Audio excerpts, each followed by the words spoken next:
afternoon, everyone, and welcome back to part two of day two live webinar sessions at the Star Virtual Education Fair. My name is Julianne, and I'll be your MC for the day. The Star Virtual Education Fair is brought to you by Star Media Group, powered by Uni Enrol with 988 and Surya as our official radio partners. We're all really happy to see so many people tuning in early this morning and even right now. So thank you so much, everyone. I hope that everyone had a good lunch and you're all set for our next session because we have an amazing lineup of representatives from top-notch universities. Before we kick off, for those of you who are catching us via the Star Virtual Education Fair website, please do remember to put in your questions in the live chat session during our presentation with our guest speakers. Don't forget to change your name to your actual name instead of putting just a guest name there, because we'll be using this to pick our lucky draw winners for the Huawei Media Pad. Shortly, we'll be hearing from our next speaker, but before that, please just let me run through you how we'll be going about each session. So each webinar session will run for 15 minutes with a Q&A session after every presentation. So for those of you who are joining us via the Star Virtual Education Fair platform, please do feel free to send in your questions at any time. Right now, I'd like to welcome our next speaker, who is Ms. Zhang Zexi, who is the advisor of admissions office at the Shanghai University of Traditional Chinese Medicine. The Shanghai University of Traditional Chinese Medicine is a medical university specializing in traditional Chinese medicine. They offer various study programs in different languages and provide all kinds of scholarships, attracting students from all around the world. The university is a culturally and socially diverse place where you can meet people from China as well as overseas while gaining invaluable experience. Today, Ms. Zhang will be sharing how you can start on your journey in exploring traditional Chinese medicine. Good afternoon, Ms. Zhang. How are you doing? Hello, I'm good, thank you. Thank Hello, you so everyone. much. Okay, I can hear you loud and clear. Is it okay if you could just share your screen so that we can make sure that everything is running well? Yeah, sure. Okay.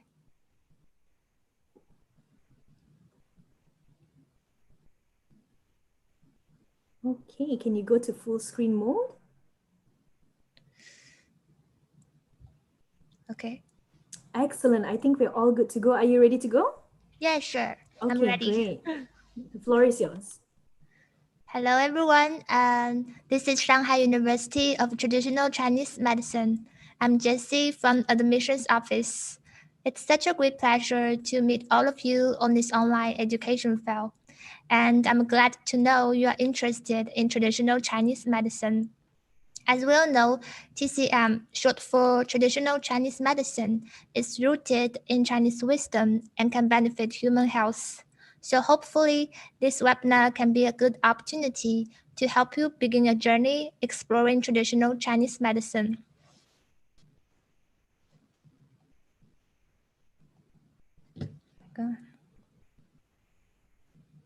Okay, first of all, I think many of you do prefer to study in big cities like Shanghai. So what's so good about Shanghai? As a global financial center and world cosmopolitan city in the Far East, Shanghai has a history of more than 700 years. You can find here the old and the new, the past and the present, the East and the West. It's full of artistic, historical, and gorgeous sites, museums, and art galleries. Many of them are free of charge or have student discount. More importantly, Shanghai has top education and highly values international education. There are a number of government scholarships and financial aid programs for international students. With its exceptionally open and diverse environment, we believe studying in Shanghai can not only give you a better understanding of China, but the international perspective as well. Our main campus is located in the innovative Zhangjiang Free Trade Zone of Shanghai. It's a key part of Zhangjiang Pharmaceutical Valley in a strategic initiative of building Shanghai as an innovative city. The campus is about 35 hectares. It has different beauty in 4 different seasons, and it's very well equipped. We have state-of-art teaching facilities and other campus facilities. There's a student canteen, a halal restaurant, Shanghai TCM Museum, library, gymnasia, football field, basketball court, the Teaching Experiment Center, Science and Technology Experiment Center, a collaborative innovation center, student field center, dormitory, and etc. And we provide free access to the museum, free library, and online electronic rooms, free Wi-Fi in the school area, free event space, and so on. So students can enjoy the fully equipped teaching and the recreational facilities, have a holistic education, as well as the rich and colorful school life. The transportation near the campus is also very convenient, with easy access to the bus, subway, and tram. By taking Metro Line 2, after 20 to 30 minutes, you can reach the downtown area and start to explore the city right away. Now I'm going to give you a brief introduction on the university history. Established in 1956, our school was one of the first 4 TCM colleges in China. In 1985, the Shanghai Academy of Traditional Chinese Medicine was founded under the same roof with our school. In 1993, the name of Shanghai University of Traditional Chinese Medicine was officially taken. In 2003, our campus was relocated to Zhangjiang High-Tech Park in Pudong New Area. Over the past 60 years, our university has always been home to many distinguished doctors. The education strategy, emphasizing on the solid mastery of TCM knowledge and practice along with the deep understanding of traditional Chinese medicine and modern science, has reached remarkable results. We have very well qualified teaching staff, including distinguished professors in Shanghai and across China, distinguished TCM physicians, and excellent teachers. Currently, the number of our teaching resources is more than 1,300. We have full academicians of Chinese Academy of Sciences and Chinese Academy of Engineering, 2 state-level TCM masters, 2 national famous TCM practitioners, 69 famous TCM practitioners in Shanghai, and over 700 senior experts and professors. We are one of the first colleges to receive international students. In 1977, we have established cooperation with WHO Collaboration Center for Traditional Medicine. In 1984, WHO International Acupuncture Training Center was established in our university. 1994 saw the establishment of International Education College. In 2008, International Cooperation Center was founded in a university. In 2017, we have passed quality certification of international education. We have rich experience in international education and ISO certified assurance with more than 40 years history of teaching international students. As a high-caliber university prioritized by the municipality and co-sponsored by the Ministry of Education, we provide outstanding TCM disciplines with distinctive characteristics. Our university is included in the construction projects for the national first-class disciplines and high-level universities in Shanghai. We have been keeping the lead in the assessment of first-class disciplines, ranking the first position among all local universities in Shanghai. In the first round of evaluation conducted by the Ministry of Education, 3 programs, including Chinese Material Medical, Traditional Chinese Medicine, and Clinical Integrative Chinese and Western Medicine, were graded A+. This year, our university has also entered the QS Asian University list in the place between 301st and 350th, ranking the first among all TCM universities in China. Currently, more than 8,000 students students are studying in our university, including more than 1,400 long-term international students from over 40 countries. Moreover, more than 1,000 international students come for short-term study or clinical practice every year. Our university offers a variety of courses, including national quality courses, Shanghai quality courses, a set of class lectures producing high quality videos, readings of TCM classics, courses of Chinese culture, and we offer doctorate programs in all TCM disciplines. The university now has 8 affiliated top-level tertiary hospitals, which basically cover all top-level hospitals of traditional Chinese medicine and integrative traditional Chinese and Western medicine in Shanghai. Our affiliated hospitals has a total floor area of 670,000 square meters, more than 10,000 beds, serving about 17 million patients from all over the world every year. Students can do clinical observation, practice, probation, and final year internship in these hospitals to fully understand the theories and knowledge and get plenty of hands-on experience. The university takes close heed of frontier TCM technology and continues to strengthen international exchange and cooperation. We have collaboration partners in more than 30 countries or territories in the fields of education, scientific research, medical service, TCM standardization, and international accreditation. In responsible to National One Belt and One Road initiative, our university has also set up overseas TCM centers in Czech Republic, Malta, Morocco, the United States, and other countries to further promote the internationalization of TCM. Next, I'm going to brief you on our programs and courses. Our programs feature 4-credit system, trimester system, integration of Chinese and Western medicines, and Chinese language training. And all of our courses are conducted following the quality control of ISO 9001. Our university adopts a clinical-centered strategy to enhance clinical skill training. We involve clinical in the early stage.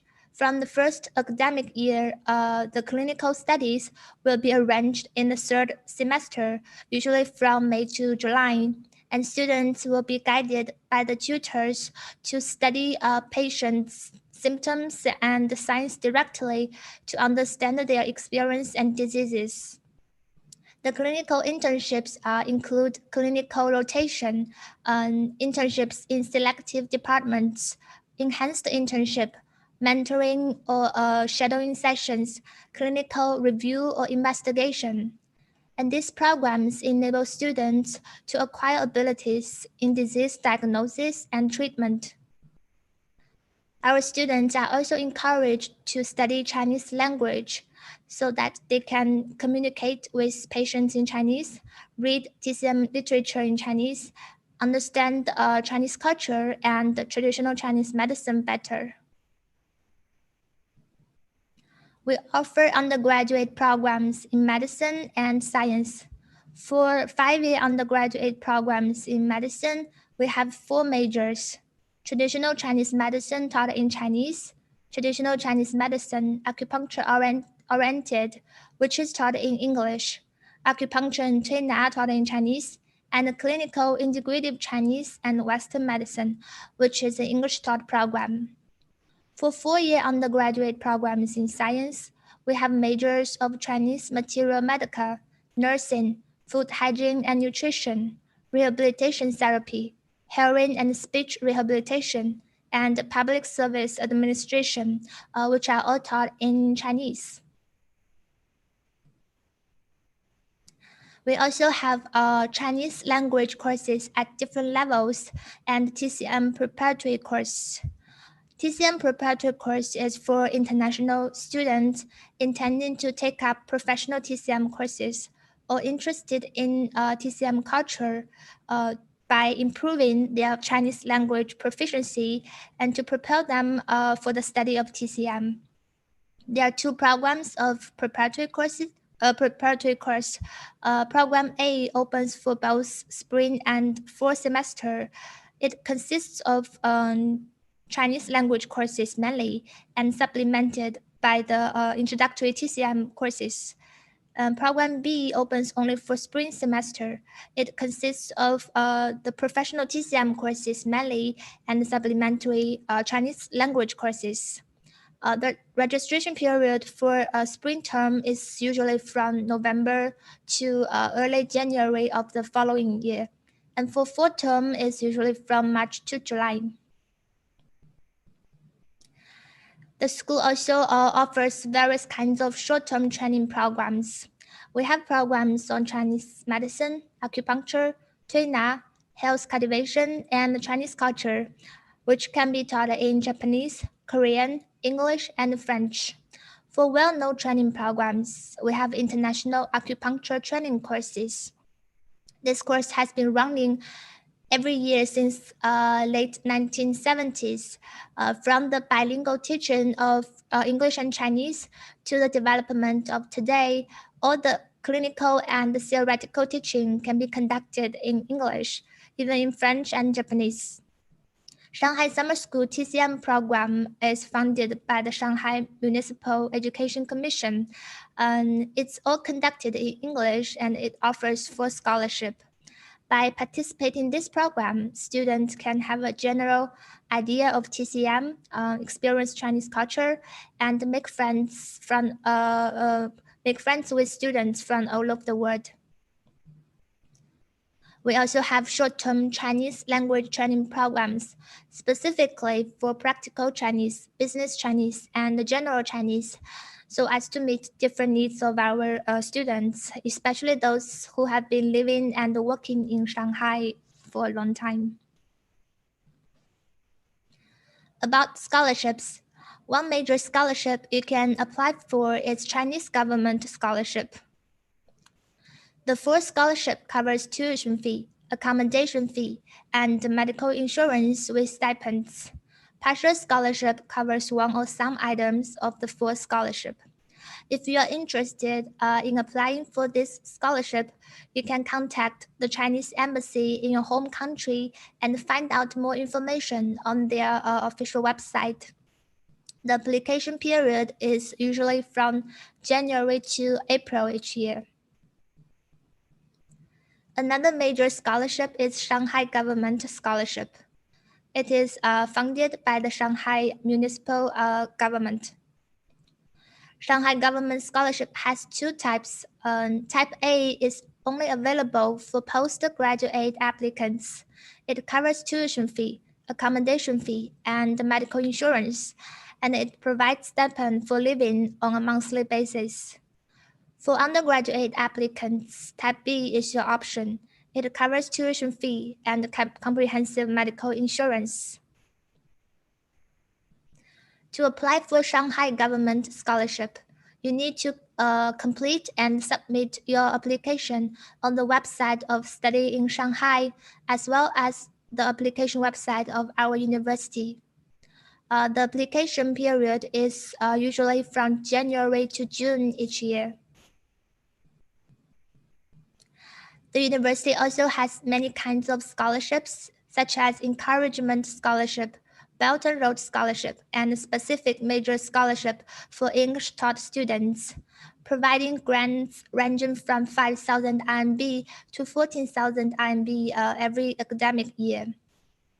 You may check out more details of these scholarships on our website and see which one suits you best. The application for the university scholarships can be done when you fill out the application form for our programs on our application website. And the university will make a comprehensive evaluation according to students' highest academic record, interview score, and their performance during the study period. The Scholarship Evaluation Committee will decide on whether to recommend the student to get the scholarship, and the scholarship result will be reviewed every year. Only after passing the annual review can students continue to enjoy the scholarship. And the specific evaluation criteria will be informed to students when they enter the university. And please note, the Chinese government scholarship and the Shanghai government scholarship cannot be confirmed simultaneously, and the government scholarships cannot be confirmed simultaneously with the university scholarships, which means normally students can only get one type of scholarship, or with the highest amount. To apply for undergraduate programs, make sure you have high school diploma or the equivalent of high school diploma or general certificate of education advanced level. The transcripts should be provided and approved. If you are applying for Chinese taught programs, you will also need to hold HSK certificate level for above 195 points, and it's waived for ethnic Chinese. If you are applying for English taught programs, you will need to have a TOEFL certificate above 90 points or IELTS certificate above 6 points. Or if you have studied courses in English, you can also provide your transcripts for verification. The school fees are including application fee, which is 450 RMB, and the tuition fee, which is 28,000 RMB per year for Chinese taught program and 42,000 RMB per year for English taught program. Accommodation costs about 200 to 800 RMB per month, and it varies based on different room types. The other fees are including the meals, which is about 35 RMB per day if you eat in the school canteen, and the purchase fee for textbooks about 300 RMB per year, insurance fee 800 RMB per year. The rail transit is the main way to travel, and the one-way ticket is about 4 to 6 RMB. So it's not really expensive to live in Shanghai as long as you know where to eat and where to buy stuff. You know, we have the most powerful online shopping system and food and mail delivery system, and there are many restaurants, supermarket, a shopping mall, and a big plaza near the campus. So online or offline, I'm sure you can enjoy your life here at reasonable expenses. You are very welcome to check out more information on our school's official website and apply for the programs and courses through our application platform. The application materials will include the copy of your passport, your highest academic certificate, your language certificate, invoice of application fee, your profile photo, and etc. If you want to apply for scholarship, you might also need to provide a letter of recommendation and foreigner physical examination form. We only accept online application, so you don't need to send us any paper copy. And also, please don't send us any document by email. The extra notice will be given to the applicants if they need to provide extra documents, and the qualified applicants will receive the admission letters and visa application form to study in China from the school. There's no interview for undergraduate applicants, but for postgraduate applicants and applicants applying for certain scholarships, they will need to do an interview. About future career development.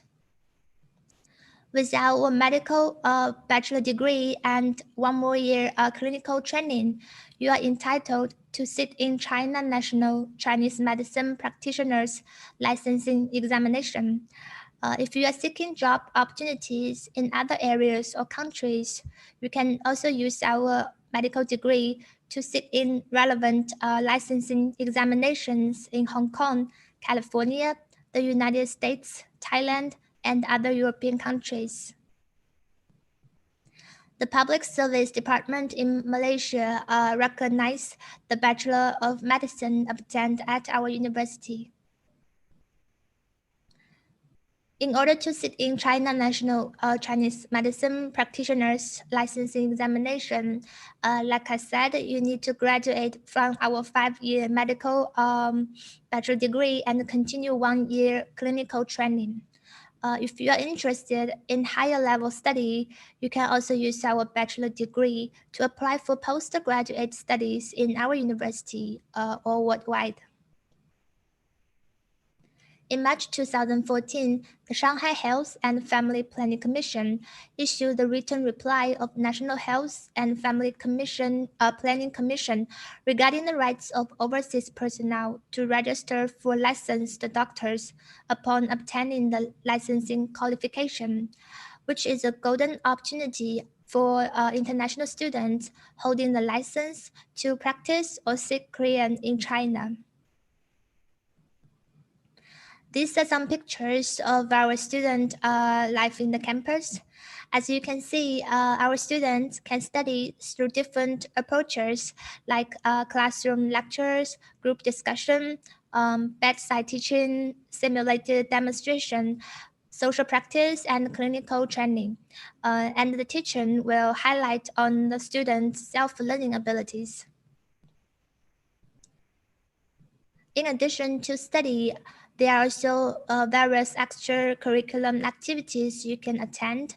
Here, students were having fun enjoying the Chinese culture activities, like learning calligraphy, experiencing tea ceremony, making sachet, playing Chinese opera, and practicing martial arts. And here, students were processing herbals, making dumplings, studying tuna, and experiencing tie-dye. The university provides many part-time jobs on campus and many volunteer opportunities. The school also selects the outstanding international students to participate the overseas exchange programs every year. So in conclusion, there are numerous chances to immerse yourself into our vibrant student life and make the most of your university experience. We attract students from all over the world and all walks of life, making our university a socially and culturally diverse place in which we can socialize with students from China and overseas, learn about the other culture, get valuable experience, and increase your prospects for future development. So that's pretty much what I wanted to say. If you have any question, please don't hesitate to contact us through email or phone calls. Well, we are looking forward to hearing from you.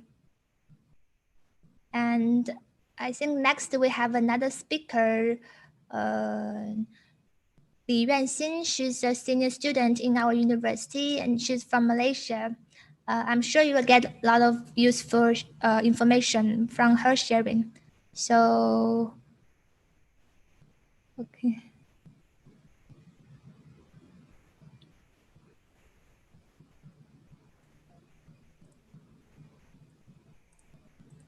Juliana. Hi. Yeah. Is our next speaker in already? Yes, I am. I am. Okay, great. Hi. Okay, Thank you. are you okay? I can see you right now. Wonderful. Yes. But 这些你可能要 stop sharing 我才能 share 我的 screen. Thank you. So I share my PPT. Can everyone see this? Okay, hold just a moment. Okay, great. I think once you go to full screen, then we're good to go. Yes. Thank you. Okay. Good afternoon, everyone. My name is Li Yuanxin, and I am a year 5 student taking traditional Chinese course in Shanghai University of Traditional Chinese Medicine, SHU-TCM. Today, I'm going to share with all of you about my life studying in Shanghai, and I hope this will help you to know more about this school and maybe clear some doubts that you might have. So first, I'm going to show you our school compound. We have 11 academic blocks and an international students building, where we have most of our lessons and activities in that international students building. For your information, our courses and timetable is completely separated from the Chinese students. Then we have a library where you can have um, all the enough academic resources to help with your learning. The library also provided a very good study environment and space for us to prepare our exams. There is also a traditional Chinese museums, medicine museums, in school compound, and which is free of charge for all the students. Inside the museum, we get to know more about the history of TCM and also the information on the Chinese herbs. It could be a very good place to kickstart our TCM study and definitely worth paying more than one visit throughout the years. Besides, our school hostel, is just next to our school with about 10 minutes walking distance. So it is a double room with double decker bed, with each floor having public toilet, bathroom, and a study room and kitchen. So as you know, traditional Chinese medicine course is a 5-year program. And here is the list of the compulsory courses of TCM degree. So it's only for traditional Chinese medicine degree. As you see, we have a number of foundation courses in medicines, both in Chinese and Western medicines. So we get to learn to diagnose disease both in TCM and Western medicine's field, which give us an absolute strength in treating the patients. But if you are considering taking the Tuina and acupuncture degree, so you will have a similar timetable as these in the first 2 years, first and second year. And then starting to get more detailed in Tuina and acupuncture courses from the third year onwards. And all these courses in blue will be the practical courses. So besides the usual way of learning in class, our school also organizes field trips as part of our learning. So here is a trip to a Chinese medicine factory in 2017, my first year in SHU TCM. So we were exposed to the production of Chinese herbs, which includes washing, boiling or steaming, cutting, and packaging, etc. This helps to gain a better concepts about the production of Chinese herbs while we are still new to this. The second year in school, we had a field trip to a herb garden and guided by a teacher who taught us how to recognize the herb plants and their healing effect. I think this is a really good opportunity for us to learn in a more enjoyable way and more effective than just looking at the pictures and descriptions in the textbook. Besides that, we have a short-term clinical practices every year after the summer holiday, which is around July and August. Here we get to spend 2 weeks to 1 month time in the hospital, experiencing the hospital working life and have contacts with the patients. This would allow us to really know what it feels like to be a doctor and also get to learn more practical skills from the doctors. So after talking about learning, I would like to share some of my co-curriculum activities in school. I joined the Dragon Boat team for 3 years and I have learned many good qualities such as cooperative and stay tough as a team in this sport. Here are some pictures of us having Dragon Boat competitions in school. Besides, I also joined the flag football team. This is a very fun sport, which requires some tackling skills, which the defensive team have to pull off the flag worn by the offensive player. After all, the main idea is that I get to experience more kind of sports here, and I really enjoyed being part of the team sport. There are many things that I fancy about Shanghai. First is the food. I never encountered acclimatizations ever since I'm in Shanghai. I fell in love with the food as soon as I reached, especially the juicy xiaolongbao. The public transportation in Shanghai is super convenient and not too expensive.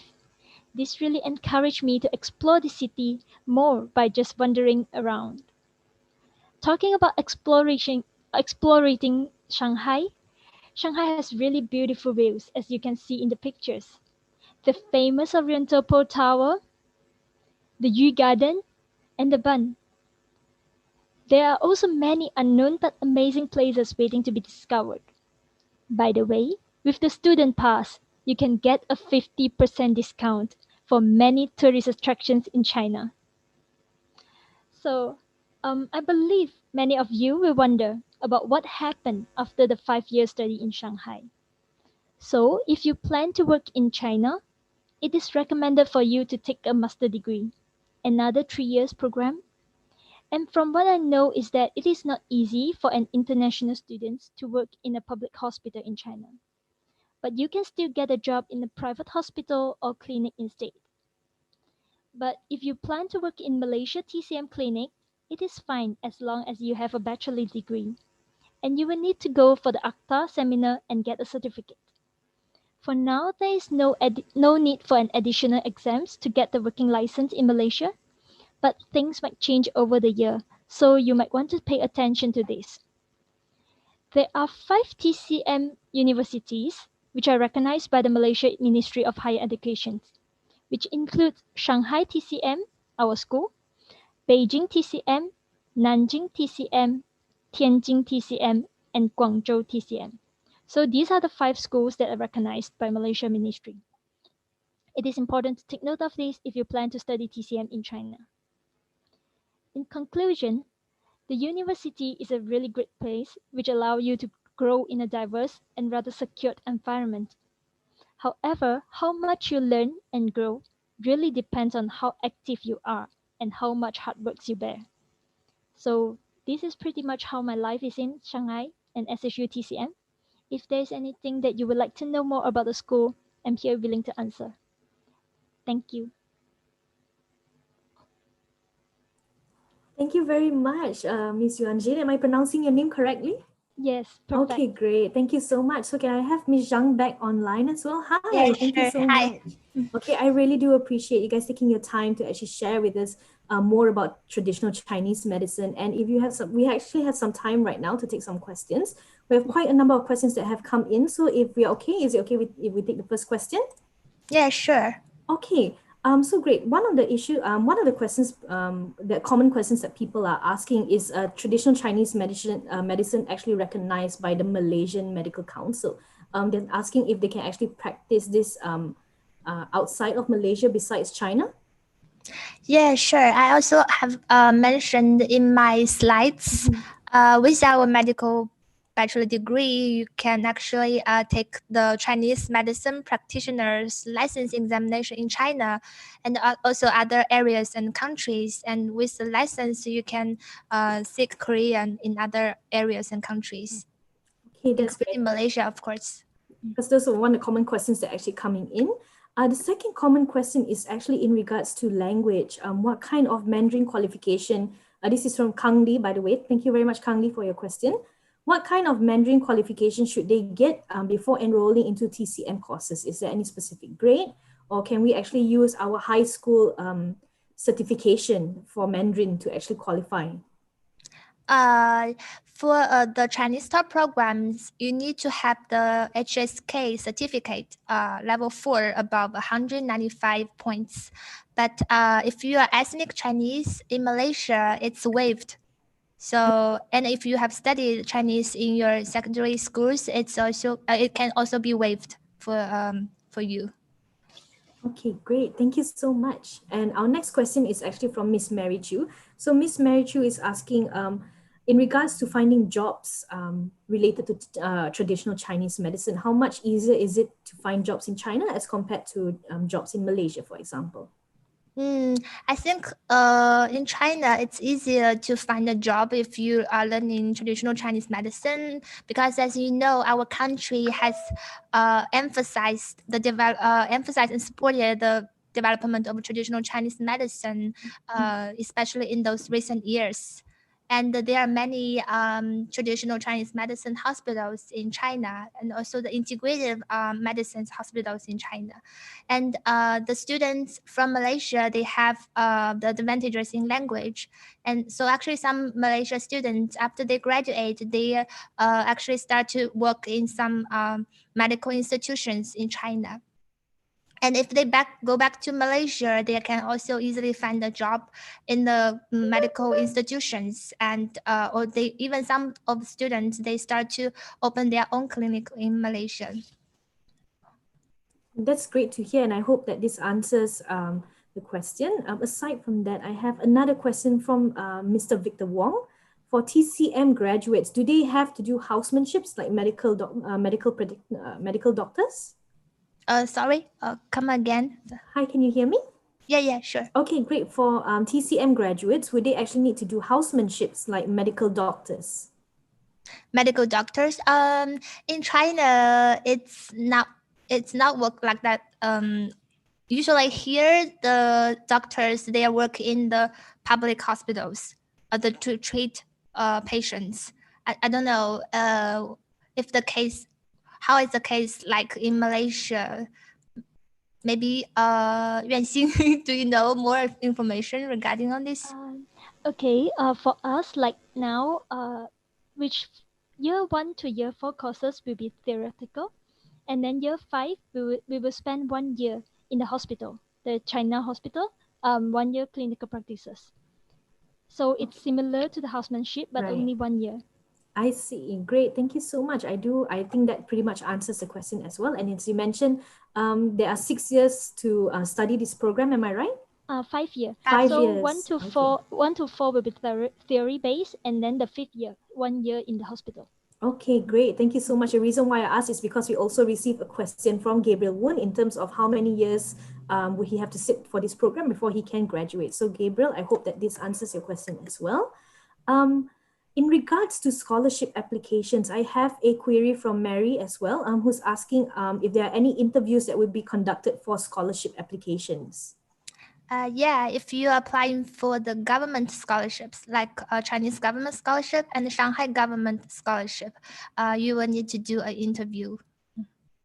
Okay, great. Thank you so much. We also have another question from Gabriel. In regards to this program, if they do go over to study overseas to study, will there be any accommodation for them? Will accommodation be provided, or would they need to look for their own accommodation? Recommendation? You mean the letter of recommendation? Accommodation place for them to stay. Oh, Yes, yeah, they have. accommodation, right. Yeah, of course, we have accommodation on campus. It's like 2 people's room. Now we Okay. only provide double room No for worries. students, and it costs about 200 RMB to 800 RMB per month per person. So it's really, the rent is really cheap compared to the average rent in Shanghai. Okay, great. Thank you so much. I think that was also another common question that people were asking. So in terms of accommodation, because they're concerned about how expensive it might be living in Shanghai. Okay, maybe we can get to the next question as well. Hold on, yeah. Okay, in terms of the percentage of Chinese medicine as well as Western medicine, Elvin is asking what is the balance in terms of the things that you'll be learning? How much will you be focused on traditional Chinese medicine as well as Western medicine? Will there be something of that sort? Well, our students are also required to study the basic knowledge of Western medicine, but the courses programs will mainly focus on the traditional Chinese medicine. But as I have mentioned previously, we also have the major of integrative Chinese and Western medicine. So for this program, it's like a 50 to 50 for Chinese medicine and the Western medicine. But for the other programs, the Chinese medicine will take the main part, like 70% normally. Okay, great. Thank you so much. We do have a couple more questions. We still have a little bit of time. This is coming from TC Ken. How do hospitals decide on applying Western medicine or traditional Chinese medicine? Is this usually according to the different types of illness? Is it by the patient's choice or recommendation from doctors?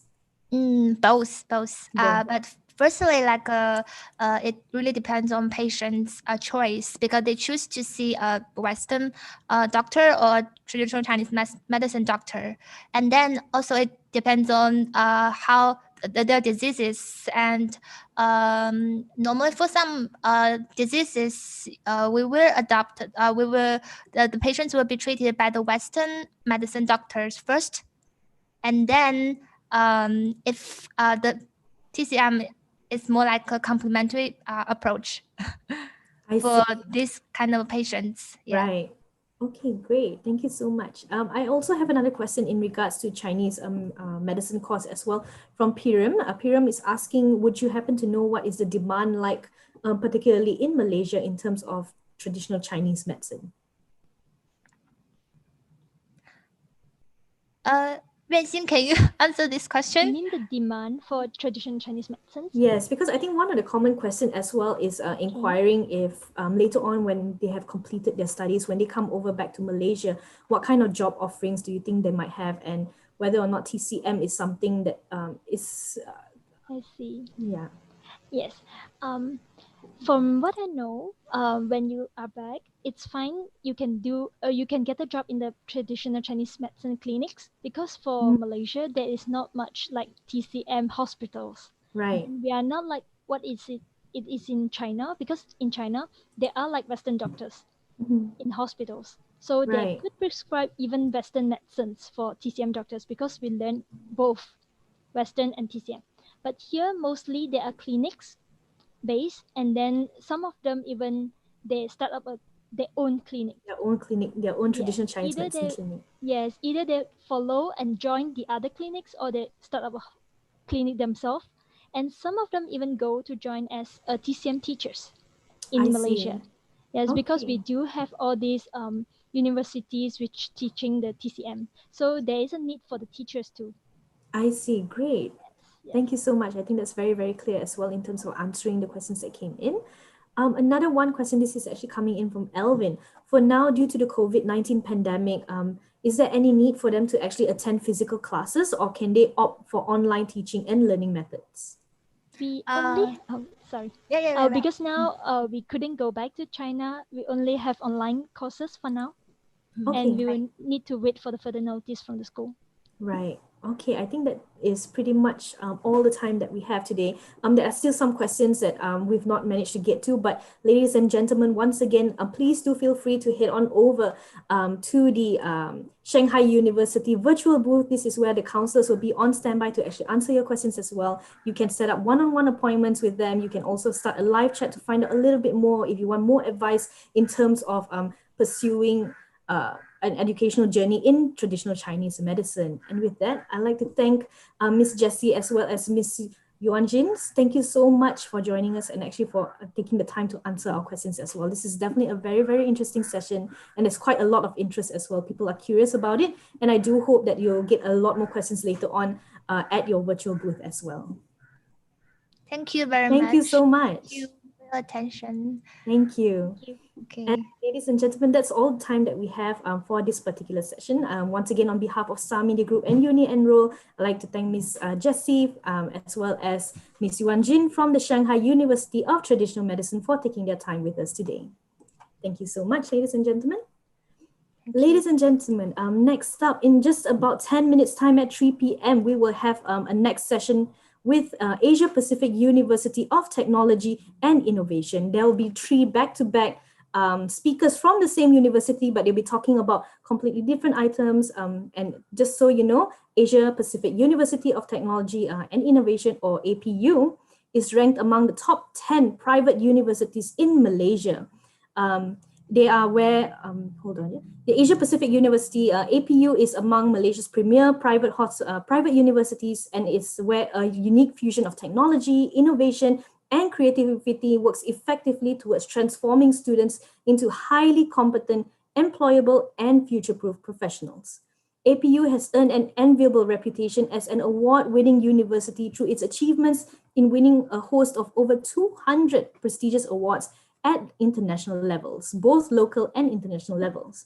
If you were with us yesterday during the first day of the Star Virtual Education Fair, you would have heard from Mr. Gurpadit Singh, who talked about future-proofing your career in Industry 4.0, as well as Professor Dr. Nafis Alam and Ms. Ng Hui Chen, who gave an insightful session on FinTech revolution and its impact on accounting and finance.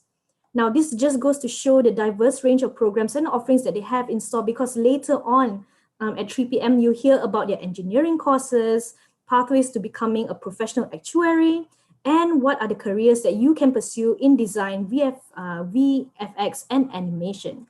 If you're curious to find out more, do stay tuned for our session at 3 p.m.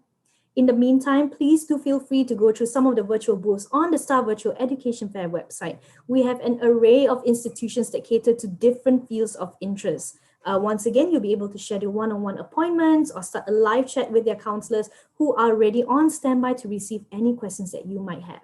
On top of that, you can also find out what other programs that are available and the kind of scholarships that they have to offer.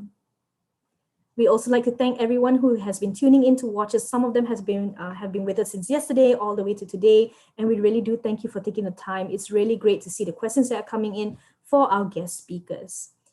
For those of you who are watching us on Facebook Live, I highly encourage you to register if you haven't already at the Star Virtual Education Fair at staredufair.thestar.com.my. Registration is completely free and registered guests will receive exclusive Shopee vouchers. And not only that, you even stand a chance to win a lucky draw prize like a Huawei MediaPad if you are very active in engaging our sessions during the Q&A session as well. So ladies and gentlemen, just to give you an idea in terms of the universities that we have on hand today, we have Ames University, Asia Pacific University of Technology and Innovation. We have British Council, University of Chester, the Chinese University of Hong Kong, Shenzhen, Edu Canada, Imperium International College, the Institute of Chartered Accountants in England and Wales, International University of Malaya, Wales, Irish Universities and Medical Schools Consortiums, Manipal International University, University of Nottingham, Malaysia. We even have PTPTN. If you have any questions in regards to PTPTN loans, whether or not this particular course that you want to take up is covered by PTPTN, please do go over and visit their virtual booth as well.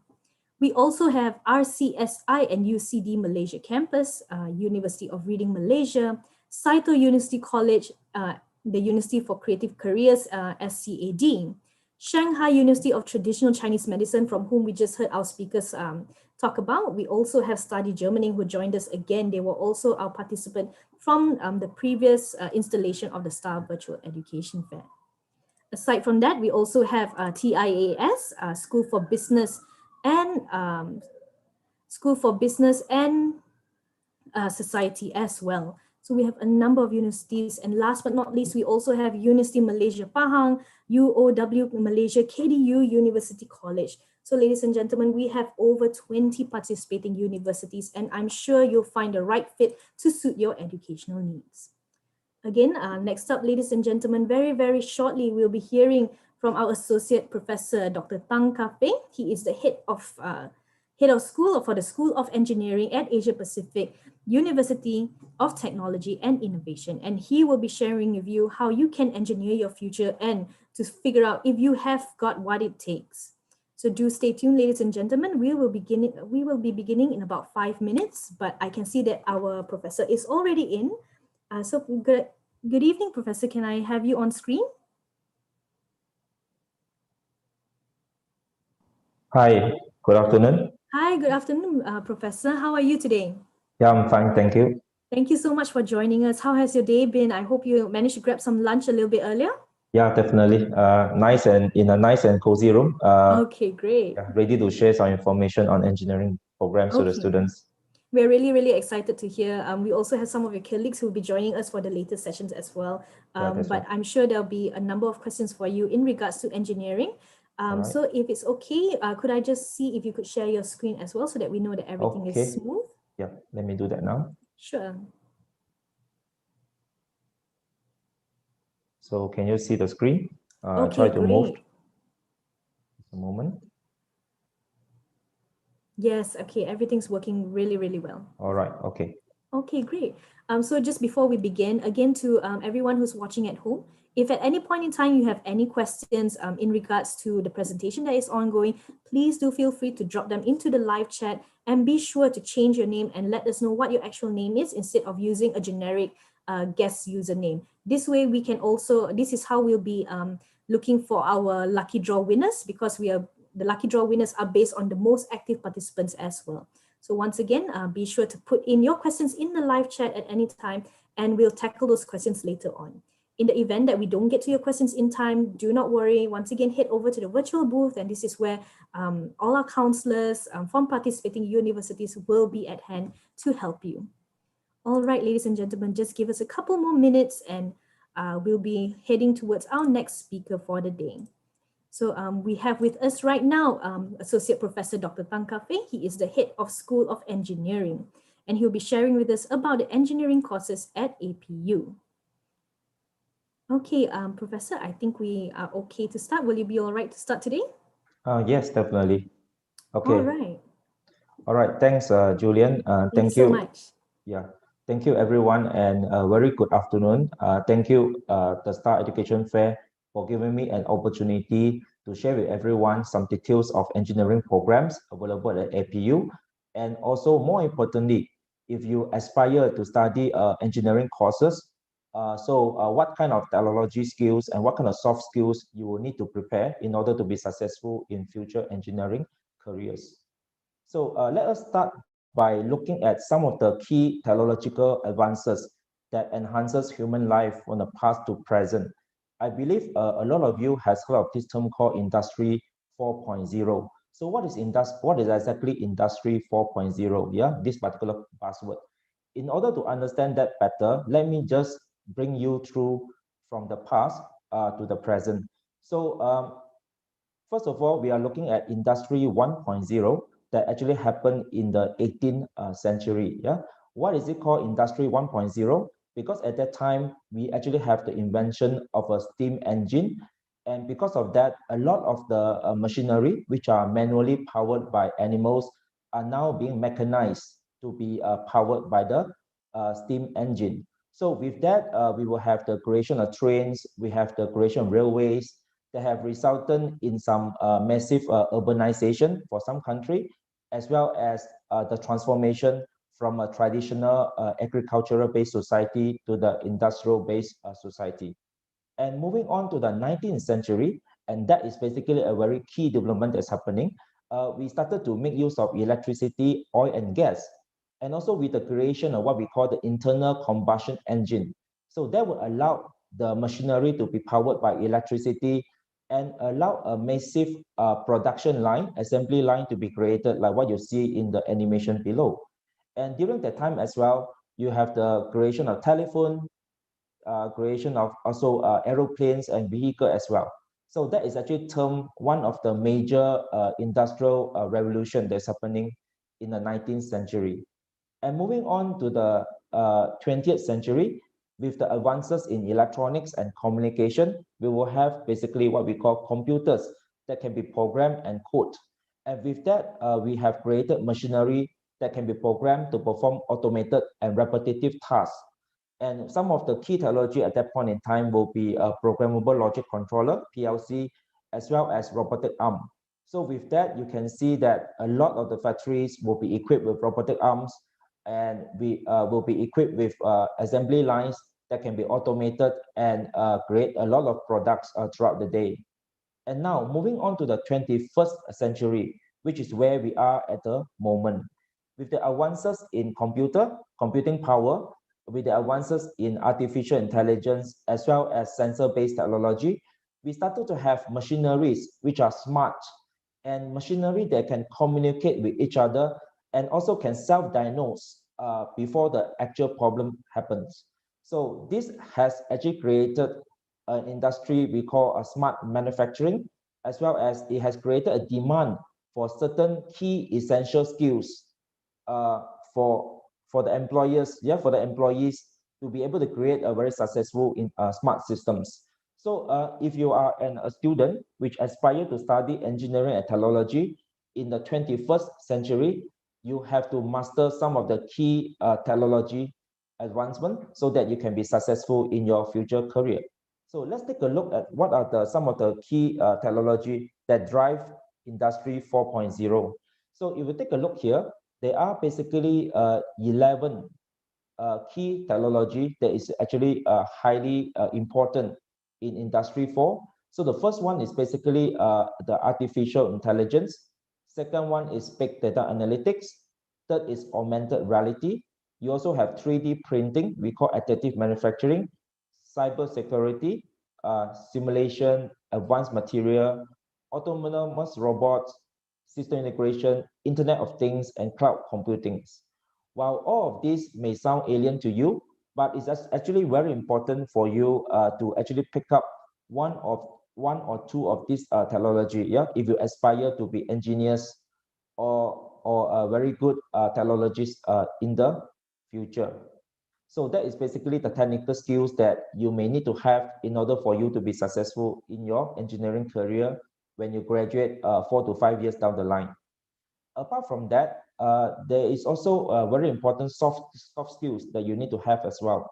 So according to the Future Job Report released by World Economic Forum in 2020, there are basically top 10 skills that is highly sought after by year 2025. So if you are looking into entering a university education next year, so 4 years down the line, when you graduate, there will be 2025. So what are the most important skills that you need to have by 2025?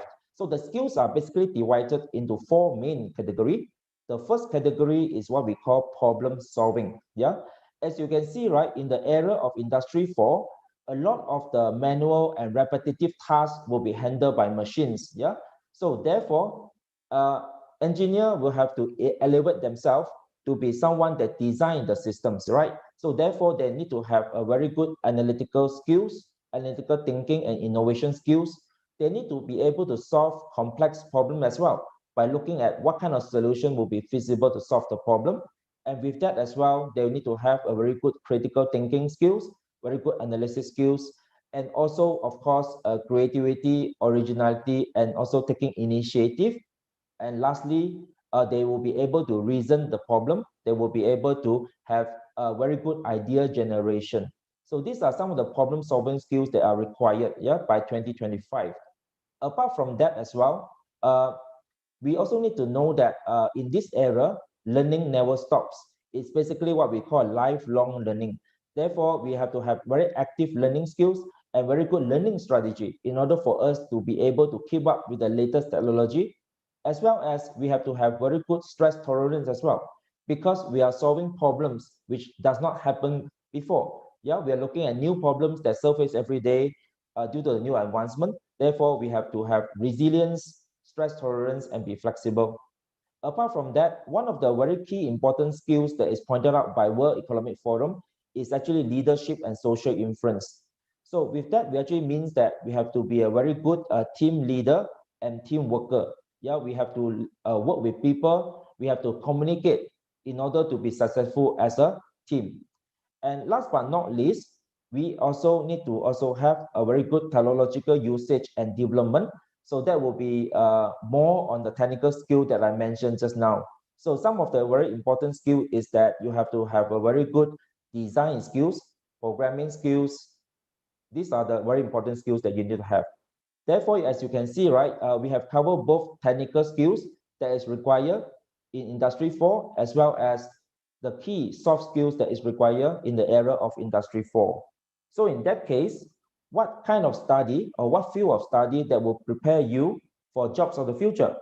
So as this is an engineering presentation, definitely I would say that you will not make wrong choices by going for engineering programs, because engineering programs exactly will equip you with the right technological skills as well as with the right soft skills in order for you to be successful in the era of Industry 4.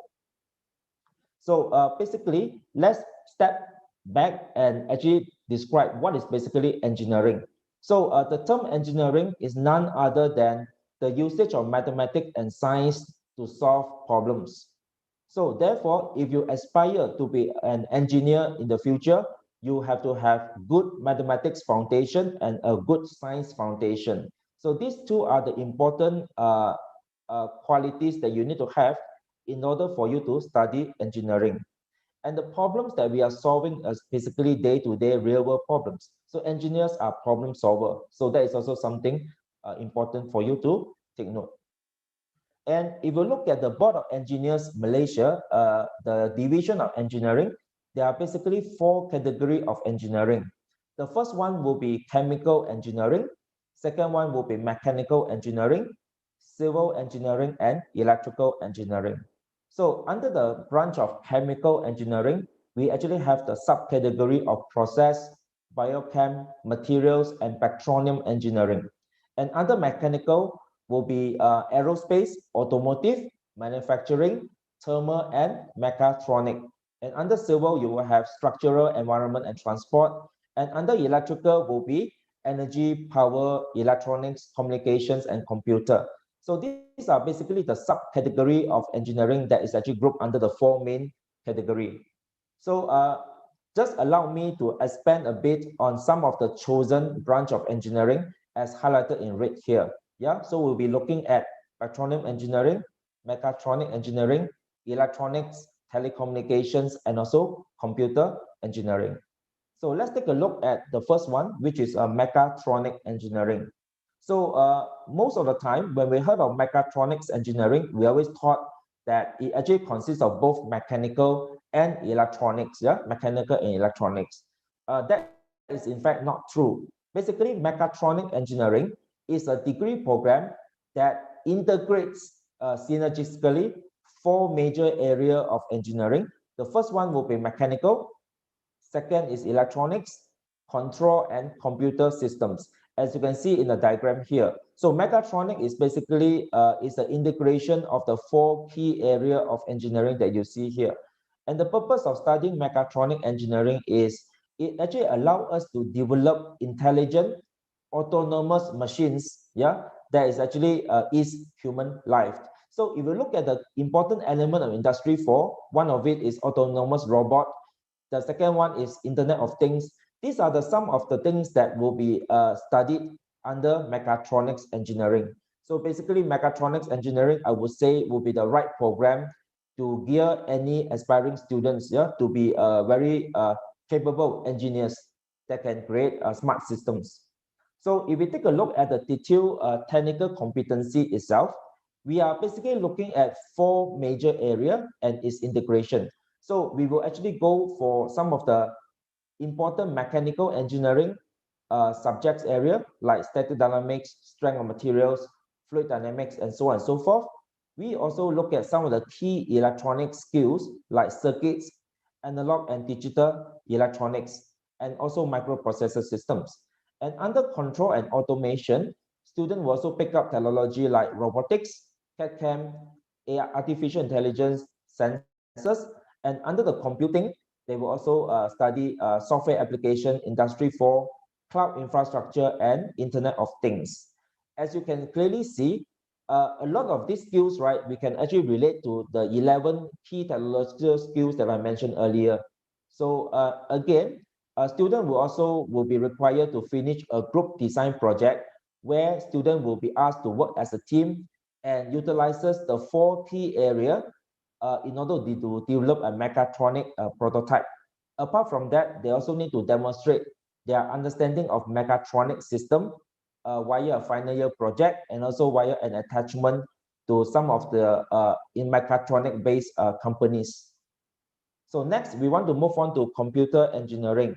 So computer engineering, if you take a look at it, right, basically it has something to do with computer, but it should not be confused with software engineering as in computer science or IT. So computer engineering is basically electronics engineering that has focused on computer science. And the purpose of that is basically it allows us to develop an interconnected systems of computer hardware with intelligent software. Again, the keyword intelligent is being highlighted here. Therefore, it's very important that a computer engineer will be developing the key systems required to be involved in Industry 4 as well. So if you take a look at the computer engineering, basically we cover both electronics engineering focus as well as computer science and IT focus.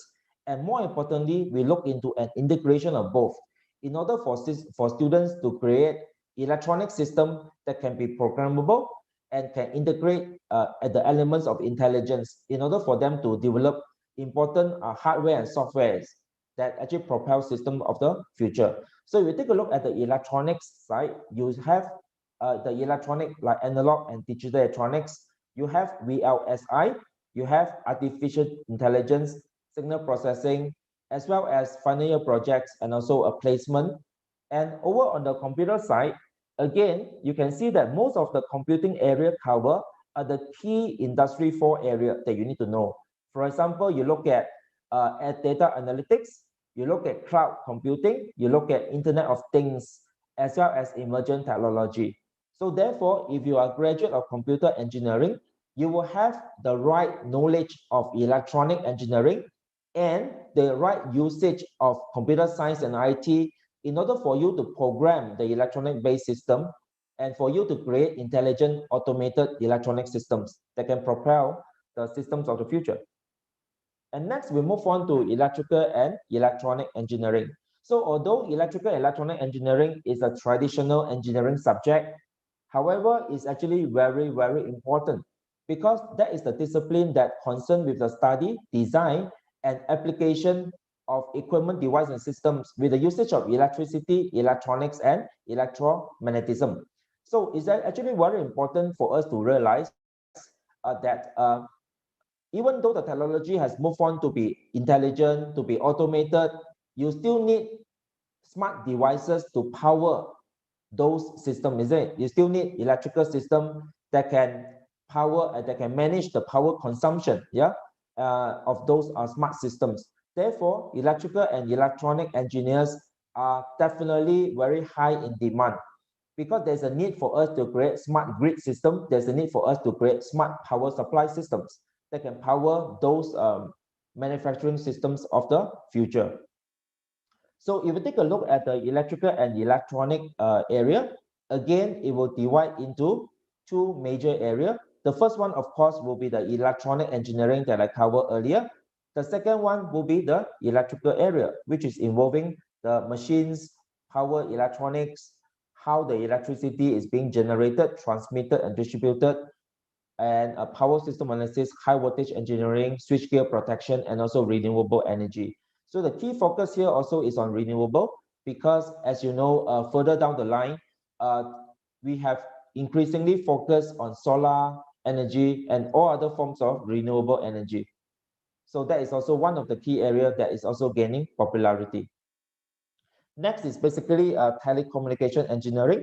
So previously, as we cover electrical and electronics, right, we know that there's a focus of electrical and electronics. When it comes to telecommunication, then the focus will be on the two areas. The first area will be electronics. The second area will be communication. As we all know, communication basically means that we are actually using a lot of the key technology for us to manage signal transmission and signal processing. And some of the key areas in communication will involve 5G, as probably we have a 5G handphone even with us at the moment, satellite, optic fiber, and so on and so forth. And why telecommunication is important? As you can see, right, the backbone of Industry 4 is powered by data. And we want the data to be transmitted in a very stable and also in a very high-speed manner. So the key technology, the backbone of the technology behind the information transmission will be telecommunication.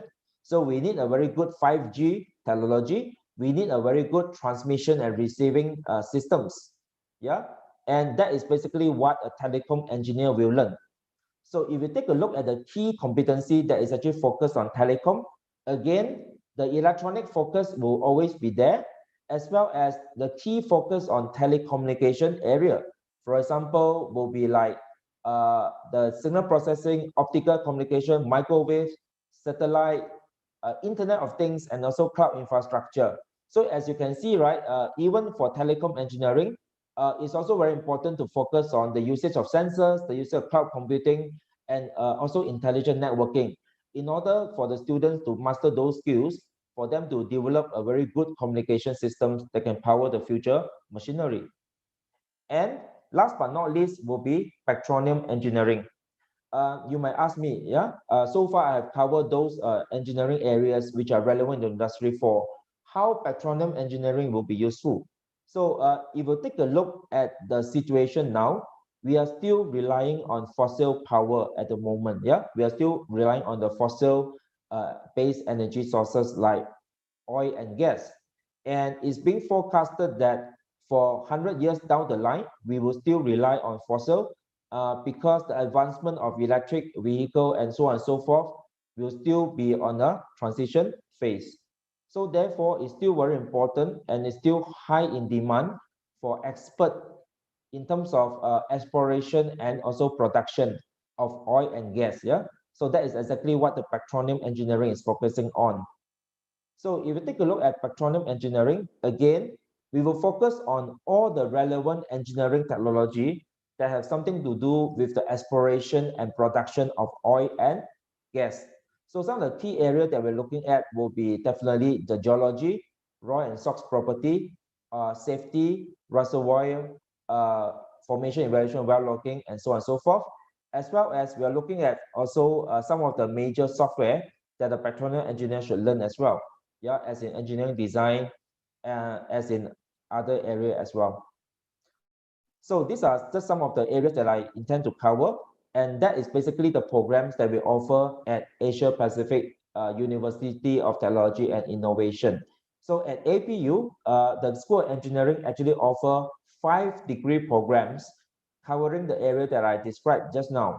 And it's also very important to also know that all the 5 degree programs have been fully accredited by Board of Engineers Malaysia. So Board of Engineers Malaysia actually has fully accredited all the 5 programs. And with that also, it also directly means that all the 5 degree program is actually recognized under the international agreement we call Washington Accord.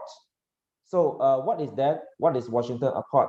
So first thing first, we need to know that Board of Engineers Malaysia actually is a member signatory of Washington Accord.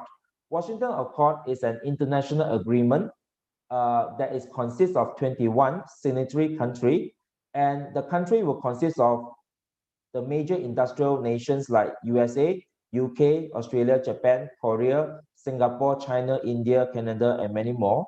So if you are a member signatory of Washington Accord, like the Board of Engineers Malaysia, your degree program in your country will be recognized as the same level or equivalent of the degree programs in those countries. So that directly means that the graduates of engineering program in Malaysia will be recognized by all of these countries as equivalent. So then you can actually further your master studies in those countries. You can register as a graduate engineer, and even you can work towards professional engineer or chartered engineer in this country as well. So it's actually very important that the degree program that is actually running in Malaysia must be accredited by Board of Engineers Malaysia. So with the accreditation, then that means that the degree program is actually recognized worldwide. Yeah, just like the degree program at APU. Apart from that, also it's also very important for students to study on an accredited engineering degree. With the APU engineering degree program, once you have graduated, you are actually here. You're following the normal route, and you can then automatically register as a graduate engineer with the Board of Engineers Malaysia. You can also choose to join the Institution of Engineers Malaysia as a graduate member. Yeah, and you just need to actually go for a minimum 3 years of relevant work experience. That means that you have to work in the relevant engineering field, and you have to maintain a log of what you have done, the design you have done, the project management skills that you have acquired using a logbook.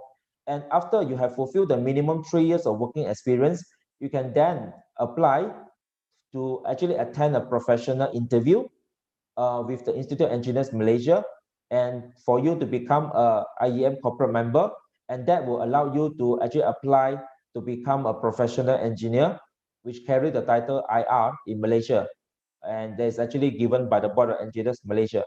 And as a professional engineer, definitely means that you have met certain key competency, and therefore you are now recognized as a professional engineer.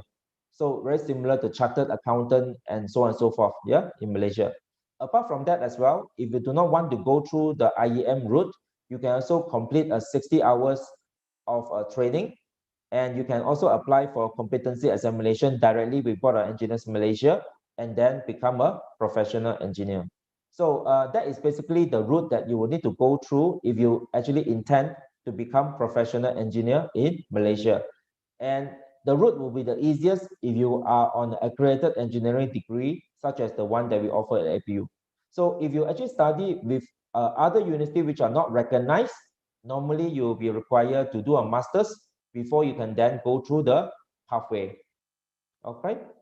And the other key benefit of an engineering degree at APU is that also you can also opt for APU De Montfort University dual degree program. Yeah, you can choose to opt for the dual degree program. The key advantage of the dual degree program is that apart from getting a Bachelor of Engineering, which is recognized by Board of Engineers Malaysia from APU, you will also be getting a MEng degree from the Montfort University UK upon graduation as well. Yeah, so that is basically a double advantage in order for you to be successful in your career and also for you to further your education. So that is also an option available for aspiring students that would like to study engineering degree at APU. So that is basically some of the progression pathway you will need to go through. So if you are a SPM scorer or O level or equivalent like UEC, you can actually go through our degree foundation program, which is 1 year. And upon successful completion of the foundation, you then move on to our degree year 1, year 2, year 3, and at the end of the year 3, you will need to go for a structured industrial training program for 4 months before you come back and join our final year. And upon completion of engineering final year, you can either seek for employment, and with the accredited degree, you can then work towards achieving professional engineer. And some of the students actually will also advance the study with a master degree. And if we go back all the way to the beginning, that will be the pathway for SPM leavers.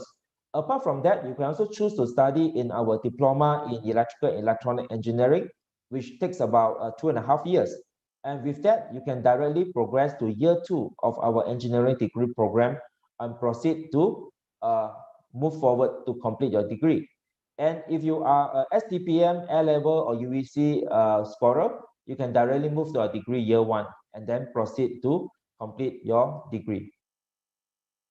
So a special mention here will be the internship.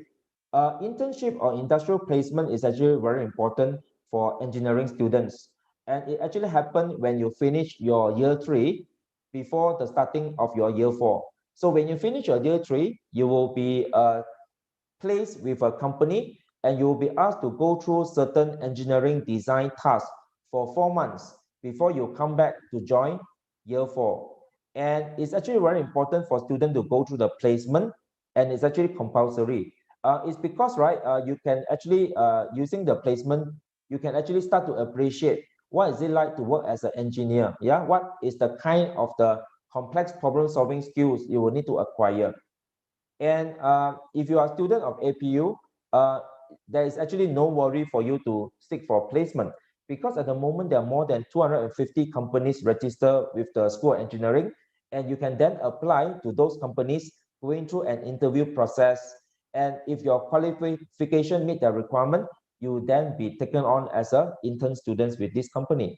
And some of the companies that have taken APU engineering students so far are DG, Telecom, OYL, Toglove, Robert Bosch, Schneider, ABB, Omron, and many more. And a lot of the students actually proceed to work with the company upon graduation. So that is basically what is so important about the engineering internship. So coming back to the engineering program itself. So if you choose APU as a program of choice for your engineering, then definitely when you join us, there are 12 graduate attributes that the school will intend to develop you in order for you to be successful. And this graduate attribute basically is what we call program outcomes. So throughout the 4 years of your engineering degree with us, there are 12 very important skills that we will actually infuse within your program curriculum, so that upon graduation at the end of 4th year, you already have all the 12 important skills in order for you to be successful in your career. So some of these skills are actually relevant to some of the key skills by 2025 that I mentioned earlier. So let's look at some of the skills there. So first thing first is that definitely after 4 years, you will have very good engineering knowledge for you to actually able to design solution for the given problem. And more importantly, you will actually have very good problem analysis skills, very good design skills for the designing the solution, as well as you are able to investigate a given problem by accessing to various resources. And apart from that, you also know how to use a lot of the modern engineering software in order for you to design the solution. So those are the key skills that I mentioned earlier. Yeah. So those are the skills that you can acquire throughout the 4 years of your engineering study. Apart from that as well, if you want to be successful as an employee, yeah, that's why definitely you still need to have very good project management skills.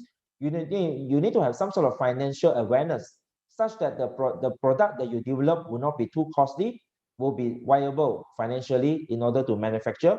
Apart from that as well, you have to be also aware that the product that you have developed will be beneficial to the society. So therefore, you also need to understand about engineering laws, about engineering ethics, about environment and sustainability. And apart from that, definitely the 3 skills at the end will be all the soft skills that you need to be successful. So the first one, of course, you have to work with people. You have to work, so you have to also know how to manage yourself as a leader and also as a team worker. You have to have a very good communication skill as well. Yeah, as well as lifelong learning or active learning. So these are the 12 skills that will be slowly infused in a lot of the uh, curriculum activities that you will go through from year 1 to year 4 of your study at APU. So what are just some of the important teaching and learning activities that you will involve in? So let's take a look at here. So once you start with us, right, in terms of teaching and learning activities that you will go through, there will be a normal lectures where your lecturer will deliver the key theoretical concepts and lecture, and also let you work through certain problems and utilizing the theory that you learn from a lecture and how to solve them in a tutorial session. So these two are the traditional learning environment. Yeah, most of the university have that. Apart from that, we focus a lot on flipped classroom as well. We want students to actually go away to look for information and share with everyone what information they have found and also what are the key takeaways they have found. Then we will have our lecturer to come in to moderate and also to consolidate the information that you have found in order to meet certain learning outcome. Apart from that, we also focus a lot on case studies, modeling and simulation, because the truth is that the future is moving towards simulation, system integration. So it's very important for you to realize that apart from the prototype or the hardware product that you develop, you also need to learn some of the key skills to actually develop a software prototype and to be able to simulate them. Apart from that, we also focus a lot on experiment and practical. So this will be some of the activities that we'll be going through in the daily teaching and learning delivery. And now with the COVID-19 pandemic, our learning have moved on to online. Therefore, all of these activities actually has been conducted online as well. So at APU, we're actually using Microsoft Teams as a major collaborative platform between lecturer and students. And we're using OneNote and Whiteboard for virtual illustration. Every lecturer will have a digital pad and they can still perform a very live interactive illustration of certain theory and derivation by using this platform. And all the lectures that we deliver will also be recorded under Microsoft Stream. So therefore, students upon their spare time, they can go through the lecture again via all the video recording. So therefore, learning never stops. Even though we are in COVID-19 pandemic, we are still moving on to the online learning platform. So apart from that as well, when it comes to assessments, it's also very important for the university to design the assessment in order for you to acquire all the 12 skills that I mentioned just now. So some of the assessment that's very important is traditionally, of course, final exams and also practical exams, class tests, lab tests, and also lab report and quizzes. More importantly, we also focus a lot on assignments. So in the assignments, we actually give student a complex problem and student will need to work on it either individually or with a group of students together. And they will have to actually go through the analysis, they have to go through the investigation and problem solving process in order to actually find the best possible solution for the given complex problem. So that will be the very good activities for students to develop the necessary skills, yeah, the key skills that we need. Apart from that as well, we actually will cultivate communication skills, which are actually very, very important for the future by going through presentations. So every single assignment that we offer to students will come with presentation as part of the assessments. So students will need to do stand-up presentation and also they need to do individual and group-based presentation in order for them to share what they have done to the lecturers and their peers. So again, with the COVID-19 pandemic as well, a lot of these assessments have been moving to online as well. So we are actually using Microsoft Forms and Moodle for online assignment and class tests and final exams. As for lab, as the lab are still closed due to CMCO currently, we are also switching on to virtual labs. So students are still able to go through certain experiment in a virtual environment graphically as well as simulation based for them to also able to utilize what they learn in theory and use it to run some of this lab virtually. Apart from that, for certain hardware lab which are not accessible like petroleum engineering, our engineering team has also developed a lot of live video recording. So for us to be able to demonstrate to students how the experiment is being conducted in order for students to fully understand the usage of hardware remotely, yeah, without having to go to the lab. So these are just some of the initiatives that we are putting in order for students to go through the proper assessment, even though they're not able to come to campus at the moment. So last but not least, right, I just want to conclude my presentation by sharing with everyone what is so unique about engineering at APU. So first thing first, right, let's talk about the curriculum. So most of the time, when we talk about curriculum, we mainly focus on theory and experimental skills. Yeah, the truth is that theory is very important for engineers. We need to actually master all the relevant fundamental theory. And we also need to master all the relevant psychomotor skills via experiment. But also something that is very important for us is as well what we call employment readiness skill. So throughout the theory and experiment activities, we also given a lot of opportunity for students throughout the 4 years of education for them to actually master communication skills, teamwork skills, problem solving skills. And those skills is what we call employment readiness skills. Yeah, because engineering study is not only focusing on science only, yeah, it's also very important for engineers to be practical, for engineers to be ready for the job market once they're graduated. So these are the three key pillars that actually power the curriculum that is being offered at engineering at APU. Apart from that, the staff composition is very important as well. So we actually do have staff that has a PhD, very good in research and development, and also many of them have very good industrial experience as well. So therefore, when they are actually doing the lecture, they can share with students some of the real world case studies, yeah, how the theory is being implemented in real world.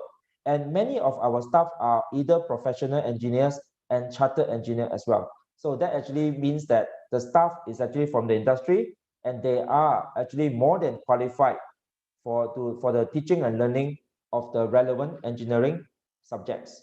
Apart from that, the school also focus a lot on industrial languages. These are just some of the companies that we work with. So basically, students will have a chance to work on projects and case studies that is actually offered by this company while they are still studying with us. So again, a lot of them actually managed to be employed by this company as well, yeah, because they have actually gained the confidence of the company that they are a very good problem solver. And last but not least, at APU School of Engineering, we are engaging with 3 professional societies. The first one is the Institution of Engineers Malaysia, second is the Institution of Mechanical Engineers, and the third is the Society of Petroleum Engineering. So the students will be able to participate in a lot of the activities with those professional society, and a lot of competitions is also organized by those professional society as well. So again, while you are studying for your engineering, you have started to engage with the professional society and you have started to expand your network of communication and also for you to make friends with many other professionals around the world. And this is just some of the examples of industrial visit that we have conducted. On an average, on a monthly basis before MCO, we actually have 2 industrial visits every month. And also we have at least 1 engineering workshops every month. we actually invite industrial expert, technical manager, engineering specialists to come and share all this knowledge to our students. Of course, during MCO, we are not able to do it physically. We are now switching on to online. So we are still doing a lot of online talks and workshops with our engineering students. So again, our school also very active in terms of awards and competitions, because if you look at what is the outcome of engineering education, the outcome is basically our engineering students. So if the students can win prizes in the international competition, that means that we have produced students that equipped with the right quality to be successful in their career. So these are just some of the competition and award that has been won over the last 2 years. And last but not least, I'd just like to share with you, if you're interested to know more about the School of Engineering, I will invite you to actually go through some of these Engineers Insight newsletter that is actually available on APU website. We have actually published the newsletter for the last 5 years, and the latest edition will be the edition 24th that we published August this year. So all these newsletter actually document some of the activities that we have actually conducted over the last 5 years, as well as some of the key research articles that's written by students and lecturers. It also documents some of the workshops that we have conducted over the years as well. So if you're interested to learn more about our engineering activities, do feel free to go through the Engineers Insight newsletter. So with that, that's all my presentation. So now probably I can invite some of the questions. Hi, thank you very much, Professor, for the very, very insightful and informative presentation. We actually have quite a number of questions that came in, but as the presentation was ongoing, we also had your colleagues from APU who were attending to our audience's questions. So thank you very much, first and foremost, to Jennifer and Ryan Tan for taking the time to answer the questions that have come in. But for the benefit of those who are watching via our Facebook feed on the STAR's Facebook page, perhaps I can just take a few more questions and I'll read out to you the answers that were put out and we can get your input as well, Professor. Sure. Okay, great. So I have a question from Mary Chu. She mentioned that based on the top 10 skills that you had shared earlier, what were the skills that should be acquired if a person does not have any all of the 10 skills? So your colleague Jennifer had mentioned that all the skills are suggested, of course. However, critical thinking and leadership are all across the board. Perhaps we can get your views on this? Yeah, the 10 skills that I highlighted just now, there are some of the top important skills, right, that is actually needed by year 2025. So if you ask me, I was still quite agreeable to what my colleague has mentioned. So if you're still a student in a secondary school or in a college, you can actually take the opportunity to acquire some of these critical thinking skills, analytical skills. There are a lot of competitions where you can participate as a secondary school student. By participating in competition, you will then acquire and develop the skills of problem solving, critical thinking, and key analysis. So these are some of the skills that you can work on. Apart from that, also, I'm also aware that now there are a lot of robotic clubs and societies and a lot of the technology centers available in Malaysia. You can also join these centers in your spare time, and then you can then develop a lot of the problem-solving skills by going hands-on, by learning a bit of coding and programming and so on and so forth. So these are the skills that you can prepare yourself even before you join a university degree program. Okay, great. Thank you so much for adding on to that. Aside from that, we also had question from Nicole. Nicole had actually asked, is taking mechatronics engineering better or taking single specialized ones are better? Some say that if she were to take mechatronics engineering, they won't be as good as opposed to those who take mechanical / electrical software engineering in those respective fields.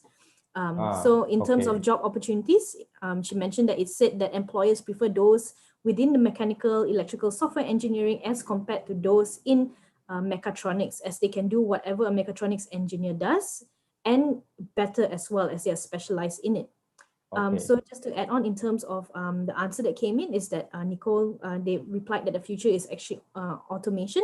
Therefore, the future is mechatronics. It's a hybrid program which engages a learning experience covering core elements of electronics, robotics, and mechanical engineering. Perhaps we can get your views on this as well.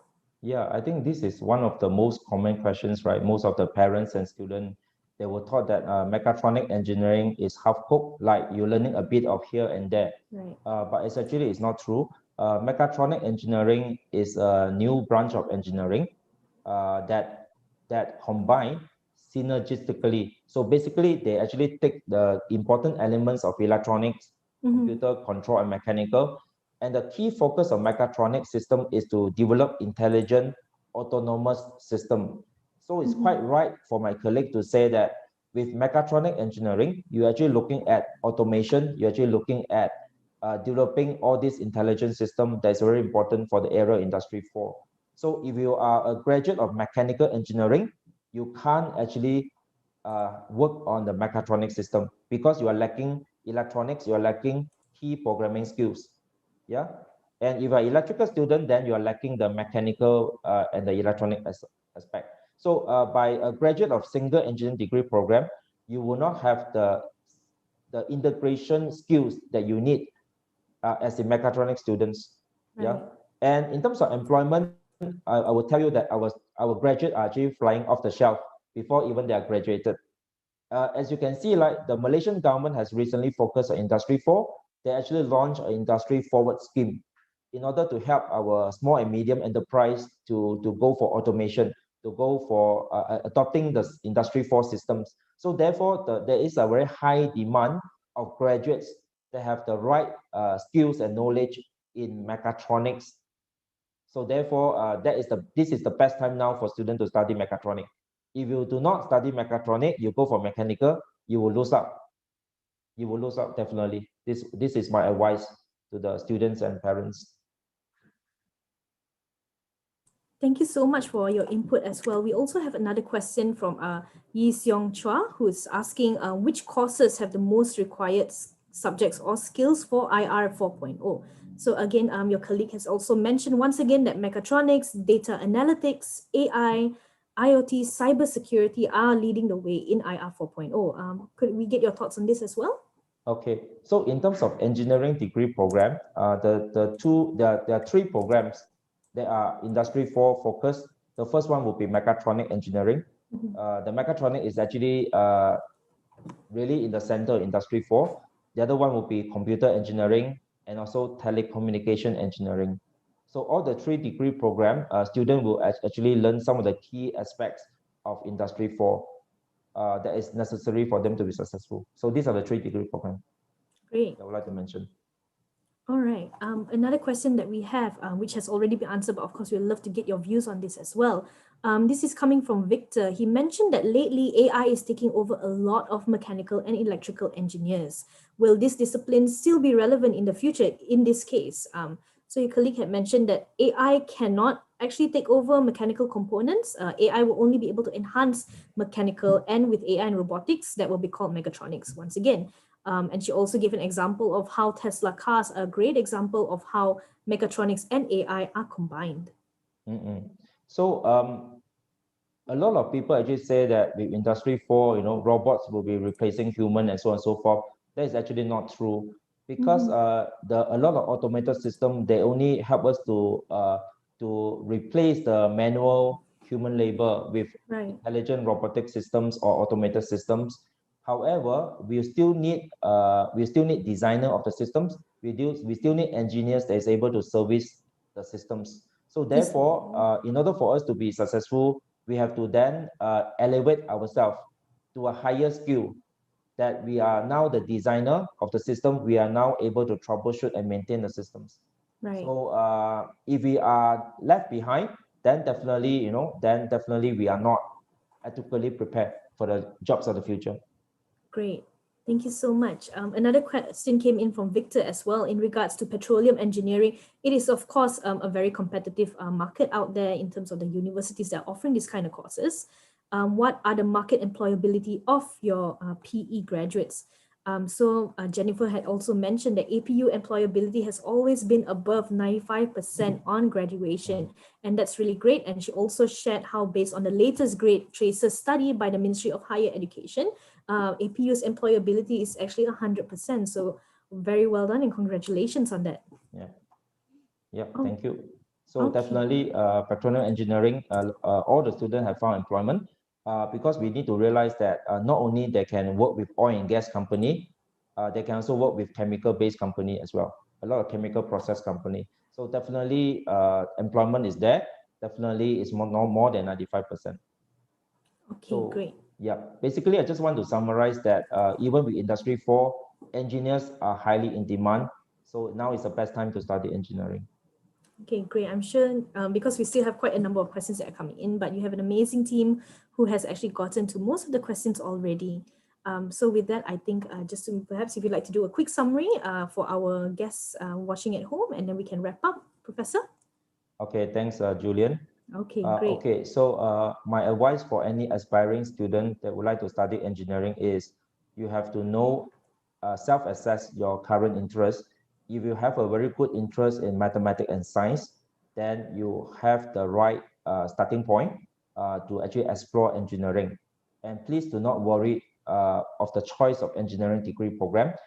If you were to join APU, our year one is a common year, so you can use the first year to actually understand and explore what kind of specialization you would like to go for in your year two. So as long as you have an active interest in mathematics and science and you would like to solve problems, then definitely engineering is the right program for you.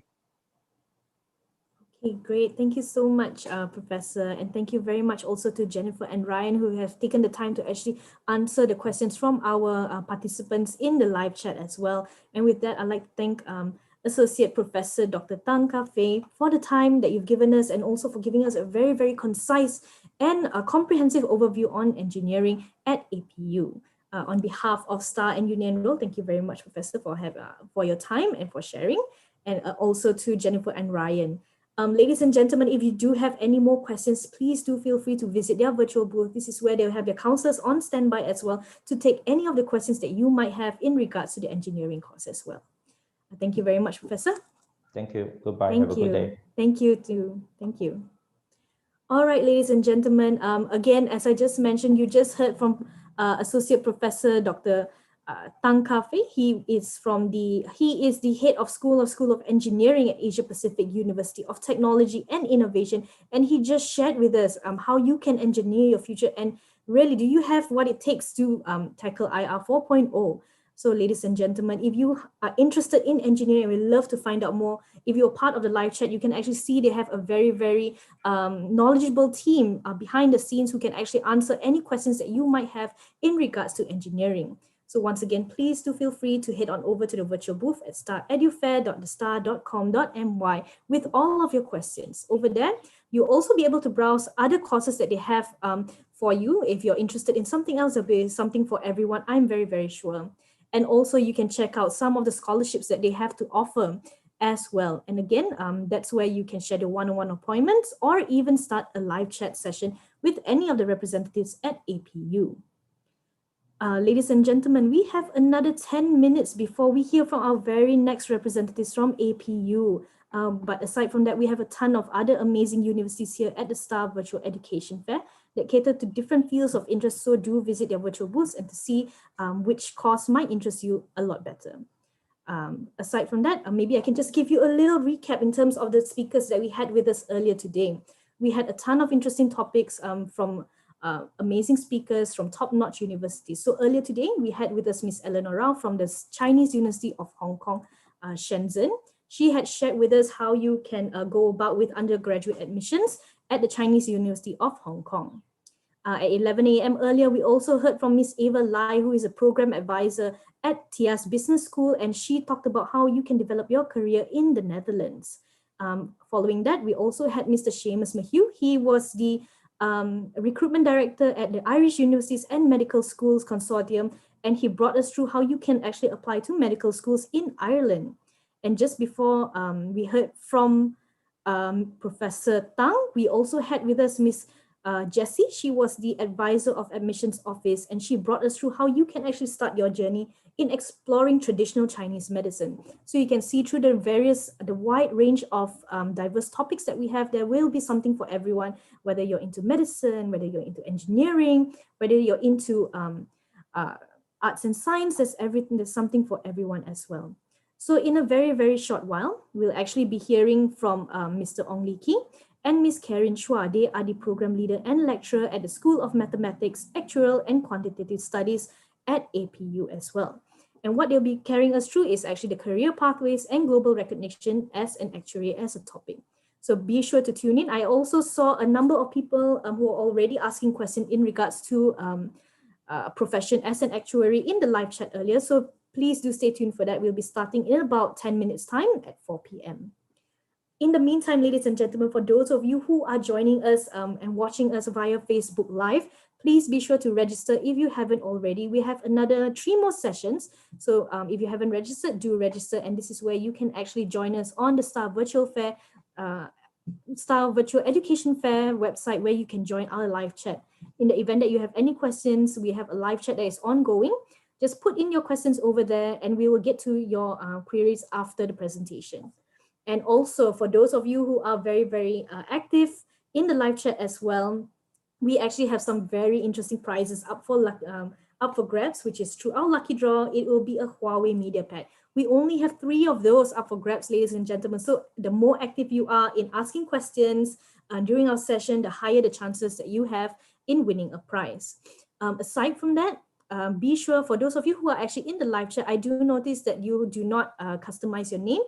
You can actually do so. So if you go to the live chat session in the blue bar, you can see an area when you can change your name to your actual name. This way, if you have been actively answering your questions, we can identify you a lot easier if you're one of the winners for the lucky draw. And again, the lucky draw is actually a Huawei MediaPad. And aside from that, for those of you who have registered, please do check your emails because your emails, you will also, aside from the link to join us on Zoom, there is also exclusive Shopee vouchers as well. So ladies and gentlemen, once again, don't forget to register to get your exclusive Shopee vouchers. Join us in the live chat where you will stand a chance to win lucky draw prizes. And of course, you're here first and foremost to learn more about what you can do to further your studies. So please do take advantage of the myriad of universities that are here with us today. So just to run you through some of the universities that we have here with us, we have over 20 of them. So be sure to go through every single one of the virtual booths, find out which one suits your needs best. So for example, we have with us Ames University, Asia Pacific University of Technology and Innovation. We'll actually be hearing from 2 speakers very, very shortly. We also have with us as a participating university, British Council, University of Chester, the Chinese University of Hong Kong, Shenzhen, Edu-Canada, Imperium International College, the Institute of Chartered Accountants in England and Wales, International University of Malaya, Wales, Irish Universities and Medical Schools Consortium, Manipal International University, University of Nottingham, Malaysia, and even PTPTN. So for those of you who are inquiring whether or not your course will be covered under PTPTN loans, this is where you can also head over to the virtual booth and to find out a lot more. Moving on, we also have RCSI and UCD Malaysia campus, University of Reading Malaysia, Saito University College, SCAD, the University for Creative Careers, Shanghai University of Traditional Chinese Medicine, Study Germany as well. So for those of you who had actually joined our session in May for our very first inaugural Star Virtual Education Fair, this is where our speaker had shared with us what is so great about studying in Germany and how you can go about to do so. So do stay tuned because at 6 p.m. we have another representative from Study Germany as well, who will be sharing with you what are the benefits of being able to study abroad in Germany. So do stay tuned. That session will be at 6 p.m. Aside from that, we also had TIA School for Business and Society, and we have University Malaysia Pahang, UOW Malaysia KDU University College. So these are over 20 top-notch, high-performing universities. And ladies and gentlemen, please do take advantage of the live chat session that they have at their virtual booth. Be sure to schedule one-on-one appointments if you are very much keen on joining them. And they even have guided virtual tours as well. And you can do this all on Star Edu, staredufair.thestar.com.my. So be sure to head on over there and find out what would be the best universities to suit your needs. All right, ladies and gentlemen, we have about another 4 minutes more. I see that we already have our speakers for the very next session in the call already. So if I could just have Mr. Ong Lee Ki and Miss Karen Chua. Are you here? Yes, I am. Hi, could I Yes, have I'm you? here. I think Miss Colleen Shaw will start first. Okay, sure. But is it okay if I can just have a look at both your if you could please kindly turn on your videos so that I know that everything is working well. Great. Thank you so much, Mr. Ong. Hi, Miss Karen. It's lovely seeing you as well. Hi. Okay, great. Okay, so I just like to do a very, very quick mic test to make sure that once our session starts in very, very shortly, which is about 3 minutes time. Yeah. So how has your day been, Miss Karen and Mr. Ong? Have you been here the whole morning or have you just joined in for the webinar?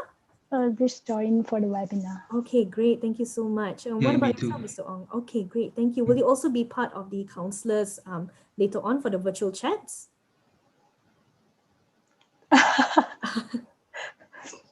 I guess we'll answer the questions Sure. regarding to the virtual chat. I think maybe next round or like later Okay. on. Yeah. Sure, yeah, right after the session as well. Okay, great. Thank you very much, Mr. Ong. I understand that your session will be a little bit later on. So we'll have a chat with Miss Karen first, if that's all right. Mm. Thank you very much, Mr. Ong. Hi, Miss Karen. Is it okay if I could have a look at your sharing screen as well? So just before we get Yeah, sure. started. Hold on, yeah. Sure. Okay. Screen. Okay. Can you see my slides? Okay, great. I can see your slides very, very well, and I can hear you loud and clear as well. So before we begin with your session, do allow me to give a very quick introduction in terms of what you'll be sharing with us shortly. Okay, So, sure. ladies and gentlemen, next up for our next session, we have with us Mr. Ong Lee Ki and Ms. Karen Chua from the Asia Pacific University of Technology and Innovation. They are the program leader and lecturer at the School of Mathematics, Actuarial, and Quantitative Studies. In their sessions, they will be talking about career opportunities in traditional insurance industry and also in various non-traditional industries such as manufacturing and oil and gas. They will also be discussing pathways to becoming a professional actuary. So if you have any questions for our speakers, once again, please do ask them all the questions that you might have in the live chat session, and we'll get to them after their presentation. All right, ladies and gentlemen, without further ado, please welcome Miss Karen. Miss Karen, are you all ready to go? Yeah, I guess so. All right, great. Thank you so much. The floor is yours. Okay. Hi, good evening, everyone. My name is Corinne. As mentioned by Julian just now, yeah, our topic is about the actuarial science career pathway and the global recognition as an actuary. So today I'll be talking about the actuarial science career pathway, while my colleague Mr. Ong will be talking about the global recognition as an actuary. So before we begin to get into this career pathway, okay, I would like to share a little bit of what is actuarial science about, okay? So basically, actuarial science is about applying the statistical, mathematical, and the business skills to quantify and manage the risk, okay? So what do other people actually think about what we do and what actually we do, okay? So let's take a look at this. So for most parents, because for most of the times, students, they are unsure with like what they want to pursue in, okay? So for most parents, and from what they hear from their friends and, like rumors or newspapers they read through, they have the perception of thinking that, oh, okay, eventually when you're qualified, you'll be earning big bucks, okay? So they'll be earning a lot, okay? So what my friends think about me, they might think that I'm working on a big firm, okay, and I'm a straight A student. But in real life, actually, I have to go through a series of exams like this, okay? And this is a very tough and challenging environment because we need to catch up with the very fast-paced environment, okay? So let's get back to where do actuaries work? Okay, there are a few traditional paths here. Okay, we can work in the insurance or reinsurance company, consulting firms, employee benefit departments, government agencies, as well as the financial advisories. So let's take a look at what the insurance company normally does, okay, for an actuary. We can be in the pricing department, okay, that is to determine the product feature and the pricing of the products. For example, how do we calculate or estimate the cost of the premium for each policy holders, okay? For valuation, We also call it reserving. It's to perform the experience studies and the cash flow testing to determine the amount of reserve that the company, the insurance company, needs to set aside to be able to pay the claims. Regarding to FCR, which is the financial condition reporting, we need to report on the solvency condition of an insurance company that takes into account the current financial status, as well as to assess the ability of the company to survive in future risk scenarios, for example, COVID. What would it happen to our company, or when there's more claims coming in, catastrophe, things like that, how should we do it? Okay, lastly, the pensions. Actuaries are to design, test, and actually evaluate the company's pension plans to determine if the expected funds, okay, available in the future will be enough to ensure the payment of future benefits. In addition, to provide the retirement planning to each individuals.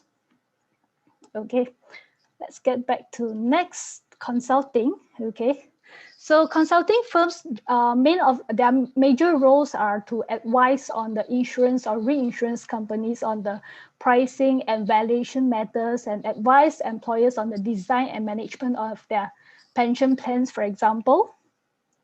Okay, the employee benefit departments. Okay, actuaries' role here will be to define, create, and manage the pension and retirement plans for the employees.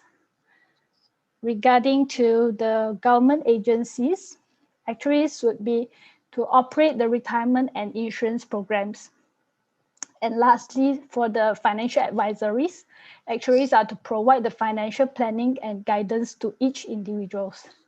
So these are actually the traditional role of an actuaries who work in the industry. Okay, so actually actuaries, okay, we deal with a lot of risks. Whenever risks occur, we'll need actuaries to evaluate the circumstances, the business profile, for example.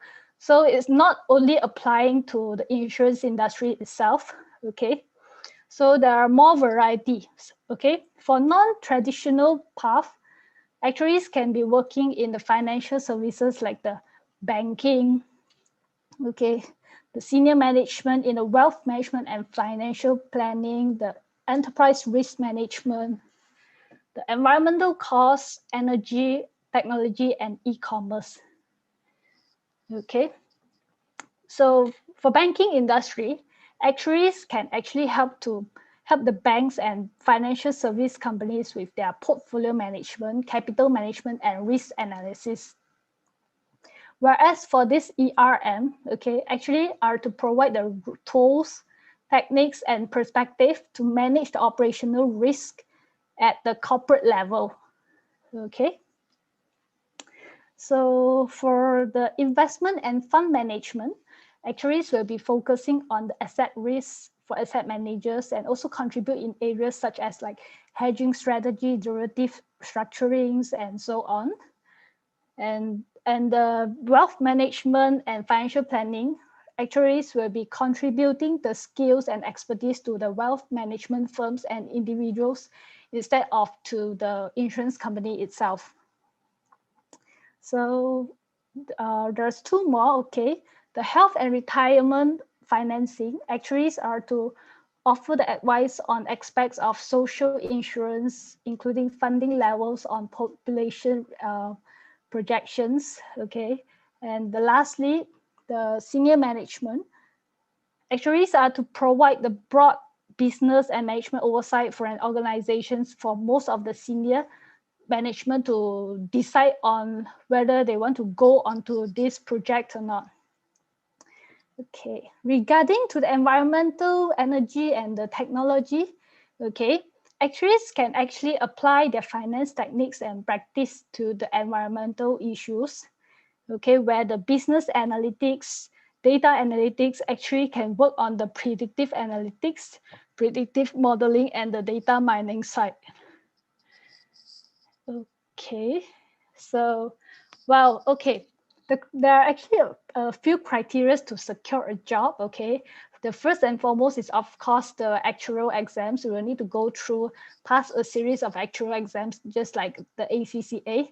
So the first criteria is like after graduation, candidates are actually, they are expected to continue to pursue their actuarial exams and go for it. Yeah. Next would be the technical skill, the communication skills. They have the interest and passion in the industry knowledge and as enthusiasm as well. And of course, the most important thing is each candidate's attitude. Okay, this is more of what we're looking for actually. Okay, so where do actuaries work? Normally, actuaries only work in the HQ, like in Malaysia, so far in KL, for example, but not in other states, because HQ normally in Malaysia, there's only HQ in KL, okay. And lastly, okay, this will be the professional exam. Actually, there are two main boards that my colleague, Mr. Ong, he'll be sharing after this, which is the IFOA from the UK board and the SOA from the US board. Okay, that's all from my side.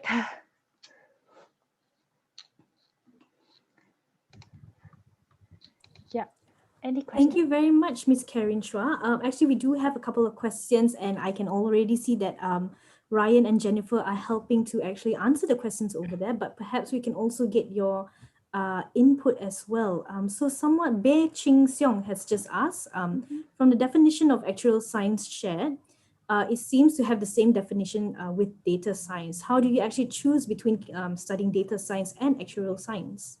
Well, for actual science, we normally we need a lot of data, of course, okay, and estimation analysis so that we get the assumption and we'll input the assumption into the model itself to generate the output, and we'll decide on which assumption will be which result is more reasonable, in the sense that we'll need to ensure that the price of the product is more competitive and also making profit at the same time. Okay, great. Thank you so much. Just to add on to what you mentioned, Jennifer had also shared that data science is more computer science and programming related, and it involves data analytics, data engineering, as well as data visualization as well. So aside from that, we also have another question. Just do give me a moment. Due to the number of exams that is needed to obtain the actuary professional certificate, many people tend to give up halfway. What can they do in terms of jobs if they do give up halfway? This is coming from Nicole. Actually, it's kind of it's kind of broad, you see, because like some of my friends last time, for example, they graduated for some time.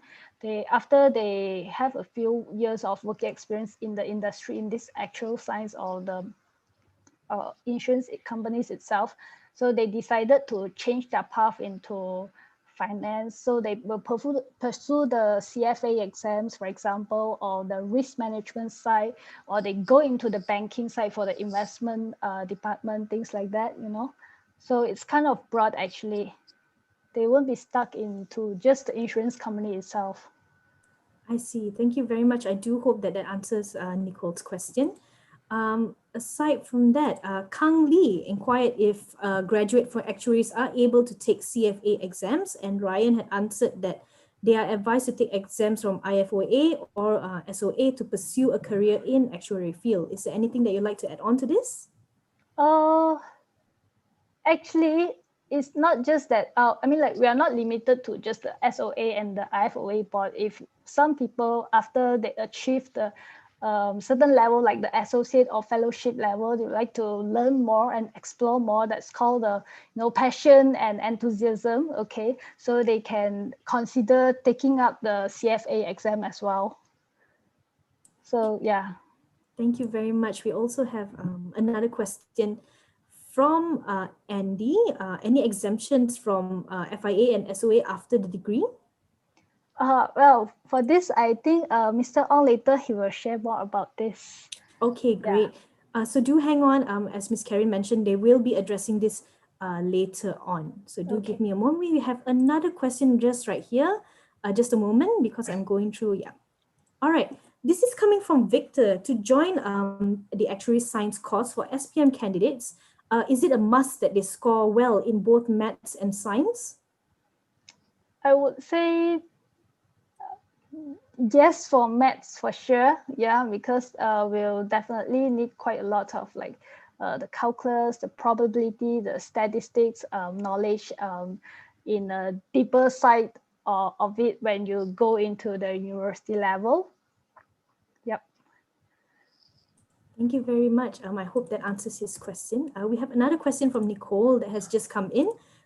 Is it possible to study to become an actuary on our own rather than with an institution or a university? A very good question. Actually, even though without a degree or master level in actuarial science, as long as you can complete the actual exams by yourself, you are so called the actuaries as well.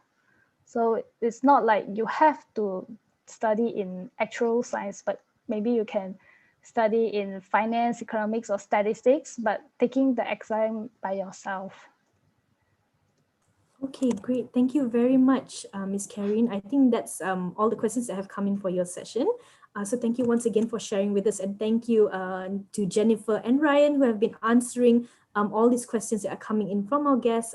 Next up, we'll be hearing from our next speaker as well. He is Mr. Ong Lee King, and he's right here. Hi, thank you. And thank you very much, Ms. Karine. Okay. Hi, good afternoon, Mr. Ong. How are you? Yeah, I'm good. I'm good. How can I share my screen? Is it just the green button here? Yes, that's right. Just click share screen and you should be able to share your screen already. Okay, I'm sharing the screen. Right. Can you see the screen I share? Yes, I can. Could you go to full screen mode? Okay, sure. Okay, 1 second. Okay. Okay, is that good? Okay. Yes, that's good. You're good to go. Okay, so thank you. So firstly, I'll talk about the actuarial science in general, in addition to what Ms. Karine has been talking, and then I'll talk about the exemptions, the exams, professional exams, and also the exemptions. So actuarial science, some university, okay, most people, they call it actuarial science, and some universities, they call it actuarial mathematics. Some uni, they call it actuarial finance or actuarial studies, but they are all the same thing. Okay, it's not like actuarial science, then it's like they focus on finance, actual finance, they focus on finance, or actual mathematics that is based on mathematics is not true. Okay, when you see actual science, actual finance, or actual studies, as long as you see actual, it's actually the same thing. Okay, it's all the same thing. Okay, so what are the subjects required for the actual science? It would be mathematics, statistics, finance, and business. Okay, so many students they misunderstood that if they want to do actual science, then they have to be good at mathematics. Okay, so it's not just mathematics, it'll be mathematics, statistics, finance, and business. And these 4 subjects are equally important. Okay, and then you also have to acquire the necessary skills so that after graduate, you can function in the workplace. So for example, analytical skills, management skills, computer skills, communication skills. So again, these 4 skills, they are all equally important. Okay. So for example, how much is the insurance loss in the event of an accident? So this is like a question for the actuary. So actuarial science, the actuaries, they are to estimate, predict, forecast using very limited data and information. So basically, actuarial science is an application of mathematics and statistics in the field of finance and business. So this is why math, statistics, finance, and business, this is equally important. So just now, somebody mentioned about the mathematics and science. Actuarial science is not a pure science. It's mathematics applied in the field of finance and business. So it's more business oriented. Okay, it's not like you'll be working in the lab in the research center. No, you'll be working in the field in the finance industry, business industry. Okay. So if you compare between the actual science and the pure mathematics, so the mathematics is about theory, research, proof, inventions, and so on. So this one is very research oriented. Okay, and then actual science, on the other hand, actual science is one of the applied mathematics, so that you will have application, analysis, estimation, prediction, critical thinking, justification, and decision making. So actual science is very corporate oriented. After graduation, you'll be working in the company. Okay. So if you compare between actuarial science and accounting, accounting is I think most people know about accounting. You record down the data in the past. Okay, for example, how much was the profit last month? How much was the loss last month? So you use a format, and then you to the accounting, you record down what happened in the past. Okay, so actuarial science, on the other hand, you are to make prediction about the future. Okay, so for example, how much will be the profit next month? How much will the loss be next month? Okay, this is the questions for the actuaries. Okay, so of course, we don't determine what happened in the future because no one, including actuaries, can determine what happened in the future. What we do is we only make prediction. Okay, we estimate, predict, and forecast. So basically, actuaries, most actuaries, they work in the insurance companies currently, and then some actuaries, they work in the investment firms, some work in banks, similar to the consulting, similar to investment firms, and some actuaries, they work in the consulting firms and universities. Okay, so actuaries only work in the large corporations and only in the HQ headquarters of the large corporations. For example, Sun Life, for example, RHB, for example, the Maybank. Okay, these are all large companies, corporations, and they only work in the headquarters. Okay, so for example, this is the headquarters of Hong Leong Bank. So actuaries only work here. They don't work in the branch offices. Okay, so what are important to secure a job? So basically, exams, work experience, and skills. So these three are equally important. Okay, so overall, you have to be a well-rounded individual. So later I'll talk about the exams, but also the work experience and skills, they're also important. So it's not just exams. Okay. So where can you work in Malaysia? You can work in KL. If you want to move overseas, you can work in Singapore. In China, China is still a developed country. It's still a developing country, but many of the cities are well developed, like Shanghai, Guangzhou, Hong Kong. They need actuaries in the future, and then Australia, and of course North America, including US and Canada. Okay. Okay, and then just now I talked about the examinations. Okay, I think I'm going to share this one first. This is the live actuary salary survey conducted by D.W. Simpson. Okay, I think it has been quite a while already, but I think it's still useful. So if you pass one exam, okay, only one exam, and if you only have less than 1 year of experience, the pay is between 51 and 61,000 US dollar per year. Okay. And then if you have more than 20 years of experience, and if you're already a fellow, it means that you complete all the examinations, the maximum it can go to 500,000 or 0.5 million US dollar per year. So this is quite attractive in the US. So in case one day you want to, you'd like to go to the US to work, okay?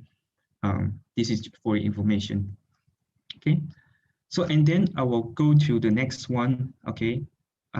The exams and the examinations, professional exams and examinations. I think this is what the students are more interested. So basically there are two professional bodies for actuarial science. These are the two major bodies. So one of them is the Society of Actuaries based in the US. The other one is the Institute and Faculty of Actuaries based in the UK. So we begin with the first one, Society of Actuaries, or the SOA. You can see this is the new 2019 curriculum. You have to complete a series of exams, BFM, IFM, LTEM, STEM, SRM, and then you have to complete 3 VEE courses, and then a series of 8 online courses, and then also complete a project, and then the last one is like a graduation course, and then you become the associate. So after associate, you still have to write some advanced exam courses and then become the fellow. So from the very beginning to the end, on average, it takes around 10 years, okay, around 10 years, okay. So in Malaysia, most universities that offer actuarial science program are recognized by the SOA. So for example, APU is recognized by the SOA that the program can prepare students to sit for the exam, the following exam, PFM, IFM, LTEM, STEM, and SRM. So these are the new prelim exams in the new 2019 curriculum, okay. So keep in mind that these are just exams, they are not examinations, because the SOA, they never offer any examinations to any universities, including those in the US. Okay, so basically you can earn the 3 VE credits for completing the required university courses. Okay, but the SOA never offer exemptions from exams for completing university courses.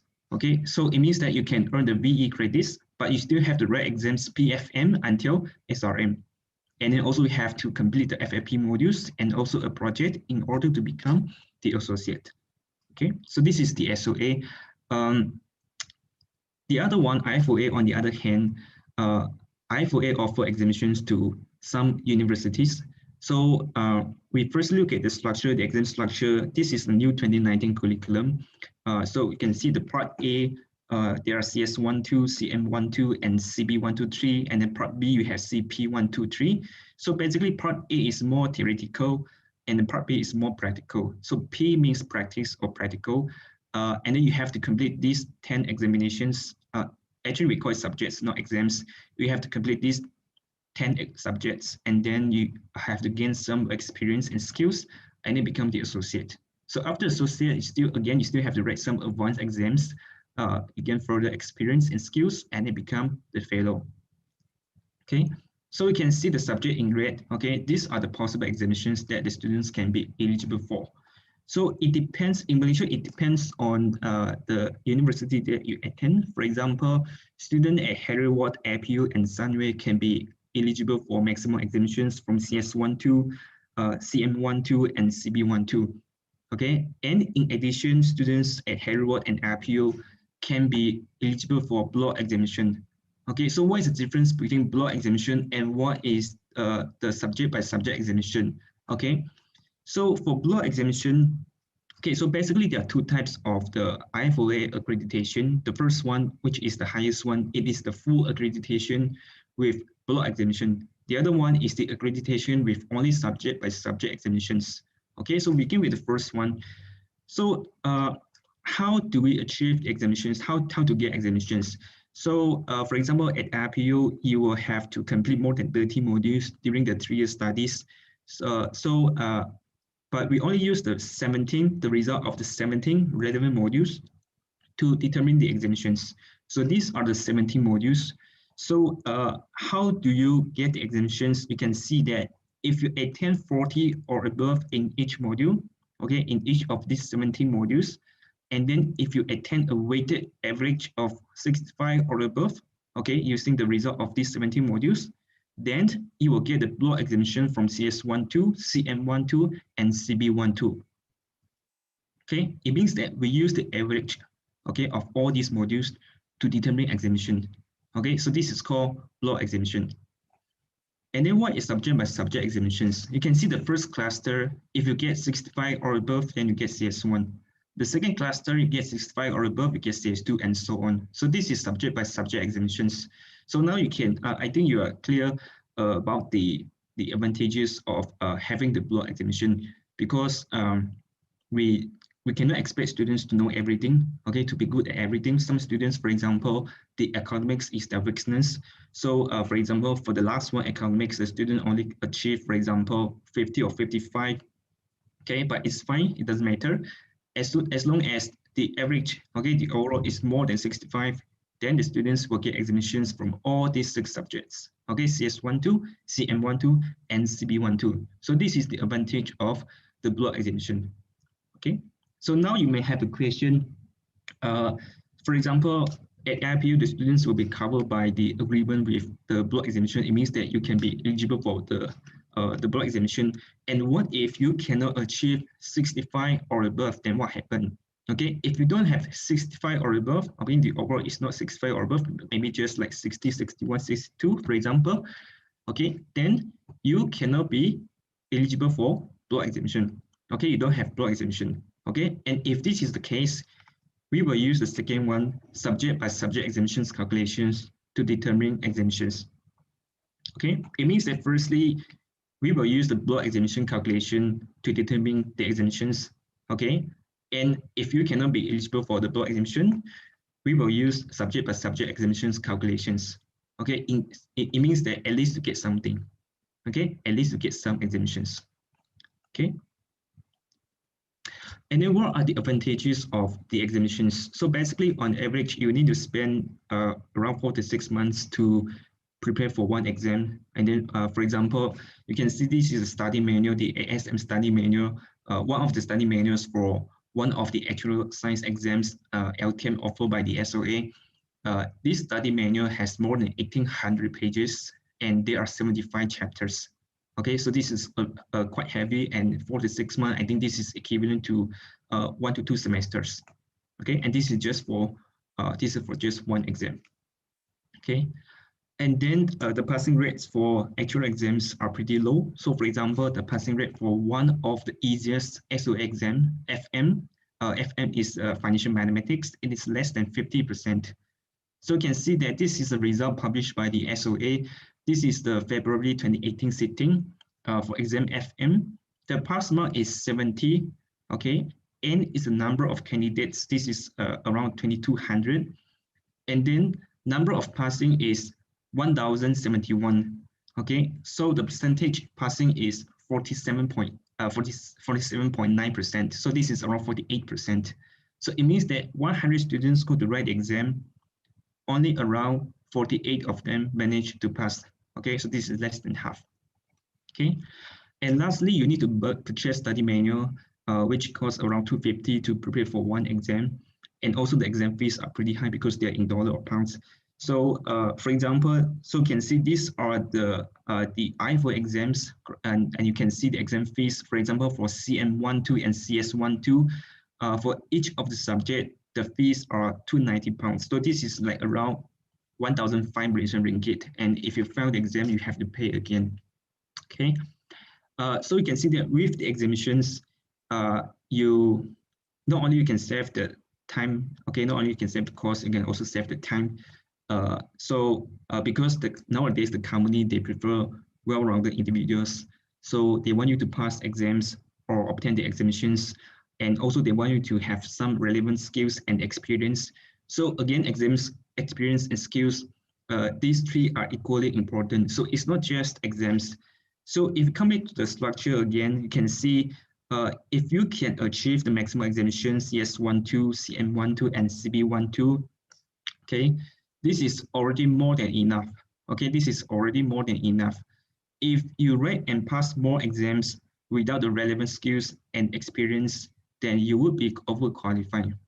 Okay, so with the examinations, you can just focus on the university modules and assessments, and then you can save the time from writing the exams, and then you can, and then the time you can spend on, it can be spent on other important areas. For example, you can join more student activities, you can organize events, you can go and participate in competitions. So because from here you can gain some personal skills, for example, management skills, leadership skills, and teamworking skills, and this can improve the experience as well. So if you have exams, experience, and skills, you balance these three, you would be preferred by the companies because you are well-rounded, okay, and you will be competitive in the job market, okay. So I think these are the advantages of having the examinations, and okay, I think that's all from me for today. Okay, do you have any question? Thank you very much, Mr. Ong, for sharing with us all those information, which like you mentioned, those are the information that many people are actually inquiring about. So as with the earlier session, essentially we do have a few questions that have come in, but your colleagues, Jennifer and Ryan, have been very active in terms of answering them. But for the benefit of those who are watching us via the Facebook page, you really should join us and register, by the way, so they can actually join the live chat and see all these questions that are coming in. But anyways, so for the first question that we have, for the benefit of those at home, I'll be reading out the question as well as the answers and getting your thoughts on it as well. So Mary Chu had asked, what is the difference between actuarial science course and the finance science course?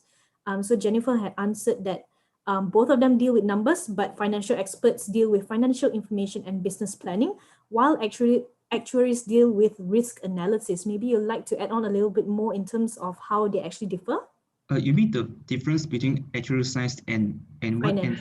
Actuarial science course and finance. Okay, usually traditionally finance is more okay, actuarial science is more quantitative. Okay, you apply mathematics, statistics in the field of finance, and then if you study finance, it will be a lot of reading, theory, knowledge. It's something like for example, the assessment, it could be like essay.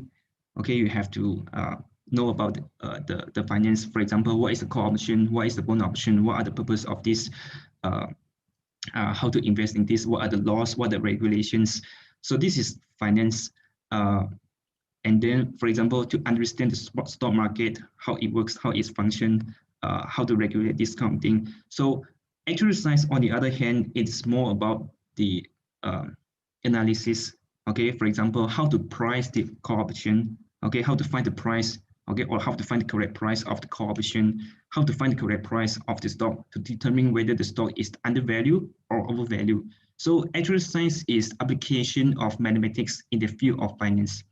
But finance is like finance. Okay, great. Thank you very much. Mary, I hope this clarifies in terms of the difference between actuary and finance. Moving on to our next question. This is a question from Victor Wong. What are the market demands for actuaries? He's mentioning that since only HQs typically employ them, and on average, one company would only require, how many would a company actually require in terms of actuaries? So Ryan had mentioned that in fact the demand for actuaries in Malaysia are getting higher over the years. But I'd love to get your thoughts on this, Mr. Ong. Karen, you would like to answer this question? Oh, sure. Actually, I was thinking because it's quite competitive because 1 year there's like more than 200s of the actual science undergraduate students, and it's very competitive. For internship, okay, for normal cases, normally on average, each company would hire about like 3 to 5. It depends on the project, on like what they are having at the same time. Like they are launching a new product, they need to hire intern to do the UAT, the user acceptance testings, those things. Okay, or they need some intern to help to do some coding to ease their working in terms of like so that they can work things on the automation process, things like that. It depends really, yeah. So I'd like to add on. Okay, so as Miss Karen said, it's quite competitive nowadays because of the students, they study actuarial science, but it doesn't mean all of these students can pass exams. Okay, after they graduate, most students they pass no exam after they graduate. So as I mentioned, those who can pass exams or those who have exemptions, and also they can gain some experience through internship and also the skills through co-curricular activities, student activities, competitions, and so on, you would be competitive in the job market. Okay, so it means that if you have things, then you don't have to worry about the competitions. Okay, great. Thank you very much, Ms. Karen, as well as Mr. Ong. We have another question here from Kang Lee. I think this is in reference to a table that you had shared, Mr. Ong. It said that the table shows how different universities have different exams. Exemptions, you mean? That's right, exemptions. Okay, this one, right? That's right. How does this affect the job opportunity due to probable difference in terms of qualifications? I don't want to comment on other university. This is the information published by the IFOA. So I just put on the information in this table. So for example, if you study at IPU, if you achieve the required standard, you can be eligible for CS12, CM12, CB12. It means that you don't have to spend extra time to write the exams outside.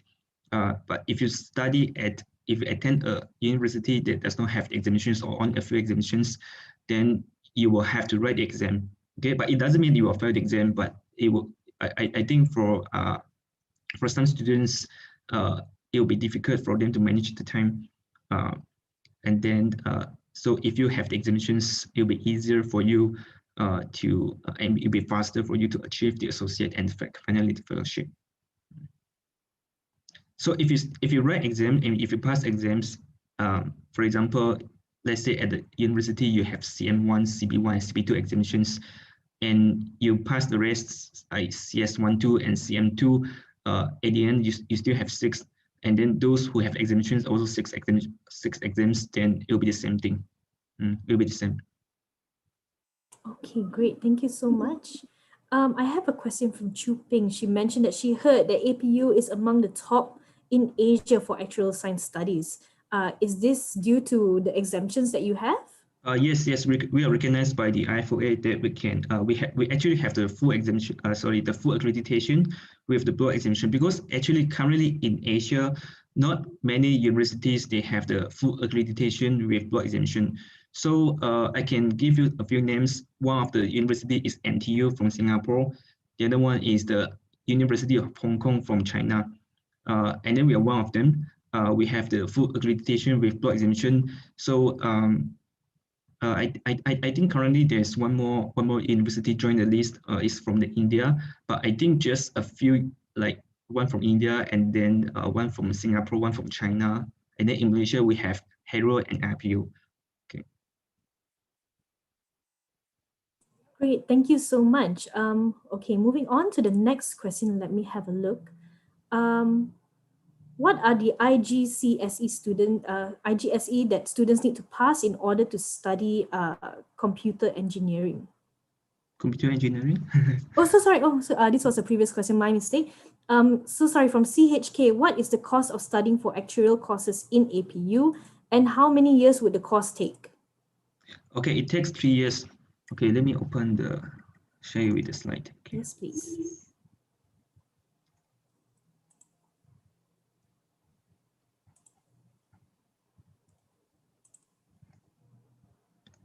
Okay, you can see the slide I share with you, right? Yes, I can. Okay, so basically in year 1, you can see the modules. We have the probability models, linear algebra, calculus, statistics, economics, accounting.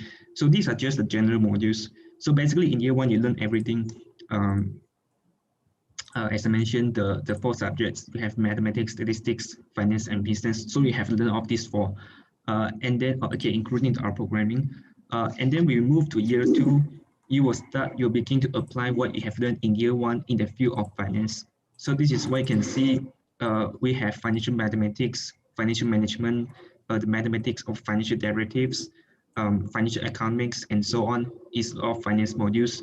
And then year 3, you will start to study the valuation. Okay, for example, asset and liability valuation, you will learn how to value asset and liability of a company.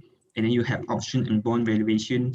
Okay, how to value the call option, value the put option, and also the bond. It could be corporate bond, it could be risk-free bond. And life policies, you have to value the life insurance policies.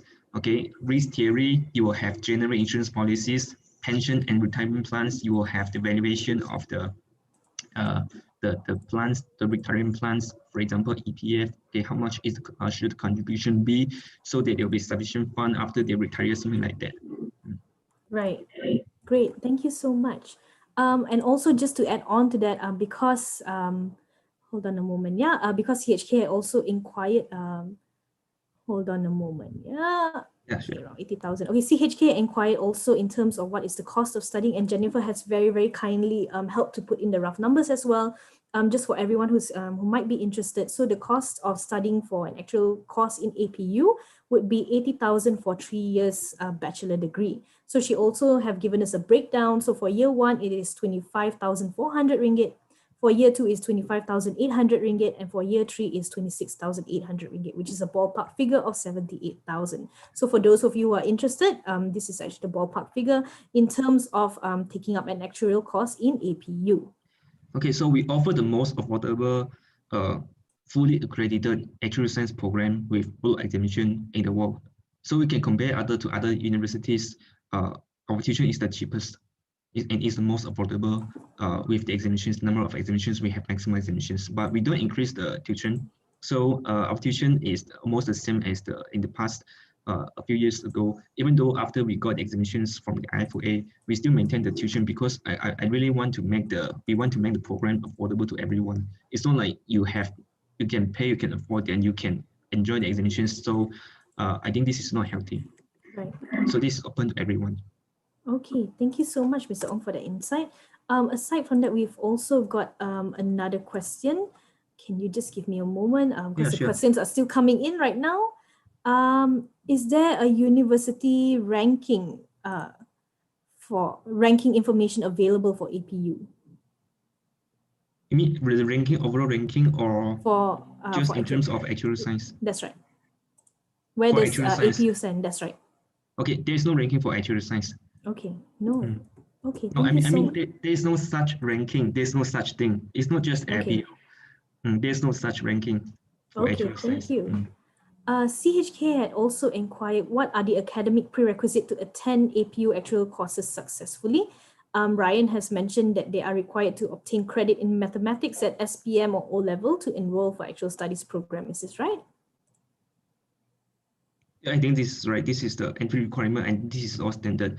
Okay, the requirement is actually published by the MQA. Okay, they say the students, they have to have like 2 credits for this and then 5 credits for that. We have to follow that.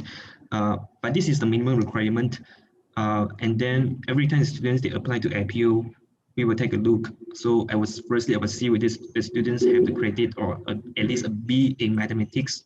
And then if not, then I will look at other quantitative modules, for example, physics, for example, the programming, for example, economics, okay, to determine if the student is suitable to join the program or not.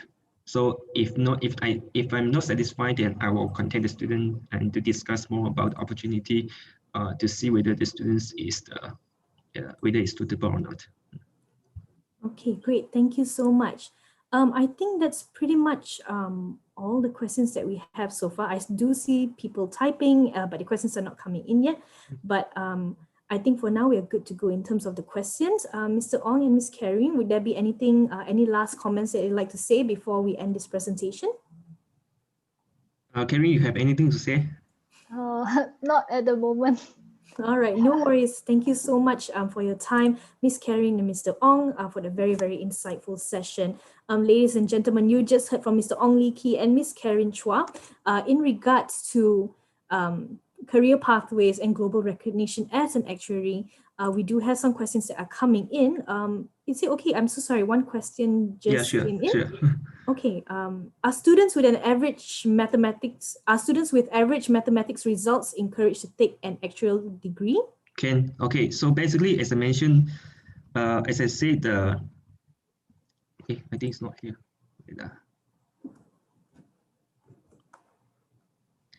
Okay, just now I mentioned the difference between actual science and mathematics. Okay, so basically mathematics, actually I would say the mathematics is more difficult than actual science. Okay, mathematics, for example, the difference is like, okay, mathematics, you have to, for example, prove A equals B, prove B equals C. Is a lot of proof, a lot of research.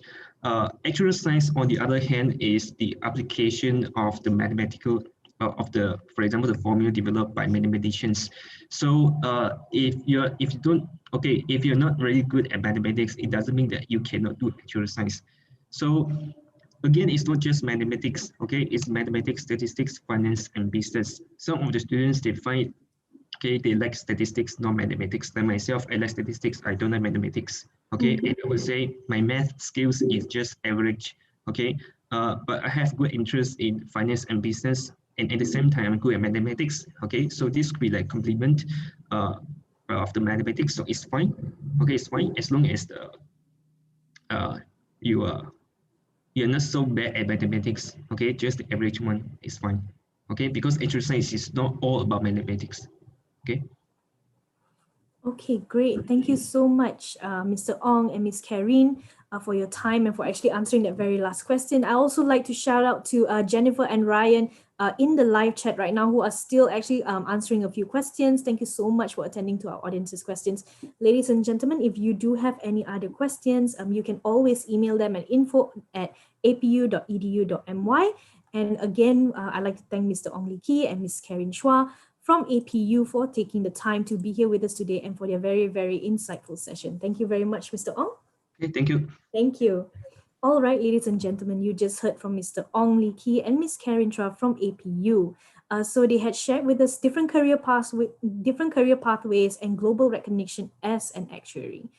So if you weren't here on the Star Virtual Education Fair website, you actually missed out in terms of engaging with our representatives from APU, who who have been very, very active in terms of answering all of our audience's questions that they had during the presentation. So I do highly encourage all of you, anyone who is currently watching us on Facebook Live, if you haven't registered already, there's still time for you to register because we are down to our last 2 sessions of the day.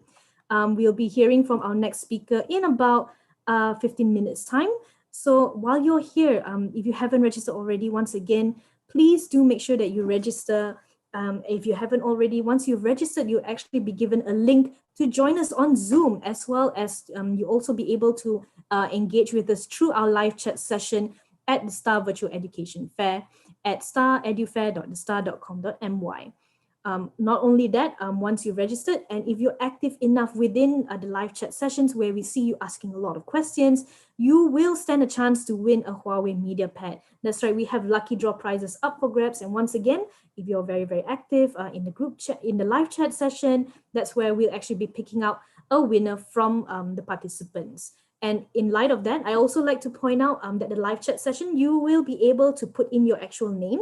So instead of a generic guest at guest_452, you can actually rename it to put your actual name. That way, we'll be able to identify the very, very active participants, and we'll pick them out to be one of our lucky draw winners. And we only have 3 lucky draw prizes up for grabs, ladies and gentlemen. So do be sure to take the time to come and visit us. We have our live webinar sessions that have been ongoing since yesterday and since this morning.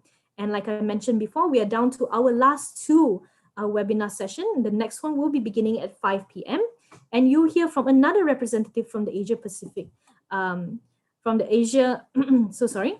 the Asia Pacific University of Technology and Innovation, and her name will be Miss Debbie Liu. So you heard in terms of what it takes, what you need to do if you want to become an engineer, what it is, what are your career pathways if you want to become an actuary. And next up will be, in fact, the field of design, VFX, and animation. So if you're into media arts and design, I highly recommend that you stay tuned all the way to 5 p.m. because 5 p.m. is when we'll have our next representative who will be sharing with us careers in design, VFX, and animation. And our very last session of the day will be at 6 p.m., ladies and gentlemen. So do hang in there. At 6 p.m., we will have with us Mr. Encik Huraira Muhammad. He is the Vice President of the German Alumni Association Malaysia from Study Germany, and he will be sharing with us how education in Germany will make an experience so much more better. So essentially, if you had joined us in the May session of the Star Virtual Education Fair, we also had the founder who had come on board to actually share with us what's so great about studying in Germany, and we received some amazing questions from the audience. They were very, very keen in finding out more about life as a student in Germany. So I'm sure that this next session at 6 p.m. will be one that's very, very interesting as well. So yes, once again, ladies and gentlemen, thank you so much for being part of today's session. Our next session will begin in about 10 minutes, so do be sure to hang around. Just to give you an idea in terms of the diverse topics that we covered in today's webinar session, at 10 a.m. earlier this morning, we actually heard from Miss Eleanor. She is the Supervisor of International Admissions at the Chinese University of Hong Kong. And she went through with us undergraduate admissions in the Chinese University of Hong Kong as well. If you're keen on finding out more about this, again, you can head over to their virtual booth to find out more. At 11 a.m., we also heard from Miss Ava Lai. She is the program advisor at the TIAS Business School, and she talked about how you can develop your career in the Netherlands. And then at 12 p.m. earlier, we also heard from Mr. Seamus Hugh. He is from the Irish Universities and Medical Schools Consortium, and he walked us through in terms of how you can apply to medical schools in Ireland. So again, ladies and gentlemen, you can see that we have a myriad of both local and international universities and speakers who joined us for our webinar session. And they're still here, the counselors are still waiting here.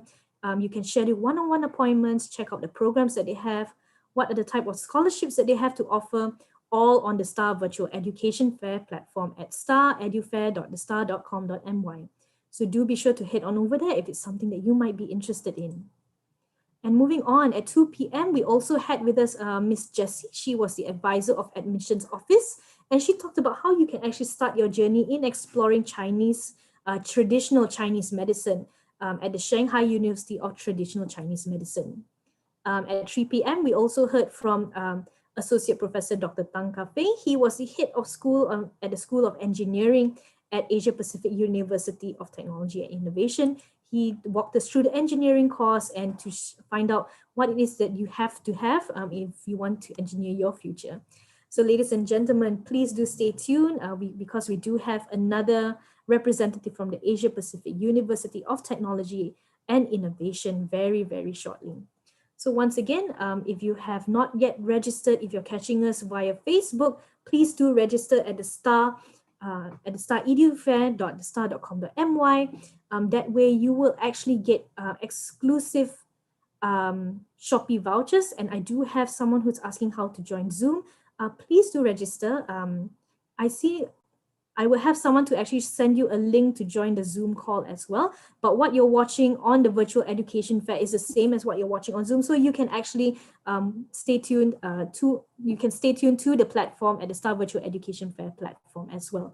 And if you stay there, that's where you can also put in your live questions at the same time. So yes, when you register, you get your Shopee vouchers. And on top of that, you'll even be in the running to win Huawei MediaPads. And we only have 3 of those up for grabs, ladies and gentlemen. So do be sure to stay tuned for that. This will be going out to active participants in the live chat as well. And also another thing that I need to highlight in regards to the live chat, for example, I see here guest_324. If you're posing a question, please do make sure to change your name. So if you're joining us via desktop at the Star Virtual Education Fair platform, there will be a blue bar. You can click on the blue bar and rename yourself. So you can put in your actual name instead of a generic guest_figure name.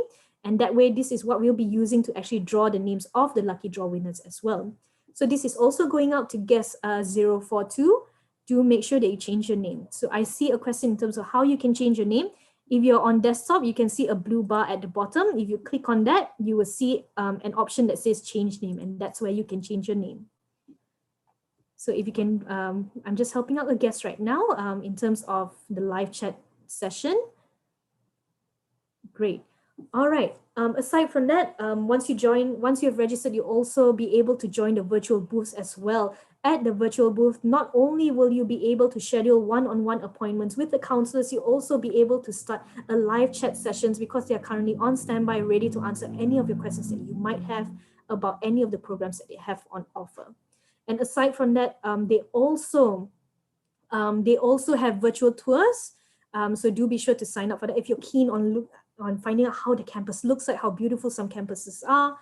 For example, Mr. Seamus earlier, he had shared with us how some campuses in Ireland look like. If they do have the option for the virtual tour, please do sign up for that and see how life could be like abroad for you as well.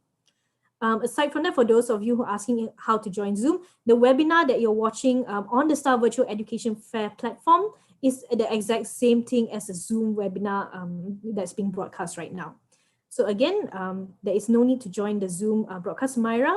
As I mentioned, it's the same thing that we are watching on Zoom as well as Star Virtual Education Fair.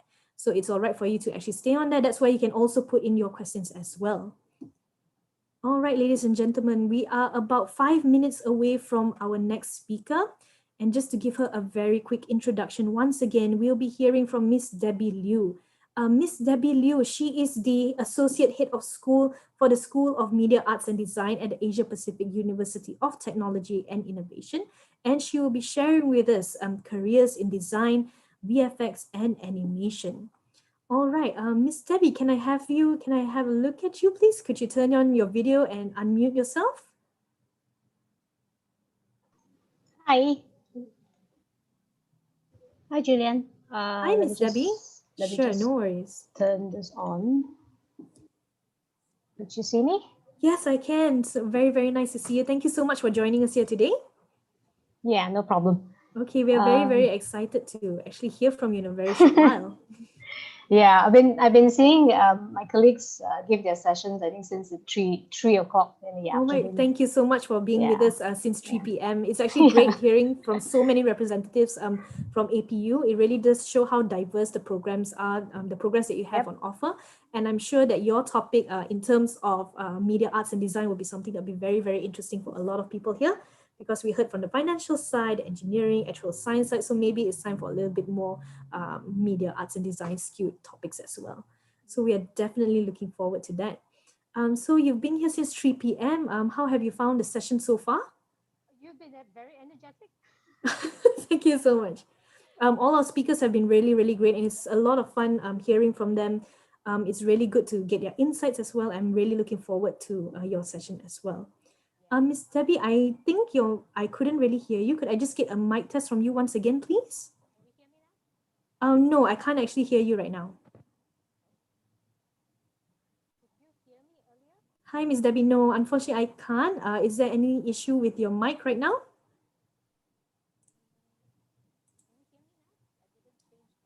Hi, Miss Debbie. I'm so sorry. No, I can't hear you.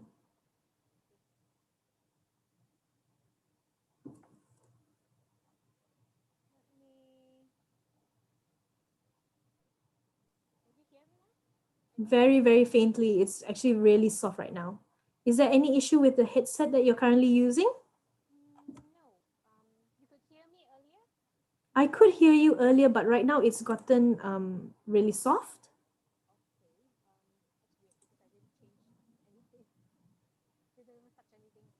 Okay, it's all right. Just give us a moment. Ladies and gentlemen, do bear with us a moment. We are not starting just yet.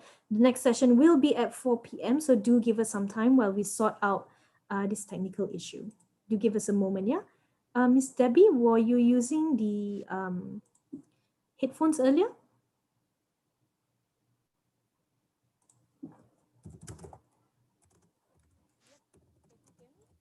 No.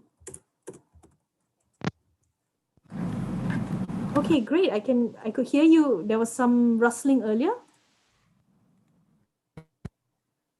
No, I can't hear you now. I could hear some noises earlier on though. No. Could you try to reconnect your headset perhaps?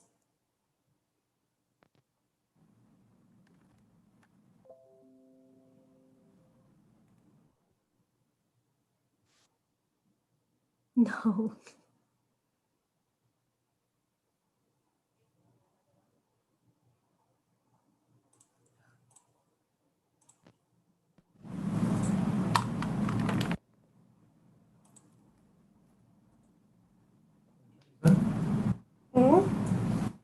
It was working fine. Yeah. If it doesn't work, is there any possibility that we could use the laptop mic instead? Yeah, we could. Is this I could better? actually yes, a lot better actually. Could we try again? Oh no, I actually can't hear you right now. I think unfortunately maybe we will not be able to use your headset. Would you be okay to use your laptop mic instead? Is this better? Much better. Okay, so one of those weird things that just like to happen, No at this point of time. worries. All right. Miss Debbie, is it all right if I could get you to just share your screen before we begin? We're just about to start. Here you go. Share computer sound. Here. Could you see my screen? Yes, I can. All right. Thank you very much. Before we begin, Miss Debbie, because you're not using a headset and a mic right now, just a gentle reminder to not move back and forth from the laptop a little bit too much, because that's where your audio will become choppy because you're moving away from the laptop microphone. So to ensure that we go smoothly, try to maintain a same distance towards the laptop as you are right now. Would that be all right? Okay. Great. Yeah, it'll be fine. A bit challenging because I'm a bit animated. Yeah. Sorry, I'm sure, but we're picking you up quite clearly. So even if you do move around just a little bit, I think that will be fine as well. So all right, ladies and gentlemen, we have with us here Miss Debbie Liu. She's the Associate Head of School of Media Arts and Design at Asia Pacific University, and she'll be sharing with us careers in design, VFX, and animation. Miss Debbie, the floor is yours. All right. Good evening to everyone. I think it's been a long day for a lot of different people. So I'll try to make my session as interesting as possible because it is all about fun and design and animation and visual effects. But I think before I really go into the details as well, I'd like to give you a little introduction about myself so you could also understand the career pathway that I had as a student into a graduate, and then of course eventually landing to where I am now with Asia Pacific University. So I graduated around 2002, and I think at that point of time when we were studying, there wasn't really a lot of options available. Unlike now, there's so many degrees, there's so many options where you can get into, and my field that I decided to get into at that point of time was actually mass communications, but I majored in film and television, multimedia, as well as advertising. And then after I graduated, I sort of like moved into my first job, and it was actually a small animation house that was based in Kuala Lumpur. I started off as like a marketing coordinator, and then eventually became a producer when I started working on different types of commercial projects. And a lot of projects I did initially were related to like Ribena, Horlicks, a lot of ads that you typically would see on TV. I also got to like work with RTM, one of the main broadcasting studios, sort of like broadcasting house in Malaysia. And we kind of like produced one of the first 3D animation series at that point of time for local market. So in that small company as well, I also got to like work on different types of sports graphics, creating a lot of the opening titles and opening credits for news, as well as for SUKMA and also Commonwealth Games for Vietnam. Then I think later on what happened was that I was throughout my working of projects with different people, I got to like meet different types of people from different areas of the creative industry, and they offered me different job positions. I eventually sort of like decided to go with one boutique post house, and my career moved on to become a senior producer.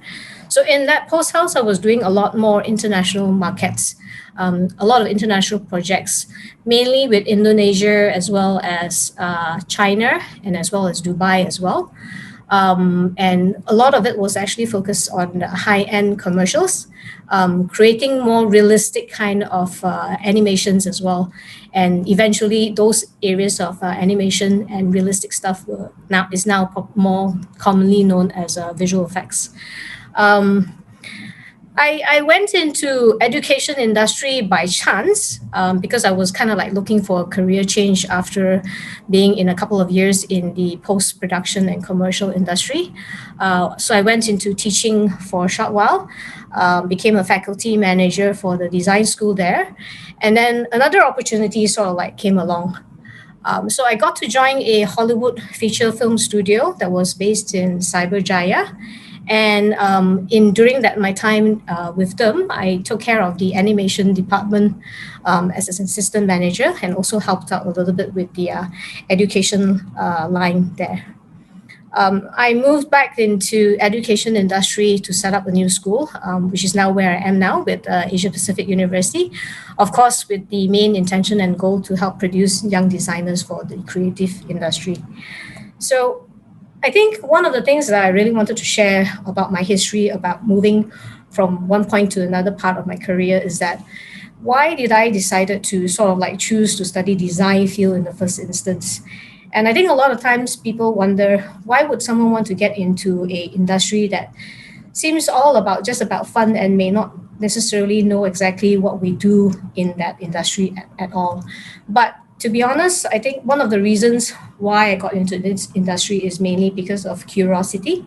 I've always kind of like wanted to know how things ended up on TV, because when I was young, there wasn't a lot of entertainment around. TV was one of them. And I was always kind of like amazed, how did this animation sort of like ended up in this channel? How did this movie series ended up here and all that? So I kind of like wanted to figure out where do I go in terms of trying to figure out how to get into this industry as well. Yeah. So moving on to the next thing, which is of course the main topic, is of course what is a career in design, animation, and visual effects.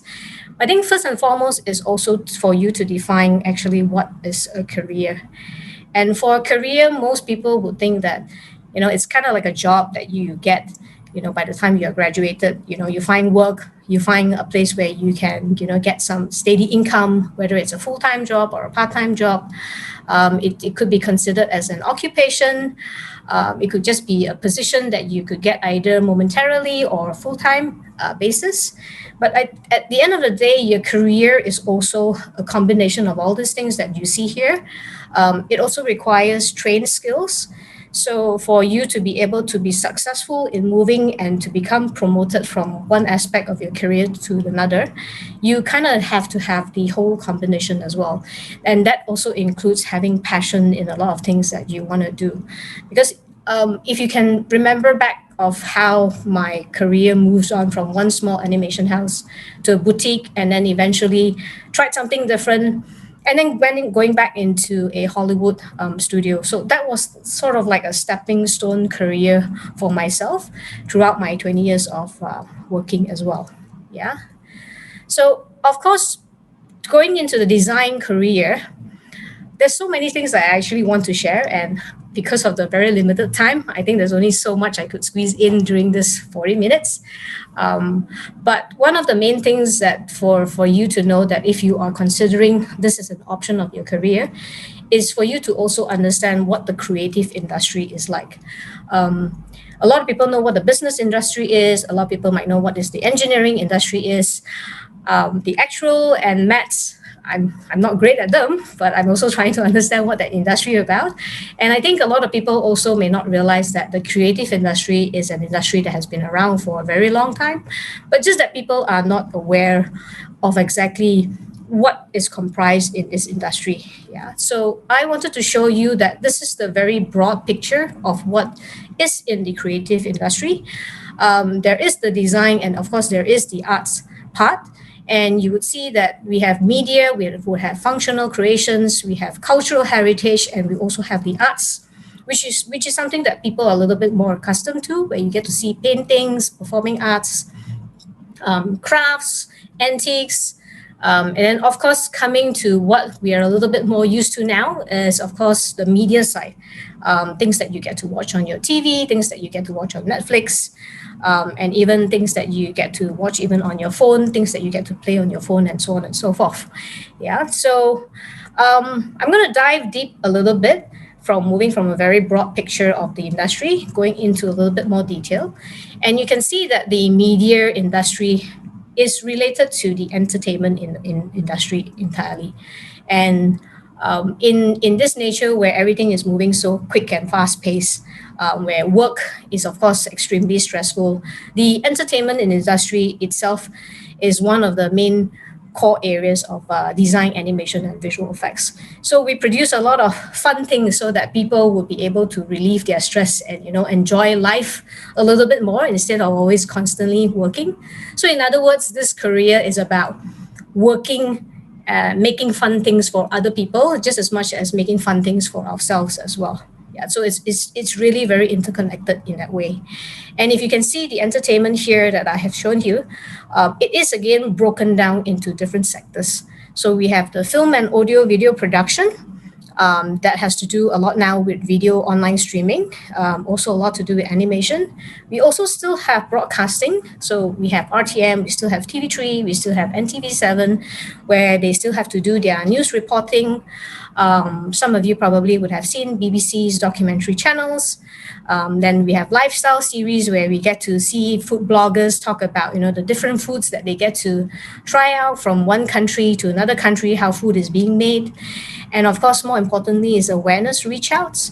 Of course, with the whole pandemic situation, a lot of people were not understanding what the nature of the COVID-19 was.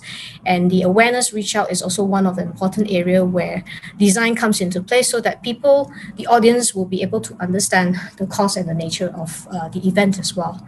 There's also, of course, the publishing sector where we have websites, we have magazines, we have books, where again this is all creative input, majority in words and photography form. And of course, we can't forget the games.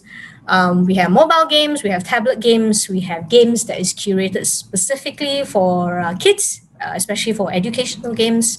Of course, we have console games. Not sure how many of you already have the PlayStation 5. I know some of my friends already have them. Very excited for them. And also, of course, PC games as well. And we move on to another sector, of course, which is the functional creations. We have product design, we have advertising, fashion, jewelry, softwares. Of course, predominantly what we are looking at is, of course, product design as well as advertising.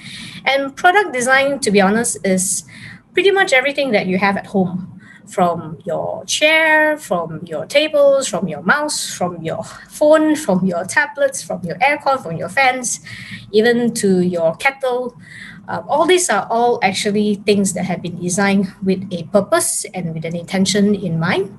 Of course, product design combines with engineering quite a significant bit, because the product designers will design the aesthetic, the outside look of the thing and the purpose and intention. But we also still need the engineers and the electrical engineers to figure out how the things work inside. Yeah, because those are something that we will not be able to do as designers. Yeah, but the purpose itself is always going to be very important. Just as much as when you have all these different things, you have the movies, you have the series, you need someone to actually advertise all the stuff. So the advertising field, again, is extremely broad. We have people who only focuses a lot on packaging, and you probably see a lot in the malls, or at least in the past, you would stand at the escalators, people would distribute flyers to you, you would look at them. Some of them, if you're intrigued, then I would go to the shop to go and, have my dinner there. If not, you look at it, it's like, nah, not that really interesting, and, it doesn't entice you, so therefore you move on to something else altogether. Yeah, and of course, with advertising and of course social media presence, like Instagram, Facebook, YouTube, and of course now not to forget TikTok, advertising itself is taking all these different platforms as well to be making new things as well. Yeah, I'm going to dive into a little bit more, just to show you that from the big picture to the bigger sectors, and now into just one of the area, which is of course AV production, which takes on most of the sort of like the career opportunities that you can find if you're trying to get into design, animation, and visual effects specifically, is of course video production. Now, we have in AV production, there are like different groups of people or different studios or companies that focuses on all these different aspects. So there are studios that only do a lot of television series. They don't really do anything else. They also have companies like animation studios that just focus primarily only on animation, creating animation series. Either it's for themselves or it's for international companies with their IPs. Of course, movies, documentaries, commercials, corporate, and even music videos, all this would fall under the category of AV production. And all the movies that you see here, or at least all the posters that you see here, all these are actually Malaysian-made productions. Yeah, from Pascal to Dukun, even Lee Chong Wei's video movie. And of course, I think some of you probably may have seen The Ghost Bride if you are subscribed to Netflix. And so a couple of the episodes in Ghost Bride is actually produced by a film director from Malaysia, as well as a couple of artists who's actually from Malaysia. Artists meaning not the actors themselves, but the people who are behind the scenes, meaning the people who come up with the costumes design, come up with the set designs. They're all actually Malaysians as well. And looking at time, we're going to see that for the games and arena as well, these are all the different areas. We have, of course, the esports, the console games, and the educational games. And the esports or the games arena they've been around for a while, probably not as long as the AV production. Of course, with technology and with VR, they definitely, in order for them to produce the content, they will need people to be able to create the assets and models for them as well. And if I deep dive a little bit into advertising, these are all the different sectors as well. We have graphic design, packaging design, and of course, most importantly is branding, because there are a lot of new startup companies, there are a lot of old existing companies as well. And I think one of the most biggest challenges for a lot of new companies is for them to be establishing their names.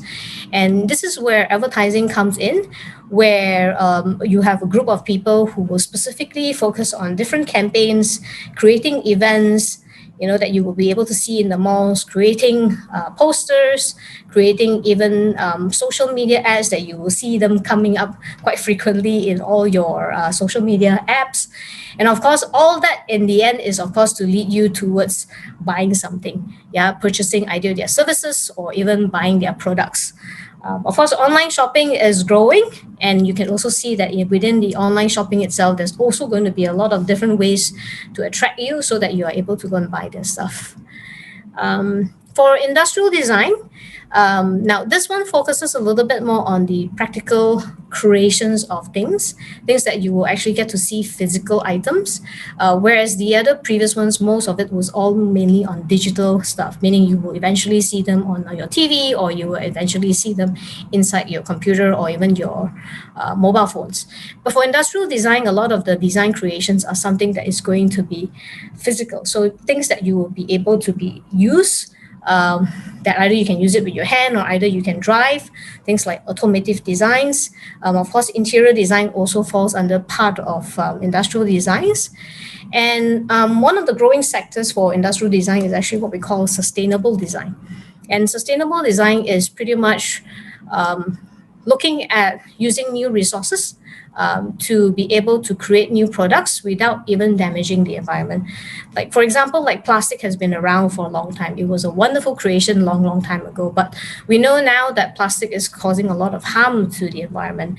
And sustainable design now is one area of industry where we are trying to find different ways to replace plastic, so that a lot of things that we found very functional in the past can still be used now, or maybe be used even better. All right, and design is able to push forward with this part of the future. Right. Oops. So if I want to go and narrow down specifically into animation and visual effects, this category is very interlinked, and a lot of people are always wondering, what is animation and what is visual effects? Is there a particular difference between these two? To be honest, they are slightly different, okay, but visual effects sort of like stem from animation itself, because animation has been around for much longer time. I think if you remember the Mickey, the Disney black and white series, those were done in like the 1930s and the 1940s. So you can see that, even a long time ago, before TVs were flat screen, before we even had online medias, animation has been around for a long time. But a lot of the animation in the past was done in a very traditional manner, where everything was kind of like hand painted. But as technology moved on, we had better computers, we had better softwares, and we are able to create actually more realistic kind of 3D animation.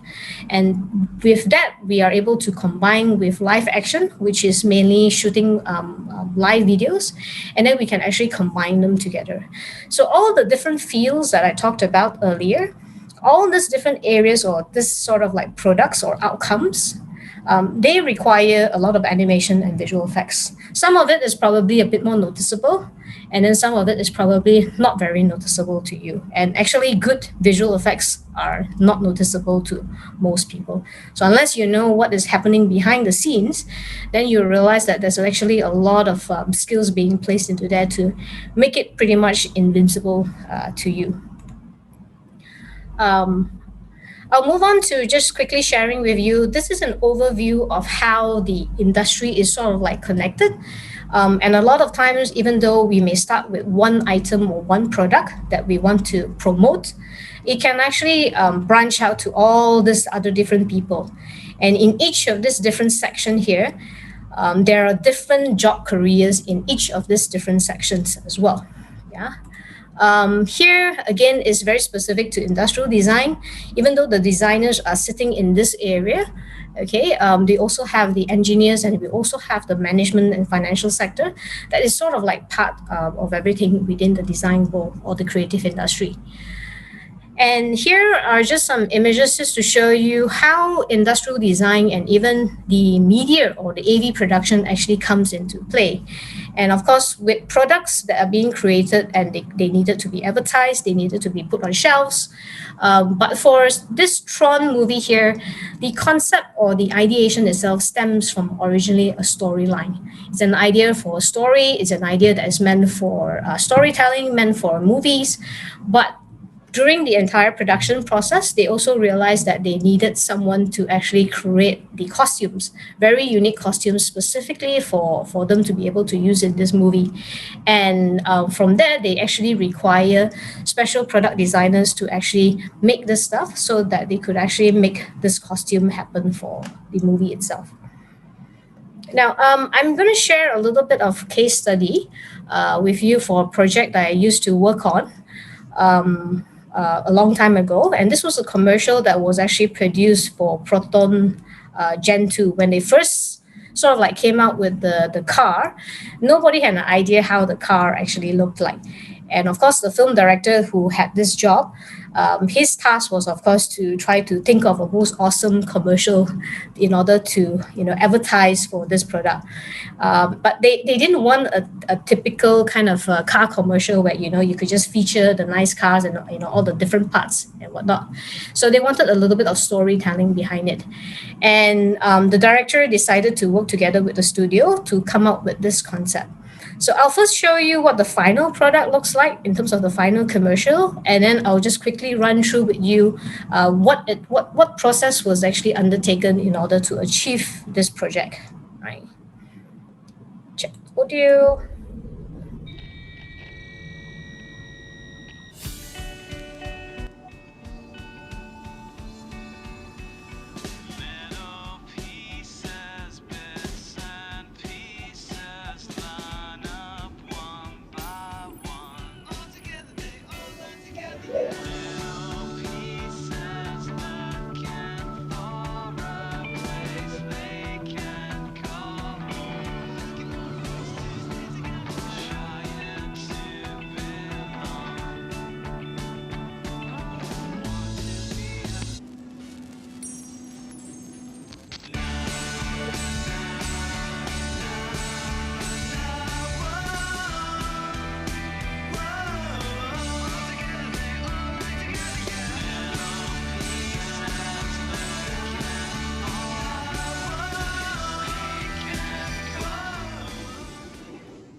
So, yeah. So the first stage, of course, in terms of coming out from product commercialization, meaning the Proton Gen 2 car was already available for the market, of course, was to come up with the idea. So the story idea, the director couldn't really figure out what would be the best way to approach this, and decided to, of course, work with a group of 3D animators to come up with this idea.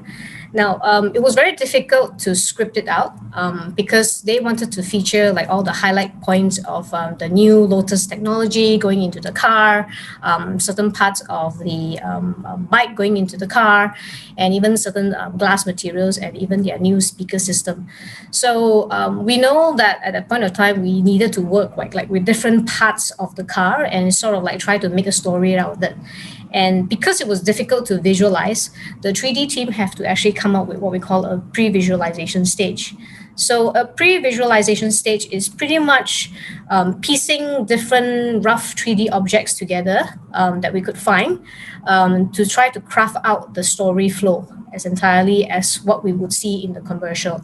Of course, this stage has a lot of iterations, meaning there were a lot of revisions and changes before we could actually come up with this final, sort of like final story look itself. And then after this was done, then only we presented it to the client, and the client was like very happy with it. They liked this idea. And of course, now what do we do next? How do we move on to the next stage? Because all this was actually all still done in very rough 3D. And we know that some parts could be done through actual live production shoots. And then some parts we know that it couldn't be done as such a matter. And therefore, we have to have 3D to be in place. Yeah. Then the next phase, of course, was storyboarding. Now that we sort of have that rough previs in place, we could also put the storyboarding in. And of course, the production house would hire what we call a visualizer. So a visualizer would take the idea or things that the director would give comments on, saying that, I would like to shoot it at this angle. I would like to feature this frame as in a close-up shot or a wide shot. So the visualizer would put all this into a picture form. And in the past, a visualizer usually works as a freelance, or at least majority of them, and they would be paid by drawing every single frame. So the more expensive visualizers at the time, they would get about $10 to $15 or ringgit Malaysia just to draw one frame. And for every commercial, like for example, like this one, it would easily come out to be about 50 to 60 frames. So you can do the maths from there. And after that, once the storyboarding is done, the production team will, of course, have to do the entire production planning. They would plan out their slides. They would have to go and look for the location to shoot. They would have to find the right cars that they could rent or the bikes that they could rent. They also got a set designer to design part of the sets, so that you could actually see some of the set design here. All this will actually designed by a set designer. So that it could actually be placed into the location as well. Then, of course, all the time, sort of like the planning was set out when they need to do the shoot. And then, of course, they then did the production shoot. And once they're done with the production shoot, they would, of course, put the edit together. And when they put the edit together, this is what they shot live without being touched up. And it would actually combine the different 3D elements. We will combine all the 3D elements and then show a WIP, or like a work in progress, of how the animation has been like for this commercial as well. Yeah, so you can see there are some of the things that are still very raw, but it has been tagged onto the live footages. So now it's actually a combination of live action, inclusive of 3D animation elements as well. Yeah, so all this was still at the very raw stage. And of course, once we were done, again, many different changes throughout the project, some updates. The next group of people in the line, they had to do good lighting in 3D, and therefore render out all this very realistic looking images. So this image that you see here is actually a full CG image to replace the engine as well. And of course, last but not least, once all this is put together, we get the audio team to put it in, put the good audio mix, and of course, eventually output the materials for broadcasting as well. So this entire project itself took about 2 months, from ideation all the way up to giving out the tapes for them to put it to the broadcasting station. And the team that was involved, at least for the pre-visualization stage, was about 3 to 4 people. And then as it went on, the numbers of people that were working on each of them in the department increased. So entirely, I think, if I remember correctly, the entire team that actually took to produce this one single commercial was at least 50 people. So there are actually 50 job positions that is available to produce this one commercial.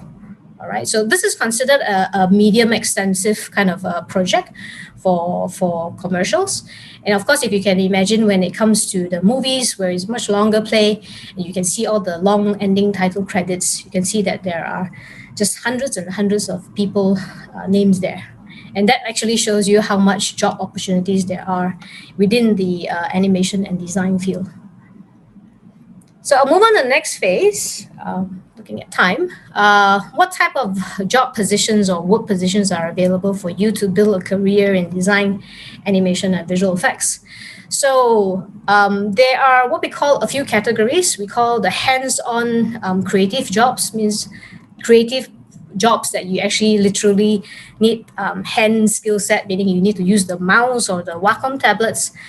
You really need to apply your Photoshop skills, your Illustrator skills, any of the software skills that you may have learned into this kind of job positions.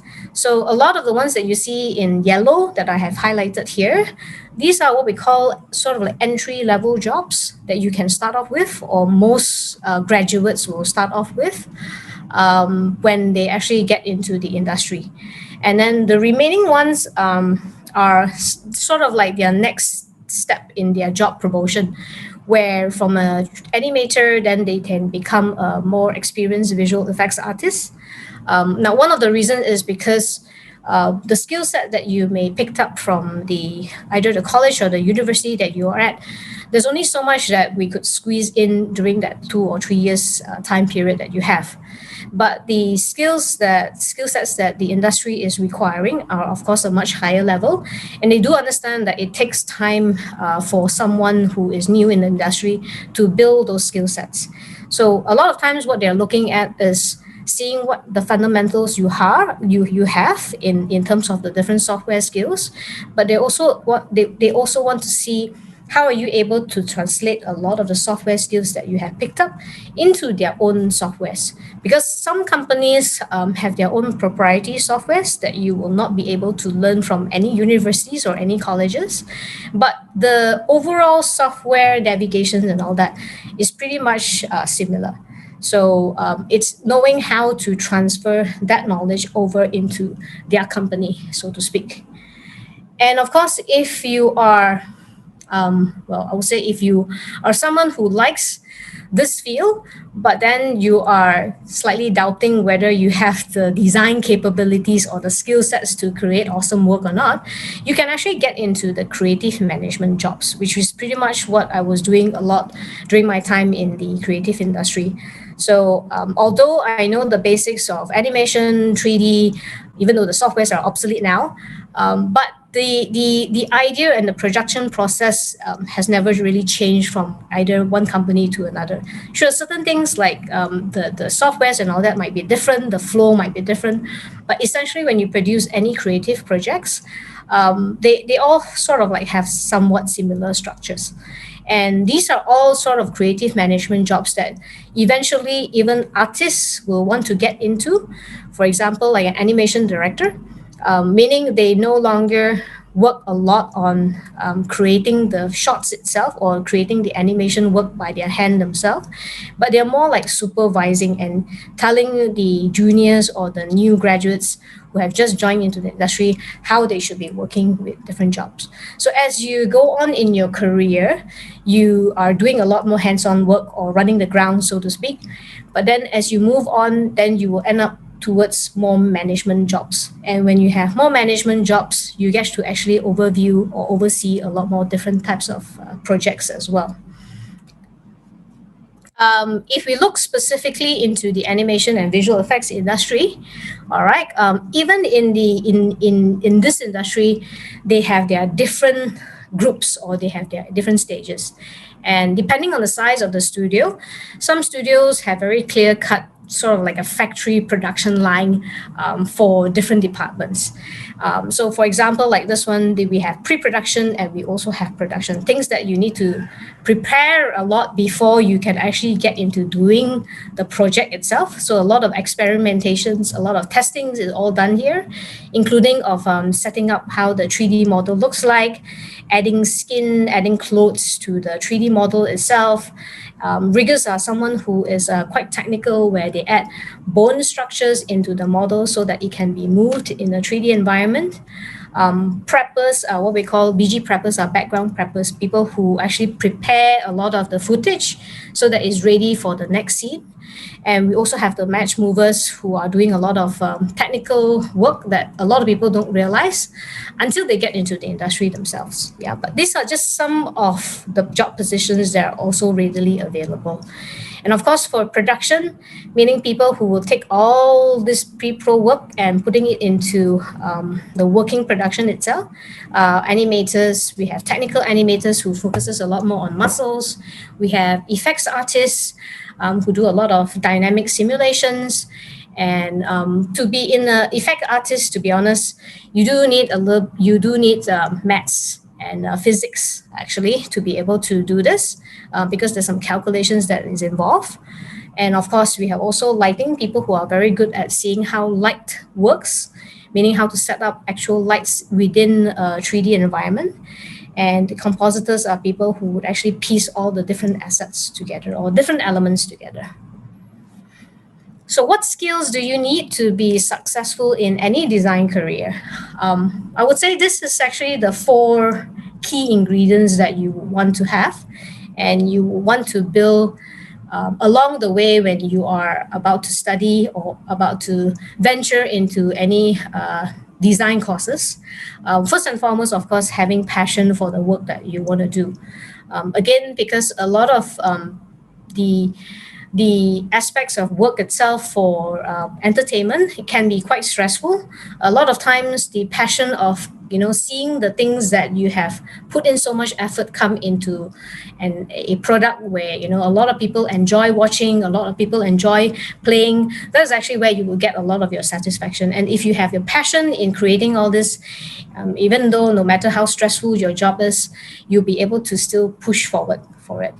And as you can see, the project is never done by one person. So you do need to be a good team player. I mean, it's okay to be shy, but being a team player is very important. And part of being a team player is also knowing how to communicate so that you can network with other people. And throughout my creative industry, to be honest, I only went for one job interview. And after that, it's pretty much networking from all the people that I have met in my project. They have offered me job opportunities so that I could actually venture into something else altogether. Yeah. So if you can network and you're a team player, then again, your success in the design career is going to be a lot more. And of course, having good observation skills is also very important. I think sometimes people think designers are dreamers just because we look like, we are thinking very far ahead. But actually, sometimes we are just trying to imagine things of what could possibly be.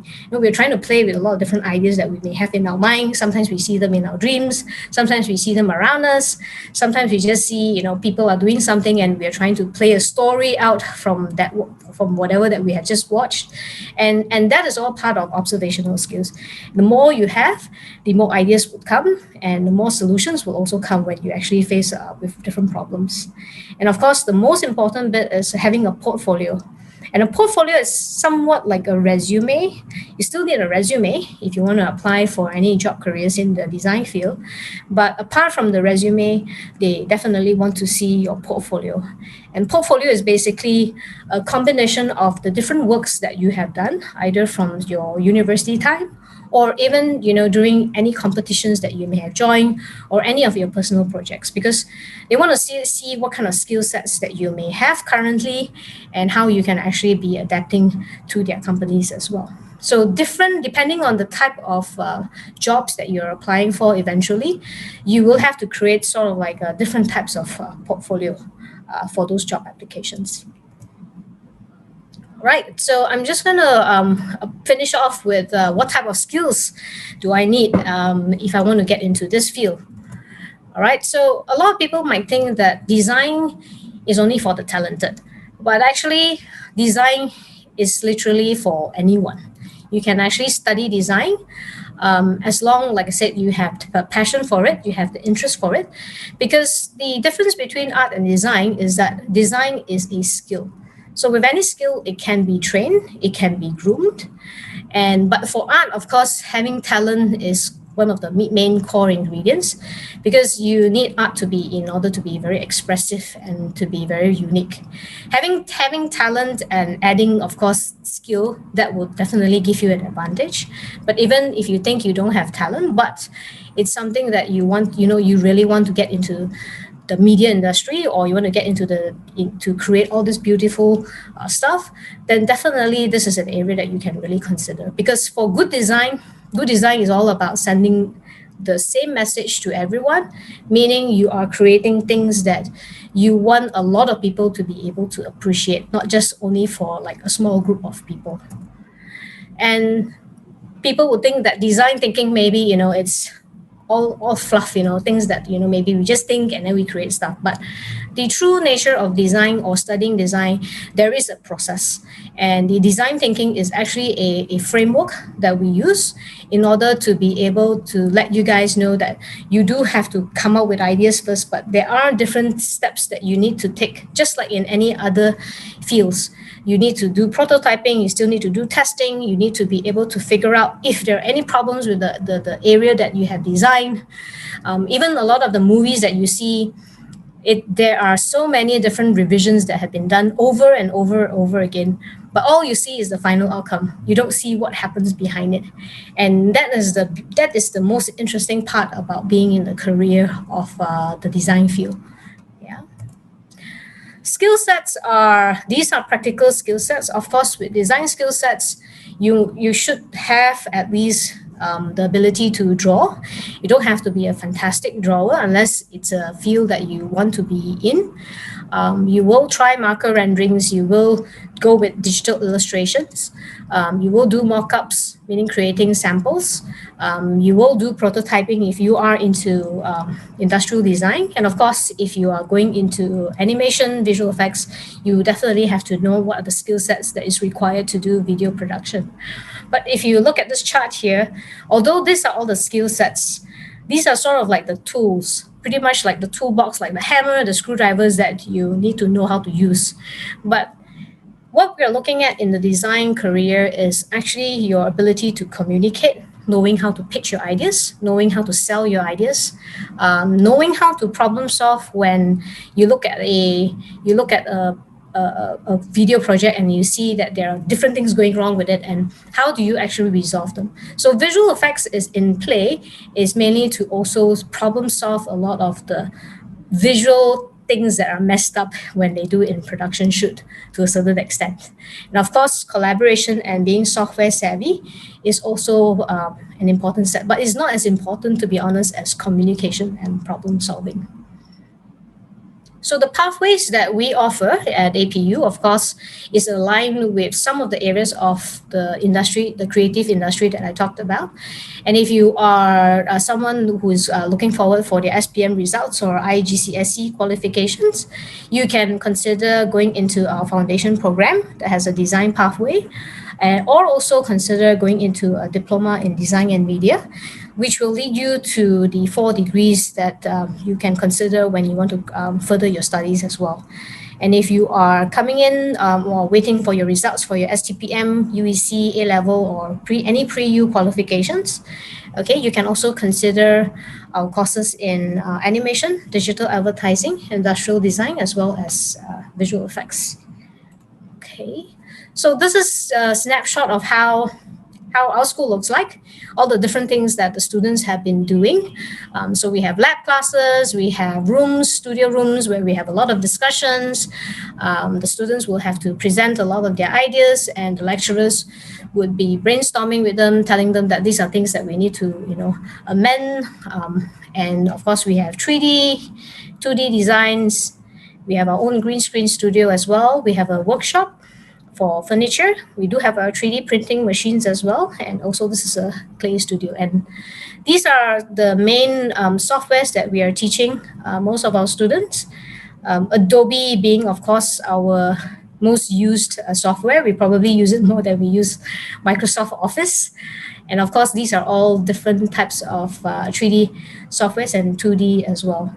And our school is also, of course, one of the Toon Boom Harmony certified schools, so we can actually also run trainings for certifications. So I still have a lot to share, but I think I'm going to open up, due to time, I'm going to open up for Q&A sessions. That's right. I would love to actually hear a lot more in terms of your presentation as well. But we do have a number of questions that have been coming in the live chat session. Once again, a big shout out to your team at APU, namely Eve, Jennifer, Eddie, Ryan. They've actually been answering our participants' questions throughout the whole presentation as well. So I will get to a few questions right now. First and foremost, we have Jerry who says that he's torn between animation and visual effects. He loves concept art and storyboards, and it has been a passion of his. While he doesn't really want to obtain a degree that is too specific, would the industrial design degree provide some form of flexibility for him to be able to decide on something a little bit more specific later on? Well, the degree for, if you are interested in animation and visual effects, and it is actually quite different from the industrial design pathway, because although the fundamentals are the same in terms of learning how to draw and stuff, the thinking process is slightly different for these two fields. even though they're in the same industry. So for product designers or industrial designers, we are looking at people who create functional items, functional stuff. They are very practical people looking at very practical solutions for a lot of different things. But if you are considering like concept art, storyboarding, you are in that imaginative world. You know, you like to make stories, you like to create ideas in your head, and that requires a sort of a more divergent thinking, things that you want to explore a lot more. So it's a little bit different. So if you are considering concept art or animation, you should actually go into animation or visual effects in that area. You wouldn't go into taking a course in industrial design. Okay, great. Thank you so much. Jerry, I hope that answers your question as well. Let's move on to the next question. We have a question from Kang Lee in regards to employment within the local scene for this industry as well. Yep. So E from APU mentioned that these programs are very much market driven and high in demand as well. And of course, you have brilliant academics such as yourself to provide our viewers here with all that they need, and the rest depends on how passionate they are in terms of what they do. Eddie also added on that they do have international students from the design school that have secured jobs in the local production and design companies. And it's like you mentioned, it's about all about the portfolio that you create during their years of study in the design school as well. So is there anything that you would like to add on to this? Yes, I actually have a bunch of slides to add on to this. Great. That was Great. what I wanted to talk about, and then I realized Yeah. I don't think I have enough time to talk about everything. So for that question directly, to be honest, there are actually a lot of companies here in Malaysia. Companies probably you won't know because their names are quite fanciful, or they look like a bit quirky kind of names. So these are some of the companies that I can flash to you. They are not to promote any companies in any particular order, but these are just some of the companies that we are working closely with. So we have Silver N, who's also an animation house that's been around for at least 2 decades. So they've been actually one of the pioneers, and they have a studio, and now they actually do a lot more than just animation series. They used to work on mainly animation series, but now they have also moved on to feature-length animated movies. We also have Anima Point, who's in Kota Damansara. So for the PJ people, yeah, this is another company that you can consider in the future. All right, so they've been around since 2013, but they're working more on joint venture kind of productions with Finland. Yeah. We have Lemon Sky. So a lot of the games, hardcore gamers that you see, a lot of the animation cinematic trailers, again, they are being created actually is in Malaysia. So these are some of their works. There's also Passion Republic as well, also very famous for creating a lot of the cinematic trailers, particularly for Uncharted series. We have Tao Films. This was actually ex-Rhythm and Hughes that has been bought over. So John Hughes is actually the founder for this company, and they work primarily on Hollywood films, a lot of Bollywood films, and also for those virtual rides that you see in the theme parks. There's also a lot of commercial houses in Malaysia that like Pixel Post, who also have worked on the Dukun, one of the local movies, but they are mainly doing a lot more on commercials. So we have also VHQ. They are not only in Malaysia. So if you plan to work overseas or you have dreams to work overseas in the future, you can also consider VHQ because they have branches in Singapore, Jakarta, Beijing, and even in Hong Kong. We also have Bandai, and we also have Sony recently, who has come into Malaysia, and they are also opening their own studios here, and they have already started recruiting for designers. We have Ministry Extra if you want to go into games, and of course into VR. We have, if you are going into advertising, we have Grey, which is also a full advertising agency, very similar to Leo Burnett, TBWA. We have a lot of digital advertising agencies out there now as well. We have Motorola Solutions, and of course we have a graduate who's also now working in Motorola as a product designer. Lots of furniture companies in Malaysia actually. Yeah. Even if you are into only doing lighting lots of lights. I think we are very lacking in a very good lighting designers. I think a lot of lights we see sometimes when we go to the light shops, they all kind of look like the same. So we kind of really need new designers for this. Royal Selangor, we also have students who've done their internship there. And I think one of our students created one of their new stationary dinosaur line as well. But again, she studied visual effects, but she ended up going into Royal Selangor just to curate things. All right, so that's how extensive you can use your 3D skills into a different field altogether. And if you're into cars and transport, of course, we have Perodua, we have Proton.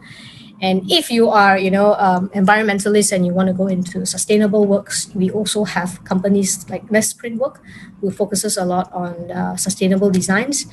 And if, of course, we have Poly at Bangkok as well, if you want to design all the cute stationery stuff.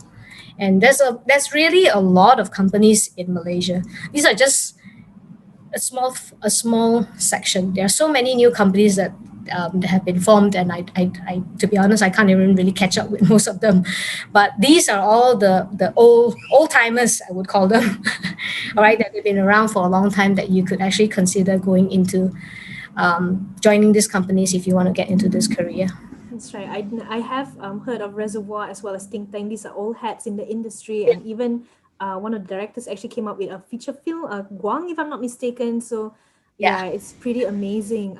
Thank you very much, Miss Debbie. I'm so sorry, but actually that's all the time that we actually have for the Q&A session. But it's been very, very fun learning so much more about this. And there are still some questions that are coming in, but unfortunately, I think I will need to divert them to the virtual booth, and so that your colleagues will be able to help them with their questions as well. So thank you very much, Miss Debbie. It's been a very, very fun and insightful session as well. It's not just one small minor thing that people think it's all about fun and all that, but there's so much of work that goes into it. And I do hope that this is something that everyone will find beneficial and as a career path that they would love to pursue in the future as well. All right, thank you for Great. Thank you so much, Miss Debbie. And again, thank you. A shout out to the APU team within the live chat session right now, Miss Eve, Eddie, Jennifer. Thank you so much for taking our participants' questions. Ladies and gentlemen, if you do have any further questions, please do make your way to the APU's virtual booth. There will be counselors who will be on standby to answer any of the questions that you might have as well. So once again, on behalf of Star Media Group as well as Uni Enrol, thank you very much, Ms. Debbie Liu. She is the, give me a moment, she is the, I'm so sorry. She is the Associate Head of School for the School of Media Arts and Design at APU. Thank you very much, Ms. Debbie. All right, ladies and gentlemen, thank you so much for your questions that have been coming in. Since this morning, actually, I do see a number of participants here who have been putting in their questions. We are so happy to know that you guys are very, very interested to find out more from our speakers in terms of the topic that they've been talking about. Once again, for all of you who have not yet registered or who are catching us live on Facebook, we are down to our very, very last session of the day. Last but not least, we have with us Encik Huraira Muhammad, who is a Vice President from the German Alumni Association Malaysia from Study Germany, and he'll be sharing with us how you can further your education in Germany. But just before we get started, once again, for all of you who are catching us on Facebook, if you haven't registered already, please do register. Please do register so that you can actually participate in the live chat as well. Also, if you have registered, you would have gotten exclusive Shopee vouchers, and you will be in the running to win a Huawei Media Pad as well. We only have 3 of those up for grabs, so please do be sure to sign up and register and keep your questions coming in the live chat as well. Thank you so much, everyone, for joining us. And thank you once again to our team, the amazing team at APU who have been so active in answering all the questions that have been coming in. All right now I see Encik Huraira is already here. Encik Afiq, are you also joining the next session as well? Can I get you to turn on your mics for a quick mic check? Hi, Julian. Nice to see you nice again. meeting you again. Lovely to see you again. How have you been? Good. Great. So I remember from our very last session back in May, there were a lot of interest in terms of studying in Germany, and we are very, very happy to have you guys back again. Welcome back. Ladies and gentlemen, we have here with us Encik Afiq as well as Encik Huraira from Study Germany. And in a very short, well, in about 5 minutes time, actually, we'll be hearing from them. But in the meantime, please be sure, if you have any questions or you'd like to find out a little bit more about Study Germany, please do head on over to their virtual booth. That's where you can get their program brochures and to find out a little bit more about Study Germany before we dive into their presentation. So that way, if you have any queries before we start, at least you'll be able to ask them as well.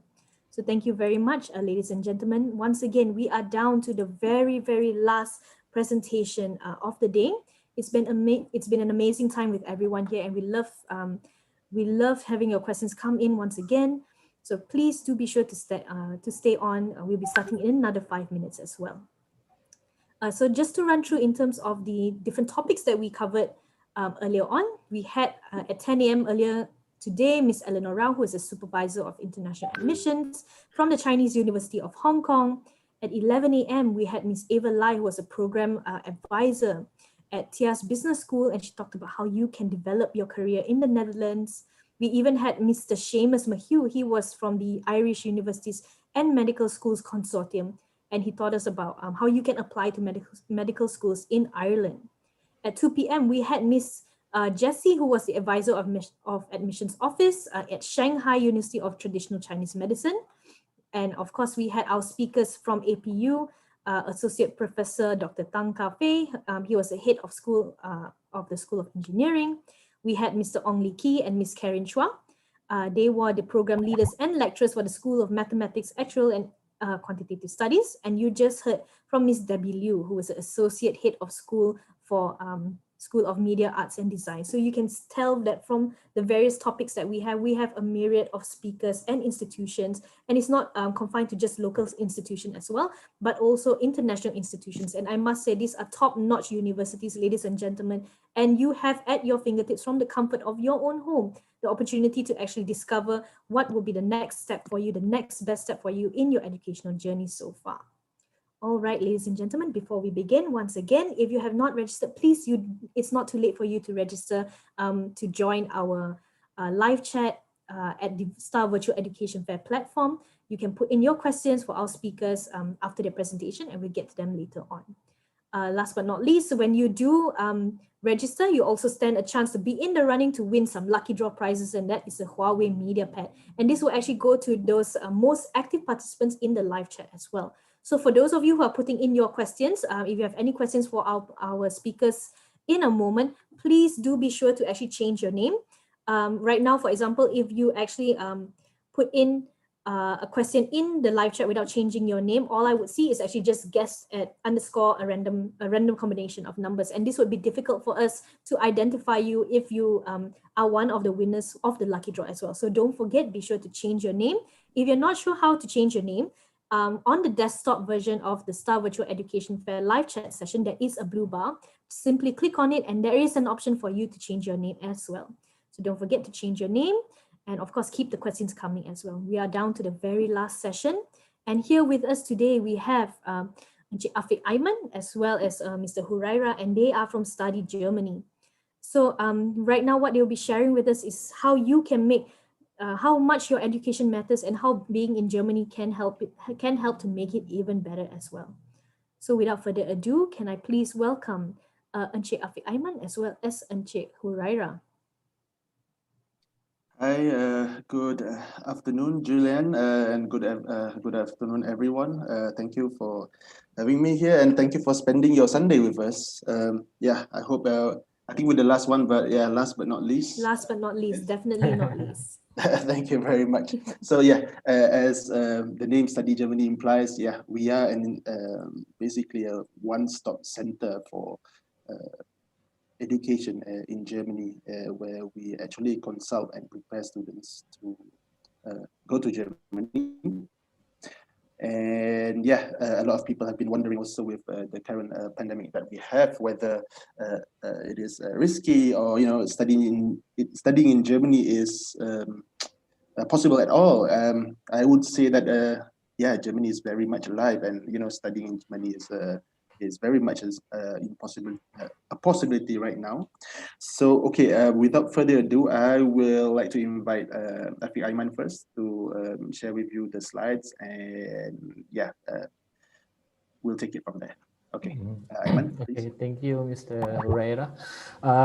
Okay, my name is Aiman. I'm an education consultant at Study Germany. So basically, for today's presentation, I will covering most of the part on undergraduate studies, the programs that we offer at Study Germany.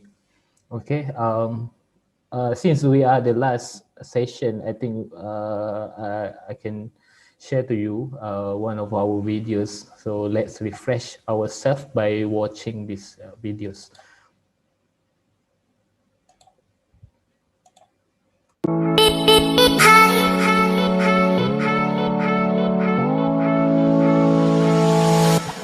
Okay, my name is Huraira. Basically, Study Germany is a one-stop center where we handle everything from consultation from prospective students, preparation in terms of German language, preparing them.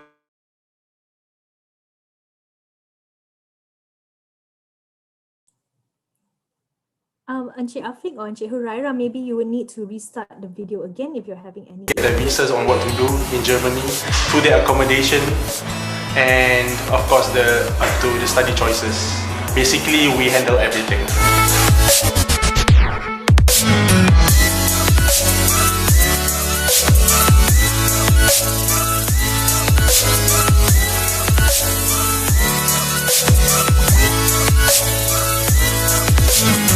The reason for the open day today is to give awareness to the Malaysian community about Germany as a study destination because it's very affordable, it has a world-class education system, and the standard of living there is very high, and the system there is very advanced. So we would like to open the eyes of Malaysians that there are better study options than what they have right now.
Make it in Germany with Study Germany. Bis bald.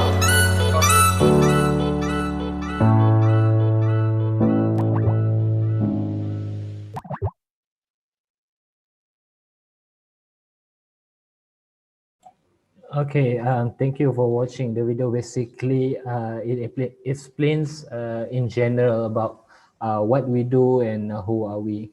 So let's move on to the next slide. So Study Germany was started, I believe, in 2011 when our founder, Encik Ahmad Azlan bin Azmi, just got back from his studies in Germany, diploma engineering in mechanical engineering at University of Applied Science, Leuven. So by having experienced the German education system, he came back to Malaysia and he feels that there are a lot of opportunities that Malaysian student or any students can explore studying in Germany.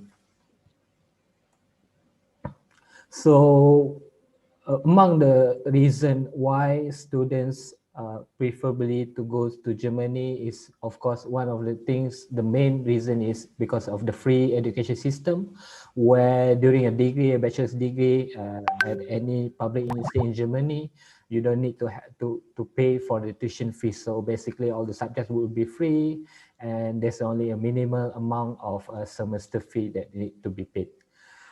Strong relation between industry and university. This one I'll be explaining about our German dual vocational training program later on. Where So sorry, Angie Afik, before we start with your presentation, I'm so sorry to interrupt you, but right now we can actually see some black bars. I'm wondering if it's possible for you to reshare your screen. Oh, okay, sure. Yeah, because right now, it's now okay. We also have two bars at the top and on the right hand side. Okay. Maybe you could stop sharing first. Okay, and can you reshare your screen right now? Yes. Okay, great, perfect. Okay, all right. So, okay, let's continue. Thank you very much. Okay, thank you, Julian. Great job opportunities, of course, because when you had a student visa after you graduated, even you finish your studies, there will be a amount of period of time which is about 1 year for you to actually looking for jobs in Germany. So that gives you opportunity to find jobs after you graduated in Germany. So one of the other things would be German language is basically spoken at most of the countries in Europe as well as other countries outside Europe. So once you had learned this language, so basically you had opportunities to go to the other countries that have speaking the same language, you know, to get job or to further studies.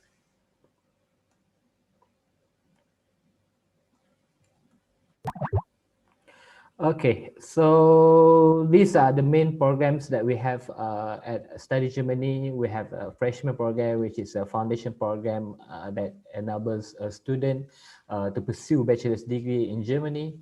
German dual vocation training is a TVET program where a student will undergo on-job training. It comprising of learning theory at the vocational school as well as practical training at the industry. We also assist some of the students who had previous qualification who wanted to pursue bachelor's or master degree or even a PhD studies in Germany. So like I mentioned before, I will be covering on the undergraduate studies, and Mr.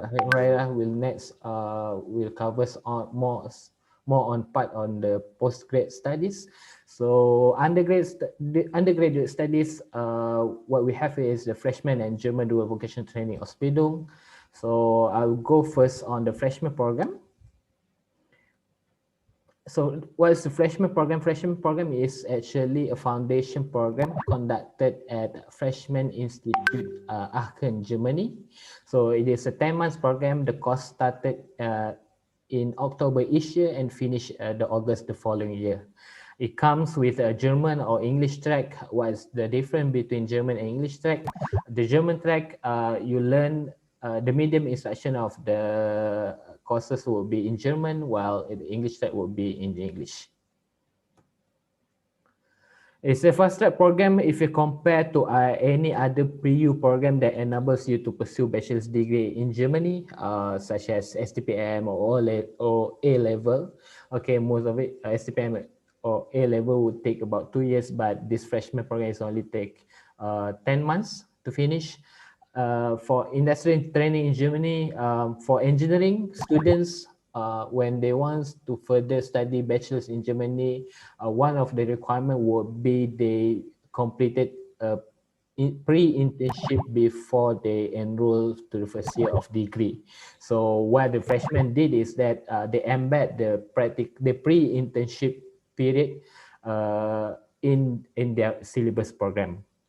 Seamless university enrollment, yeah. After that, after student completed the foundation year, the freshman year, for the 10 months, they finish in August, and they will just need to stay in Germany to enroll for the bachelor's degree during the winter semester on October. So these are the requirements for this program. So it's open to any nationality. the requirement will be at least minimum pass SPM or O level or equivalent or higher qualification. And the main requirement will be to pass the freshman entrance exam. So this program, when they accept the student, they will need to test the student in terms of their math skill and as well as the language skill. Area of studies for the freshman program is medicine, engineering, business economics, and fine art design. So the next slide, I will be I'll be showing you about the partner universities that collaborate with the freshman program. So this is the campus of the freshman institute. So the student will attend the classes, and they will also the freshman institute will accommodate them in the in-house campus. The pictures of the classroom. This is an internship period that embed in terms in the program. So when a student following this freshman program, they does not need to extend a few months to do a pre-internship at a company. So basically, the requirement of the pre-internship is already met once you join this program. The common kitchen where students can actually cook and do all the laundries and everything. So, and also the room will be shared, only 2% per one room. So you got your privacy, everything. So some of the leisure activities that they had because of the freshman was a compromise of students from all over the world.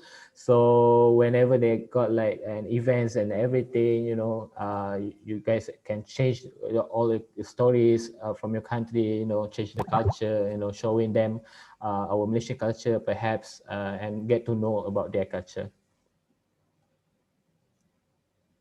So among the uniqueness of the program would be a gradual 1-year transition where, of course, when you go to Germany, you are expecting to learn in German. So that's where the freshman program comes in, where they help a student to transition their studies from the home country to the German education system. And so a guaranteed admission to the partner universities. Later on, I will be showing you among the partner universities for the freshman program. So this will be the timeline for a student who who interested to join this program. Once they finish with their school, they can start to learn the German language as a preparation for them as communication as well as study purpose to learn in German, and they will enroll to the freshman program in October, and they will finish in the August following year. And during the October following year, they will enroll to the partner university for their bachelor's degree. So this is English track options to SPM and O level students. So one option is that the student choose the partner university for the bachelor's degree, and one other option that they choose numbers of university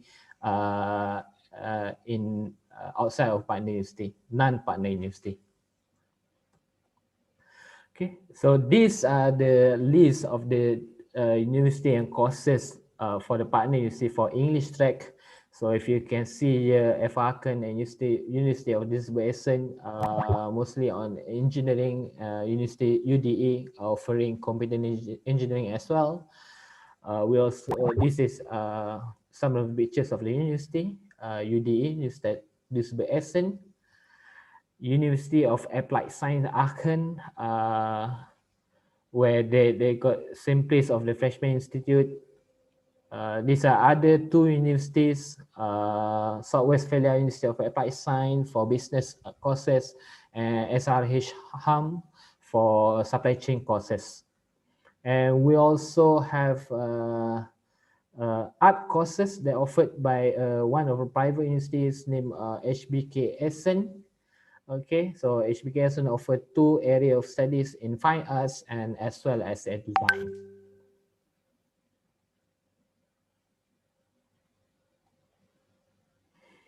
So anyhow, for a German track for a student with higher qualification such as SCPM, A-level, or any other PU program, they can also directly goes to the bachelor's degree in Germany. What they need to do is actually learn all the language, German language, up to B2 with us in Malaysia, and we're going to send them to our partner language center there in Germany for level C1 for 4 months, and they will go directly to the bachelor's degree at the German university.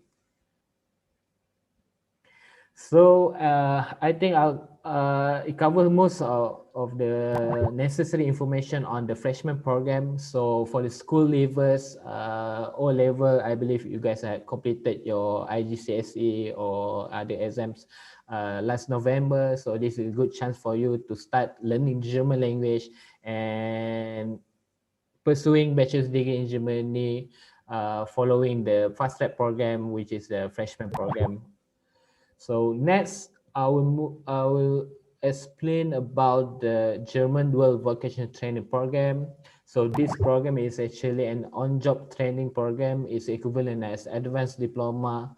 So what the students do during this program is basically they learn all the theory knowledge at the vocational college, and they also have a amount of time that they need to actually practice what they learn in the theory class in the real workplace environment.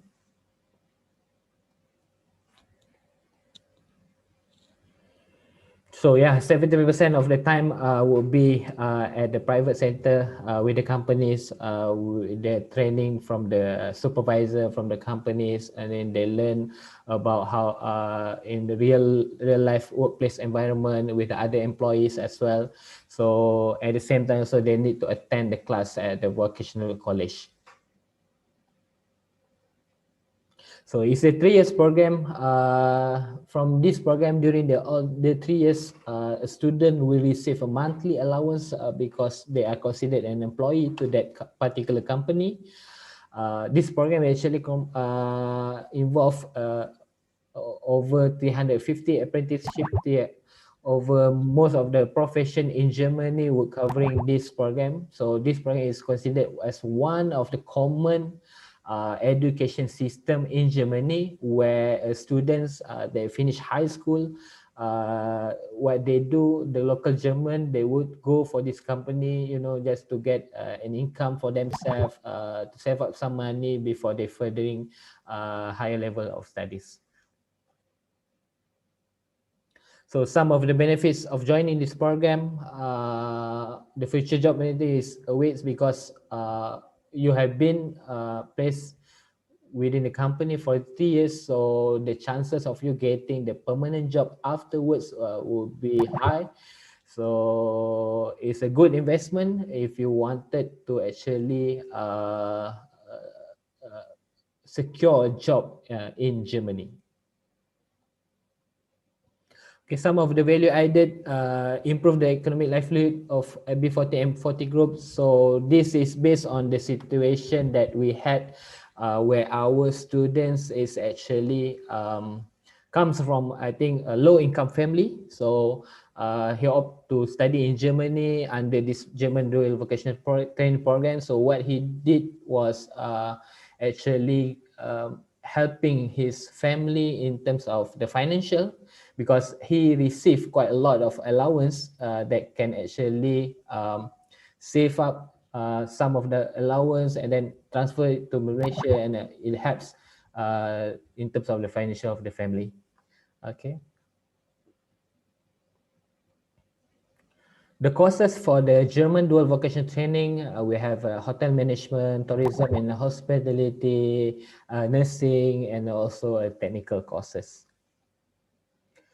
So this nursing program is a course in demand at the moment, and good news is we are offering a study loan only for nursing courses. You know, a prospect student who wanted to actually explore a career in the healthcare industry, they can join as part of the trainees in hospitals or all care home.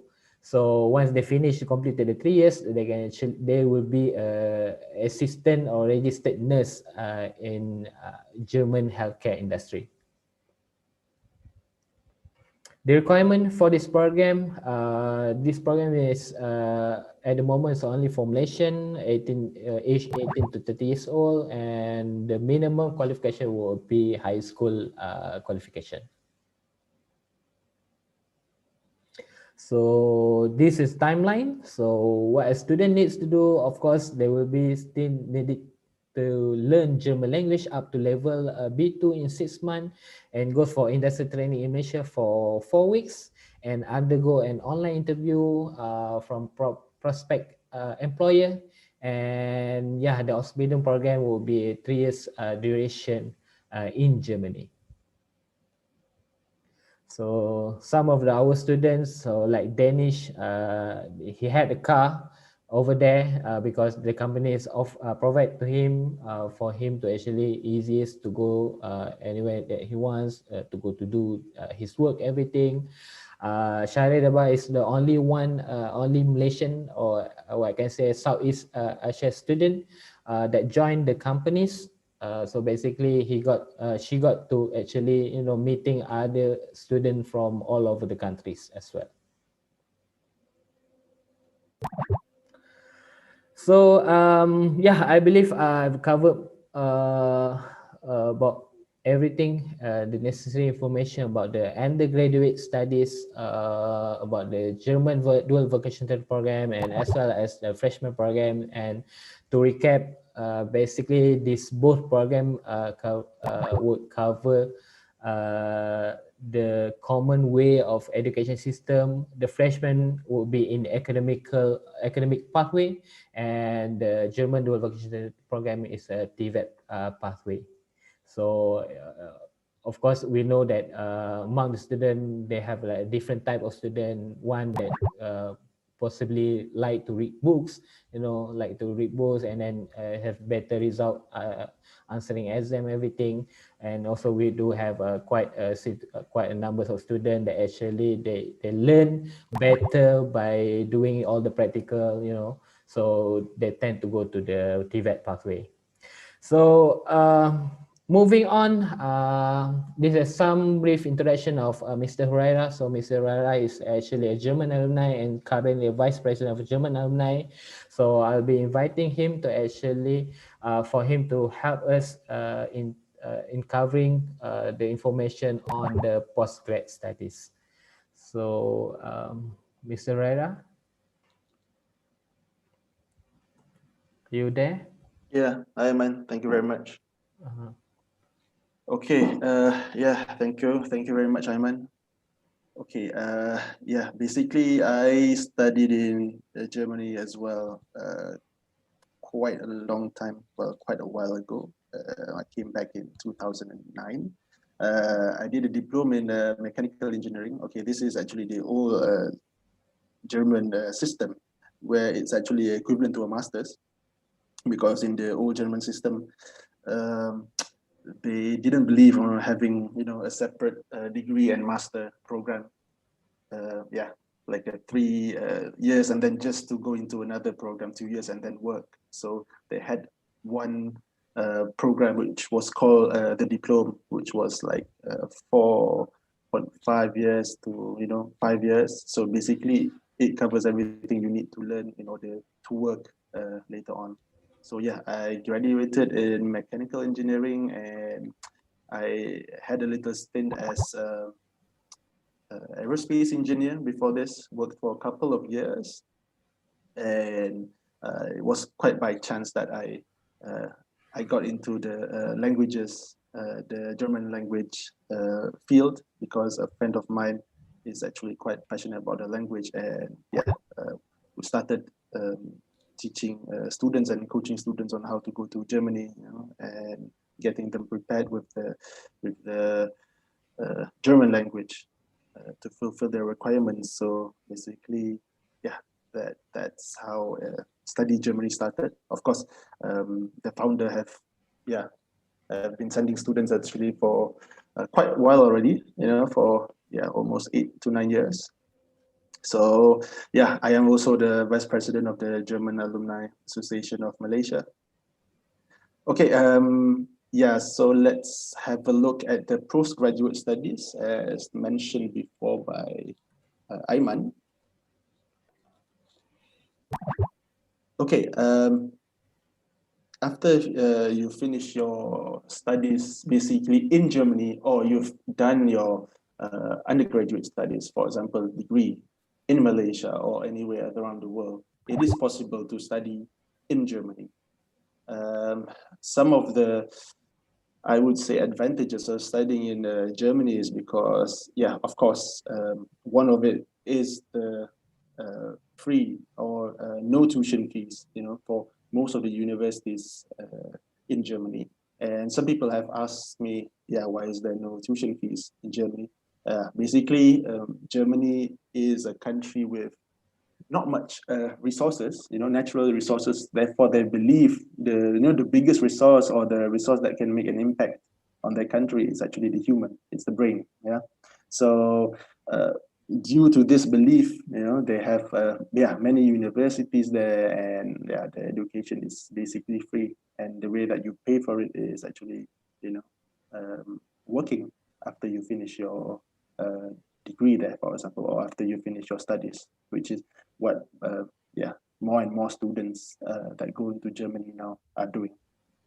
So basically, for masters, for postgraduate studies, it is possible, to study almost in any kind of study fields that you can think of, whether it's psychology, engineering, of course, sports science. When I was there, I had students that studied dairy technology, because a student from Indonesia, for example, just because his or her father had a small company that does produce milk. So they studied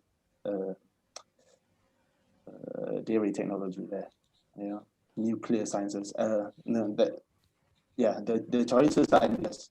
So if you look at the courses, there's the T course, or the technical course, informatics, engineering, mathematics, natural science, and then the V course is the business economics, laws and finance, and then you have the medicine, biology, pharmacy, veterinary, and then G course. You have humanities, arts. Arts is not limited for the fine arts. There's also digital arts is becoming quite popular now.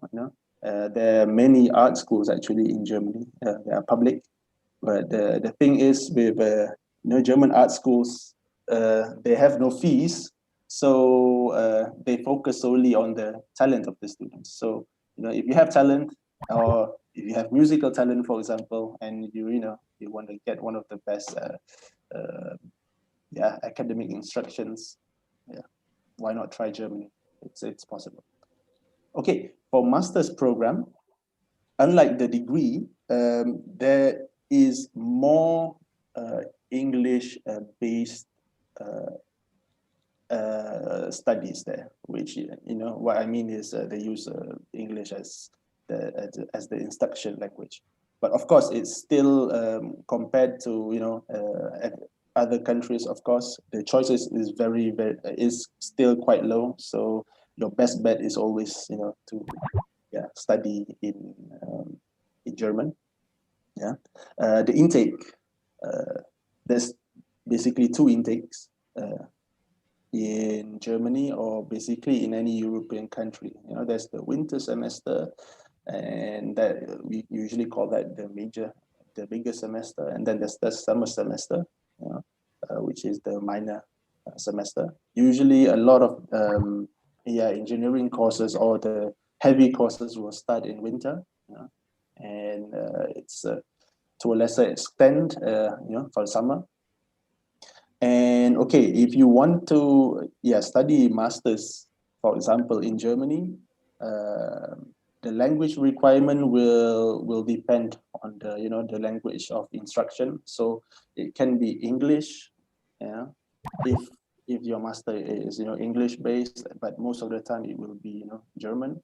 So if German, then you would need to study up to TESDAF, yeah, basically. And for English, IELTS and TOEFL is fine. Yeah. Okay, that's a master's degree. And then of course there's also a PhD, a research universities. So basically what happens here is if you want to go and study PhD in Germany, it's usually very advisable that you know beforehand the topic that you want to study further or make research in, and then look at the the universities or the research organizations that they have in Germany that deals with your topic of interest. And certain universities or institutes are always looking for PhD students, for example, because they do lots of researches. For example, the Fraunhofer Institute, it's not a university, but it's a semi governmental organization, for example. So they do researches for the private sector. So because I was attached in that place for quite some time during my degree time. So yeah, I mean they do lots of for example master thesis and of course a PhD thesis as well. So in Germany, it's not always the universities. You can look at the at the different scientific societies that are available. For example, and I think everybody knows the format MP3 for playing music. Yeah, that was actually made in one of the research labs in Germany. Yeah? So yeah, those are some of the things which Germany offers. Okay, so that's the pathway is after bachelor degree. You can make a verification whether your degree is qualified to study in Germany. Usually the best way would be if you if your degree has something to do with it's related the background with the master's degree that you want to do it. That will increase your chances as well. And of course certain in certain master's courses they have this policy where everybody can go in, for example, for engineering courses. And of course, there are some master courses which are limited numbers. They call it numerous clauses. So basically, there are maybe 100 places or maybe 300 places just every semester, for example. So according to that, sometimes you might pass the verification, and which means that you can apply to the university, but yeah, according to how many places there are, and of course how your results fare among the other students, for example, that will determine whether you get into the top university or not. For example, university who that does this usually the top ones like Technical University Munich, Ludwig Maximilian University also in Munich, and certain courses in RWTH Aachen. Yeah, so they have this sometimes. Okay, yeah, that is one. And then of course it depends whether you are studying in English or German. Yeah, so if you're studying German, then it is a must that you study up to university level of German, which is usually is a C1. So it's A1, A2, B1, B2, and then C1. And usually people will take TESDAF after that. So you have the language requirement, and then you have the university requirement done. And basically after that you can go for the visa application, and yeah, then it's entry to your university. So yeah, and some people they want to do all their language here, but some students especially in the COVID time, they prefer to do everything in Malaysia, but it used to be that some student would, do the later part of the language studies in Germany, so that they get a little bit of experience, how to actually use the language in social settings, for example, and without without the pressure of the academic to learn the academic side of their university studies. So yeah, it's the same also for for English. Yeah. So okay, basically, I think I've covered most of the things for postgraduate studies. So I think I'll pass this over back to Ayman to continue with the next set of slides, if we have any, Ayman. Okay, thank you, Mr. Huraira. I believe we come to the end of our webinar session today. So, so basically, I will share to you our contact information. So if you and if you guys have information, have a question of inquiries about studying in Germany, or maybe we can schedule a personal consultation for you guys.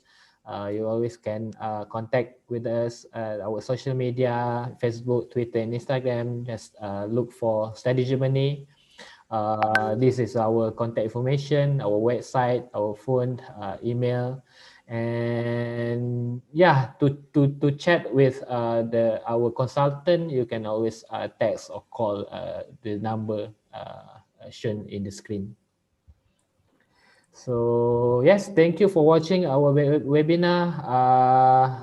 Please do remember, if you wanted to actually schedule an appointment with us, just go to the our page in the Star Education Portal website, and we will help to assist you on the on your opportunity to study in Germany.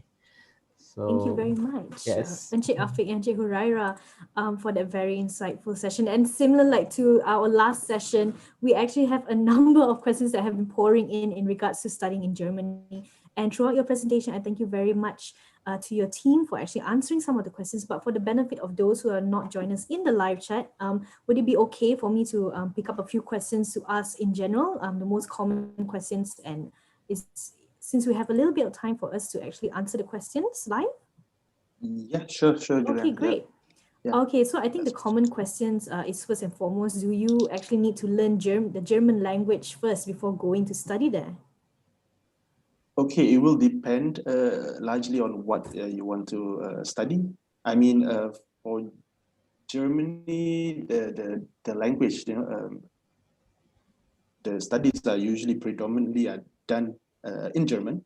Only for specific and special courses, for undergraduate courses like the freshman program, like I think I might just mention this now. Yeah, there is an option to study in English, for example, or even a mixture of English and German, where they'll start off with the English language, and they'll ramp it up slowly with the German, and you basically gain full German proficiency by the end of your by the end of your study, basically after the 3 or the 3.5 years. But usually for post undergraduate studies, yeah, the language is in German, and I really recommend people to study basically in German, or if they're undergoing the freshman course, then it's good because it will slowly some of the courses will slowly direct you into German, because it will be very beneficial for you later on when you are working. Because, for example, if you are in a research institution, yes, the international language, or the language of the medium of communication, that is English. But if you want to talk to your to some of the other staff, for example, to chit chat and find out things, especially like if you're working inside a manufacturing place, then you would be glad that you have the German background, because it can take you really far. And it's the same also with the with the Ausbildung students, because they work while they study, and they start working in Germany and actually using the language at a young age. So by the time they, after 3.5 years, the German is basically near to native, and yeah, that's why it's easier for them to get jobs, for example, coupled with the professional background. Okay. Julian. Hi. Yeah. So okay. sorry. No Okay, problem. just and the next. Thank you so much for getting to the first question. So the next common question that I see in the live chat is actually in terms of their free tuition fees. I think a lot of people are curious to find out more about how their free tuition fees work. What are the requirements to get free tuition fees? And yes, so that's actually the second most common question that I'm seeing in the live chat right now. Is there any way that we can address this question? Okay, yeah. For most of the states, okay, in Germany, a lot of the education within Germany is actually governed by the state government. So they're actually competing against one another, which is why you have companies like BMW from the Bayern side, and then you have Mercedes from the other side, and they both become great companies because a lot of the states are doing, basically are very competitive. But most of the states, they offer free tuition fees, especially for public universities. Only I think one of the states that don't give tuition fee, that charges tuition fee is actually the state of Baden-Württemberg. It's one of the southern states, but most of the states there, the public universities offer free tuition fees, and there is no, how would I say, there is no special requirements as long as you pass, the qualification or the requirement to study in Germany. For example, if you pass the freshman itself, the foundation year is kind of like a private year, but after that they will go into the public universities, and the public universities don't charge anything, don't charge any tuition fees. Yeah. So basically, it's just for the foundation year. The rest of it is free. Or if you go like me, go through the A levels route, yeah, or I don't know, IB, or even like STBM, for example. And if you go to a public university there, as long as you qualify and your grades are okay, usually the one who are quite picky about the grades are not the university, yes, but even more the embassy, because they want to ensure that you can survive academically when you go there. But yeah, you are basically qualified to get the no tuition fees. It is for everybody. Right. Thank you so much. Seeing talking about costings, tuition fees and things like that. TC Kern had actually asked, what about living expenses in Germany? How much is needed? Maybe you'd like to share if there's any in-campus accommodation provided for students as well? Yes. Okay. Usually, it will depend on city to city. I mean, the bulk of the cost that you have to pay is usually due to the housing or the accommodation. For example, if you want to go to places like Munich, those places are notorious for lack of accommodation. For example, you might pay, you might be able to pay like 500 or 600 euros per month, to get just to study in Munich, for example. And then the waiting line is quite, it's quite long. But of course, if you go to other places, for example, a middle-sized town, it will only cost you around 200 euros to 300 euros, for example. And then you might need another 100 for your internet and your bills, and then another 100 for your food, for example. If you cook, you save even more. And then you might have other expenses, just living, partying, I'm not sure, so all in all, it will come to about roughly around 600 euros. Yeah. But the thing is, Germany requires that every students have show the proof that they have at least 853 euros per month to live on.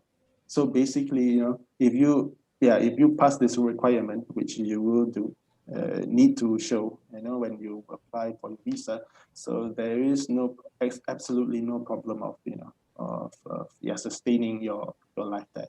And of course, certain students, after they get to know the country, they know the town for a while, they do part-time jobs, for example, where they earn a little bit more money, or where they go into and where they do internships, for example, during the study years. There's usually a 6-month internship in the middle of the study course, and then at the end, so you also earn money there. Usually around 600 to 900 euros. It depends on what company that you go into. So yeah, it's the living cost there is for me is very fair if you compare to other European countries, and it's quite affordable actually. Great. I think that's very good to hear. And I'm sure this will help them make proper decisions when it comes to choosing a place to study abroad as well. Aside from that, there is another question that came in from Kang Lee. She's asking, after graduation, are we bonded to actually work in Germany for a few years? Will there be any bond? Seeing as No, there is no bond. You can just study there, soak up all the experience, have fun there, and then if you want to go back to Malaysia, and you continue your work, or you're homesick, by all means, please do so. But it would be, actually Germany welcomes people to work in the country, especially now,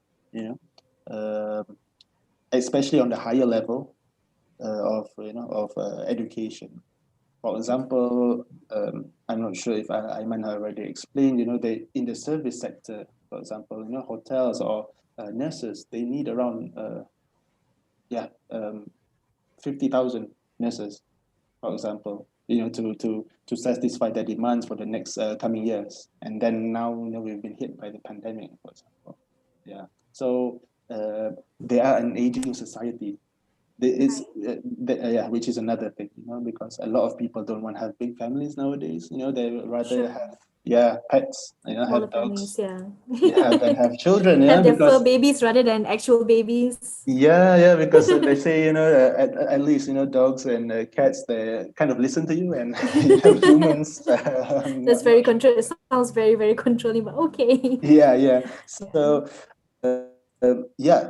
I mean, what was the question again? Whether to get jobs, Yes, whether or not you'll be bonded to stay and work in Germany once you've completed your studies. You won't be bonded, but I highly recommend it. Okay, great. Another question also from Kang Lee is she's asking, is it harder to place a slot to get a slot for your medical courses, seeing as we are international students? Is it more difficult in that sense? I wouldn't say it's harder because there's how do you say, like a quota, for example. It does make it harder probably because we have an international qualification. So during the verification process, they have to make sense of all that. But the thing that makes it harder is the medical studies in Germany is a highly sought after studies, and it's very competitive. And they usually have like aptitude tests, and they have interviews before you get into it, and they'll like rank you from the the schools that you went to and see your results, whether it's in the top 10%, for example. So, and then you have another 6%, 5% that goes for international students, and usually they are like cream of the cream of students. Right.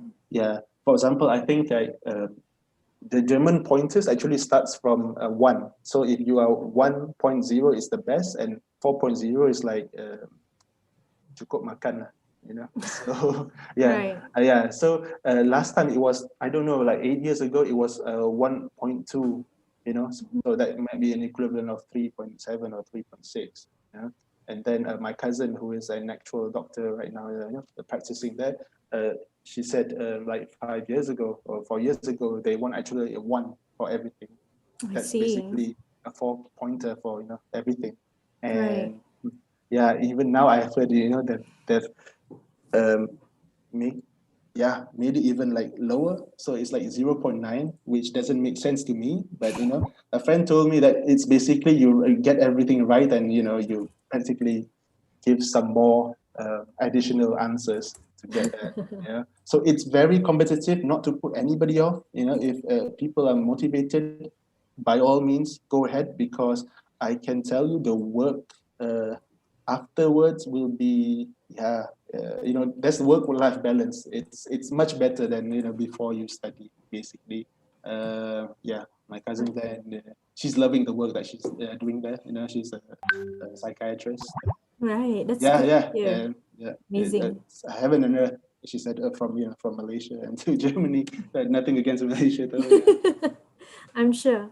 Following up on that question from TC Kern, for medicine, do you mean the aptitude tests and interviews will be conducted while you're doing your freshman year in Germany? They do want to be sure before they settle down in Germany. Yeah, it's during the end phase of the end phase of the freshman program. Right.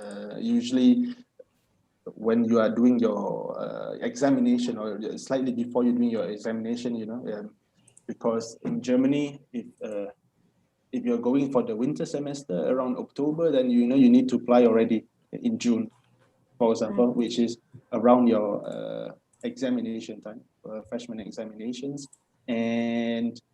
But usually in freshman, they would advise you on how to approach this, which is why the freshman path make it a little bit easier for these kind of students, rather than if you have like A levels and you want to go by yourself. Basically, it's the internet is your only friend, and there's a lot of emails that you have to answer.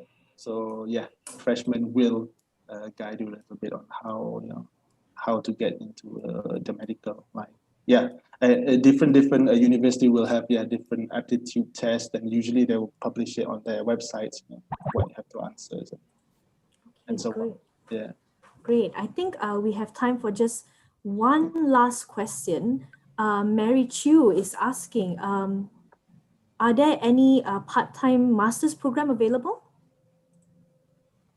Part-time master's program available? Yes, there is. Most of it is usually, from my experience, is private universities where they actually cater for working adults that want to do masters. There are a few part-time master programs that are public, that are from public universities, which are just as good, actually, better, because from the government, they get all the research grants of the best professors and all that. But the I would say, not the problem, but a slight obstacle is, if you're doing part-time, then I assume that you need to work, or you will be doing a full-time job. Yeah. And usually, and if you have a full-time job, then you need to find that full-time job first in order for you to qualify for a visa, for example. Because when you go there, the visa will not be a study visa, it will be a working visa. Okay. For example. Yeah. So it is possible, but yeah, that's why people like after the degree, for example, if they work, and then this option is probably open to them. And I think quite a lot of students actually, when they work, part-time, they want to get a higher position in their companies, they do part-time masters. But it's just a little bit harder for us coming there and then to do part-time masters and then trying to find a job. Then it will be that will be hard. It will be quite an obstacle. Okay, great. Thank you so much for getting to our questions, both here on the video session as well as in the live chat as well. But unfortunately, I think that's all the time that we have for today's session. But thank you very much, Encik Huraira, as well as Encik Afiq. Ladies and gentlemen, we have here with us Encik Huraira and Encik Afiq, who just shared with us about studying in Germany. And ladies and gentlemen, thank you so much on behalf of Star Media Group as well as Uni Enrol for joining us for the very last session of the day. Thank you very much, Encik Huraira, and thank you very much, Encik Afiq, as well as the team from Study Germany, who have been diligently answering the questions from our participants in terms of all the queries that they have about studying in Germany. We really do appreciate it. And of course, if you do have any other questions, ladies and gentlemen, please do head over to the virtual booth as well. Thank you very much, Encik Afiq and Encik Huraira. It's lovely having you back again. Hopefully we'll see you at the next edition of the Star Virtual Education Fair. Thank you. Thank you. Goodbye. Bye. Bye. Bye. All right, ladies and gentlemen, you just heard from Encik Huraira Muhammad as well as Encik Afiq from Study Germany. They were our last speakers for the day. And with that, we come to the end of today's webinar session. This also concludes this edition of the Star Virtual Education Fair. On behalf of Star Media Group, ladies and gentlemen, and the team at Uni Enrol, thank you so much for joining us on this platform. Whether you joined us via Facebook Live or you actually stayed with us on the Star Virtual Education Fair website and talked to us and asked us questions, thank you so much for bearing with us and for your questions. And we apologize for any technical difficulties. We truly hope that with today's sharing session, you'll be better informed to make the best choice for you in your educational journey. We would also like to take this time to thank all of our speakers and participating institutions who took the time to be a part of this virtual fair and for sharing their insights. It would not have been available, it would have not been possible without you.